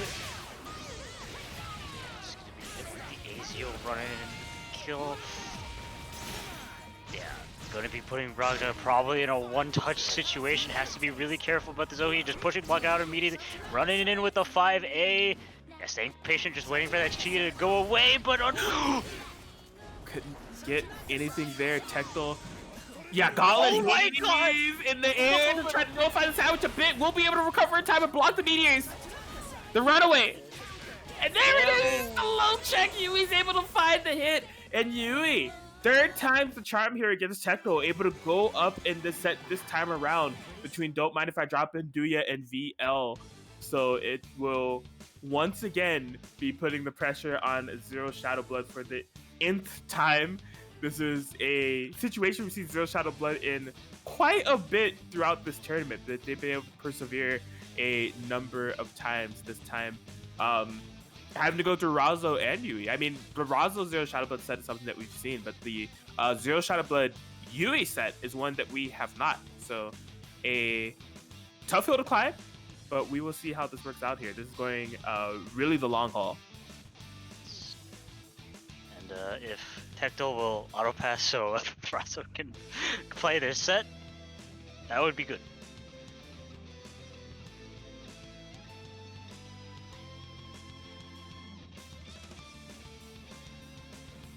Okay, ended up passing. Yeah, it's probably just taking a little bit. Get ready. Get ready. And I haven't watched all of Razo today, but it looks like they're sticking strong with the Yang Karma. I mean, hey, it won them against Zero Shadow Blood the first time. I don't see why it can't win it against them a second time. Yeah, in fact, let's see. Yeah, Zero Shadow Blood was able to get a game against Razo, but they haven't been able to get a set. So Zero Shadow Blood would have to overcome basically two things. Even though Zero Shadow Blood has overcome a lot within this bracket, they would have to overcome two things they have not overcame in this bracket quite yet, which would be a set over Razo and then a set over Yui, who they just haven't played yet.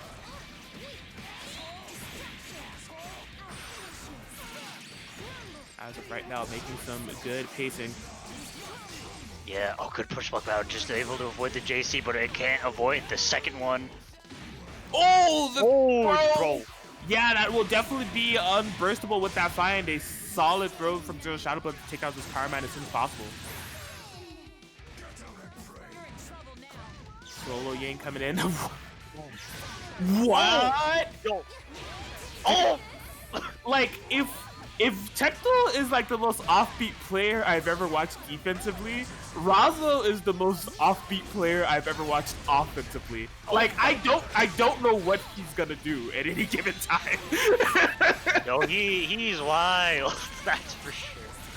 Yeah, gonna be okay. Not same side cross up and overhead. The same bumble. Yep, gotta do that at JC. Yeah. Okay, the assist gauge not coming back, but she will be burning at the end of this. Gonna be. Oh, Target. nice. Yes, just able to cancel that 2A into the DP. Very nice recognition there from Zero Shadow Blood.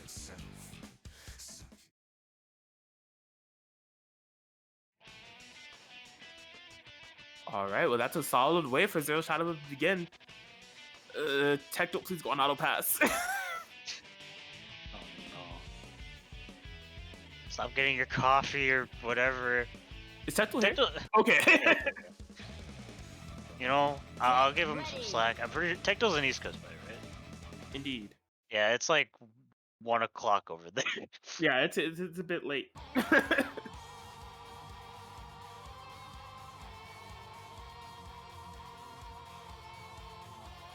Yeah, despite the time and despite the time difference, we too be gaming on some BBTAG action here on a Friday night at twitch.tv/Guzman Gaming 1. Here we go, game 2. Razo versus Zero Shadow Blood. Just swung that 5A 2 times and it didn't really work out. Unfortunately dropping a combo, and yeah, the clash with the 5B and the 4P will result in this Yang getting punished, spending some of that meter to go into the corner. Who unfortunately missed time that grab setup. Oh my god, just press buttons, unfortunately. Drops the combo, it... Wow. Unfortunate drop for Razo, and then a amazing thread of the needle from Zero Shadow Blood to find that throw punish on that DP assist. Yeah. Yup, very nice check off of the 2A, get the throw, and make quick work of the Yang. It's solo Carmine coming in here. And it's definitely possible, but that low check definitely is going to make it a lot harder. Probably going to be setting up a sandwich on this. Oh yeah, probably not expecting that side to be the side that Zero Shadow blows on, but unfortunately drops the combo. Okay, yeah, just a lot of good JB calls coming out from Zero Shadow Blood, just able to nullify those EX pinwheels before they become a threat, and that will be filling out the last set of the night. Yui versus Zero Shadow Blood. These two, like Atkins has said, have not fought at all this entire bracket, so this will be their first exposure, at least in this tournament. So it would be interesting to see how this match exactly plays out. Yeah, Zero Shadow Blood has had to play a lot of games within this bracket, just like game by game by game, set by set by set, through and through. But there's two things. Like I said, there's two things that they hadn't done. They hadn't beaten Razo, and they haven't played Yui. They would do one of those things. They have to do the other one right here, right now, in a first two situation. This is like, for the tournament to come down to this, it is nutty. Because like, the person that you haven't played against through the entirety of the bracket, you have to fight in the first two to determine who takes the entire tournament. That is stress beyond stress for both ends. It took a while for them to get off auto pass. I wouldn't blame them. Probably just gonna take a little bit of breather to think. Maybe swap teams. I don't know. I don't know what Yui has potentially to bring out, but Chie Adachi is definitely still a good team comp nonetheless. So we shall see. Yep, we are locked in and ready to go. Yui going up against Zero Shadow Blood. This is guaranteed the final set that we will have here at BBTAG and show number 43, 2v2 edition. We appreciate you all for sticking with us for the long haul here. I know it's late for some of y'all on the East Coast, so shout outs to y'all for gaming with us, even despite the AM beyond the midnight hour, but we are jumping into it. Game one, Yui versus Zero Shadow Blood. Initial meetup, what do we got? Oh yeah, just waking up immediately with the 5B. Oh, Adachi getting smacked a little bit. Bruh! Oh my god. Gotta add another thing to that. Not only does it clash with freaking Yosuke DP, it makes GA DP just lose. Yes. Oh, found the 4P. Opting for pressure in this situation. Oh, nice frame trap. Doesn't believe in the counter hit 5A though. Sets up another BZO. Yeah, sets up another BZO. Yeah, just going in and out, just trying to bait a reaction there from Zero Shadow Blood. Just once again setting up all these BZOs, just not getting punished at all. Gets a frame trap with the Heat Riser, and oh yeah, you would try to press buttons on that wake up, not really working out. Gonna be a nice chunk of damage. Oh, try to keep it a little bit burst safe instead of just catch out to the super. Nice deep out just to avoid the grab setup though. Oh, activates the cross combo at the very last moment there, trying to use that 4P to clear out that Yumi. Gets a hit with the meteor. He's trying to bait a burst. Nothing. Yeah, text the grab. This GAJCs are definitely going to be a pain for this Susanoo to try to have to deal with. Yeah, Zero Shadow Blood just running into all of those. They can be kind of tricky to block. Sets up a sandwich scenario. Oh, but doesn't bait the burst. Oh, 4P punish on that Yumi jump. See, that had to be a whiff snowbridge. Oh! Trying to go for El Clasico. That one, you can't do that. That character is too top tier. I'm sorry. Yeah. Normally, you may think that's something you can do, but no, that character's a little bit too top tier for that to actually be a thing. Some sandwich scenario on the wake up. Okay, just good place to DP out. Yeah, swapping into the Yumi. That Susanoo a little bit low. Most of his resistance is actually almost gone. Oh, that could have been very risky. Oh my god, it's a frame trap all along. It was a frame trap. Just inching ever. Oh, didn't confirm off the JB. Still keeping up the pressure. Oh no, that Susanoo 4P just able to punish the Vorpal Blade, and as long as there's no weird combo drops, that should be a dead Adachi. Seems so. Zero Shadow Blood able to get this win over Yui, and they are threatening tournament point. This long mountain that they've been needing to climb, this long road that Team VO has needed to drive. There's a promised land. The promised land is right in sight. There's just a game away from being able to take BBTAG and Chill number 43 2v2 edition. All the fate of the tournament on Yui's shoulders at this point.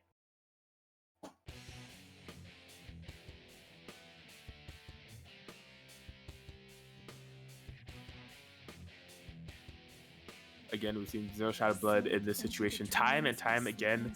There's been some perseverance that they've been able to implement to get to this point. A final task that lies ahead, a final game. Yui, not a slouch though. First to two situation, here we go. Yeah, both players setting up this easy pressure. You know, I was going to be upset if that whipped again. Got the cross up, but didn't quite believe it. Just do it again and gets a frame trap, gets another frame trap, and the 5C reset. And messy guesses here for Yui. Oh, was not able to make that pressure burst save, but still just waking up with the buttons. Yeah, Yui's not afraid to challenge, and that's a good thing. Always keeping you in check. Yeah, just Bobby Weaver just kind of going in and out. Oh, nice block on the cross up. Yeah, fantastic situational awareness there from Zero Shadow Blood. Getting a cross up of their own. Oh, with the reset in between, it's going to do a ton of damage. Yeah, not going to be quite a kill, but that is definitely going to be a kill with the wake up grab. Tex into the throw, and Zero Shadow Blood able to get a kill on Chie. Just the Adachi remains the counter hit starter. Yeah. Oh, combo! No! I think that might be over for our friend Yui. Zero Shadow Blood definitely has those combos on deck, and oh yeah, not gonna even watch Adachi get slam dunked into the floor. But either way, Zero Shadow Blood 2-0 over Yui, able to bring their team to victory. That is correct. Team VL, Zero Shadow Blood, and Teto Eastside will be able to take BBTAG and Chill number 43 2v2 edition. This was a very, like I said, this is the biggest 2v2 tournament that Guzman has hosted. Like, this is absolutely, in terms of participants, the most amount of teams and players we ever had here. So we definitely thank you guys for playing with us, keeping this hashtag play BBTAG, hashtag BBTAG CEO 2021 spirit alive. Y'all are fantastic. To give you guys a rundown of the top three that we had here, it was Team Skipping Neutral, composed of Mystery Racer and 21, and Legion Pause taking third place. Team You Guys Don't Mind If I Drop In and Do That, Yui and Razo taking second place, and Team VL, Tecto Eastside and Zero Shadow Blood taking first place. So definitely appreciate y'all. Of course, PC Tag and Chill will be happening tomorrow. So we hope to see you all there. The weekend of BBTAG action is not stopping here, but we, like I said, I know it's late for some of y'all. So thanks for sticking with us. It's been a pleasure, and thank you, Lon Lily, for joining me here today. Definitely fun. I'm sorry I couldn't commentate as much as I probably could have. I did have to play a lot of matches on stream, but still enjoy commentating and playing nonetheless. It was very fun to fight some of y'all and commentate some of y'all. Always a pleasure. Always happy to do it. Hey, never apologize to me for gaming because you were gaming, but happy to have you on the mics when we were able to. And yeah, that wraps things up for here. Bro, I need to go to sleep. That wraps things up for us here at twitch.tv/Guzman Gaming 1. Y'all have a wonderful night, and we'll see you tomorrow. Peace, drink water, eat food, and have a good rest of the night, y'all.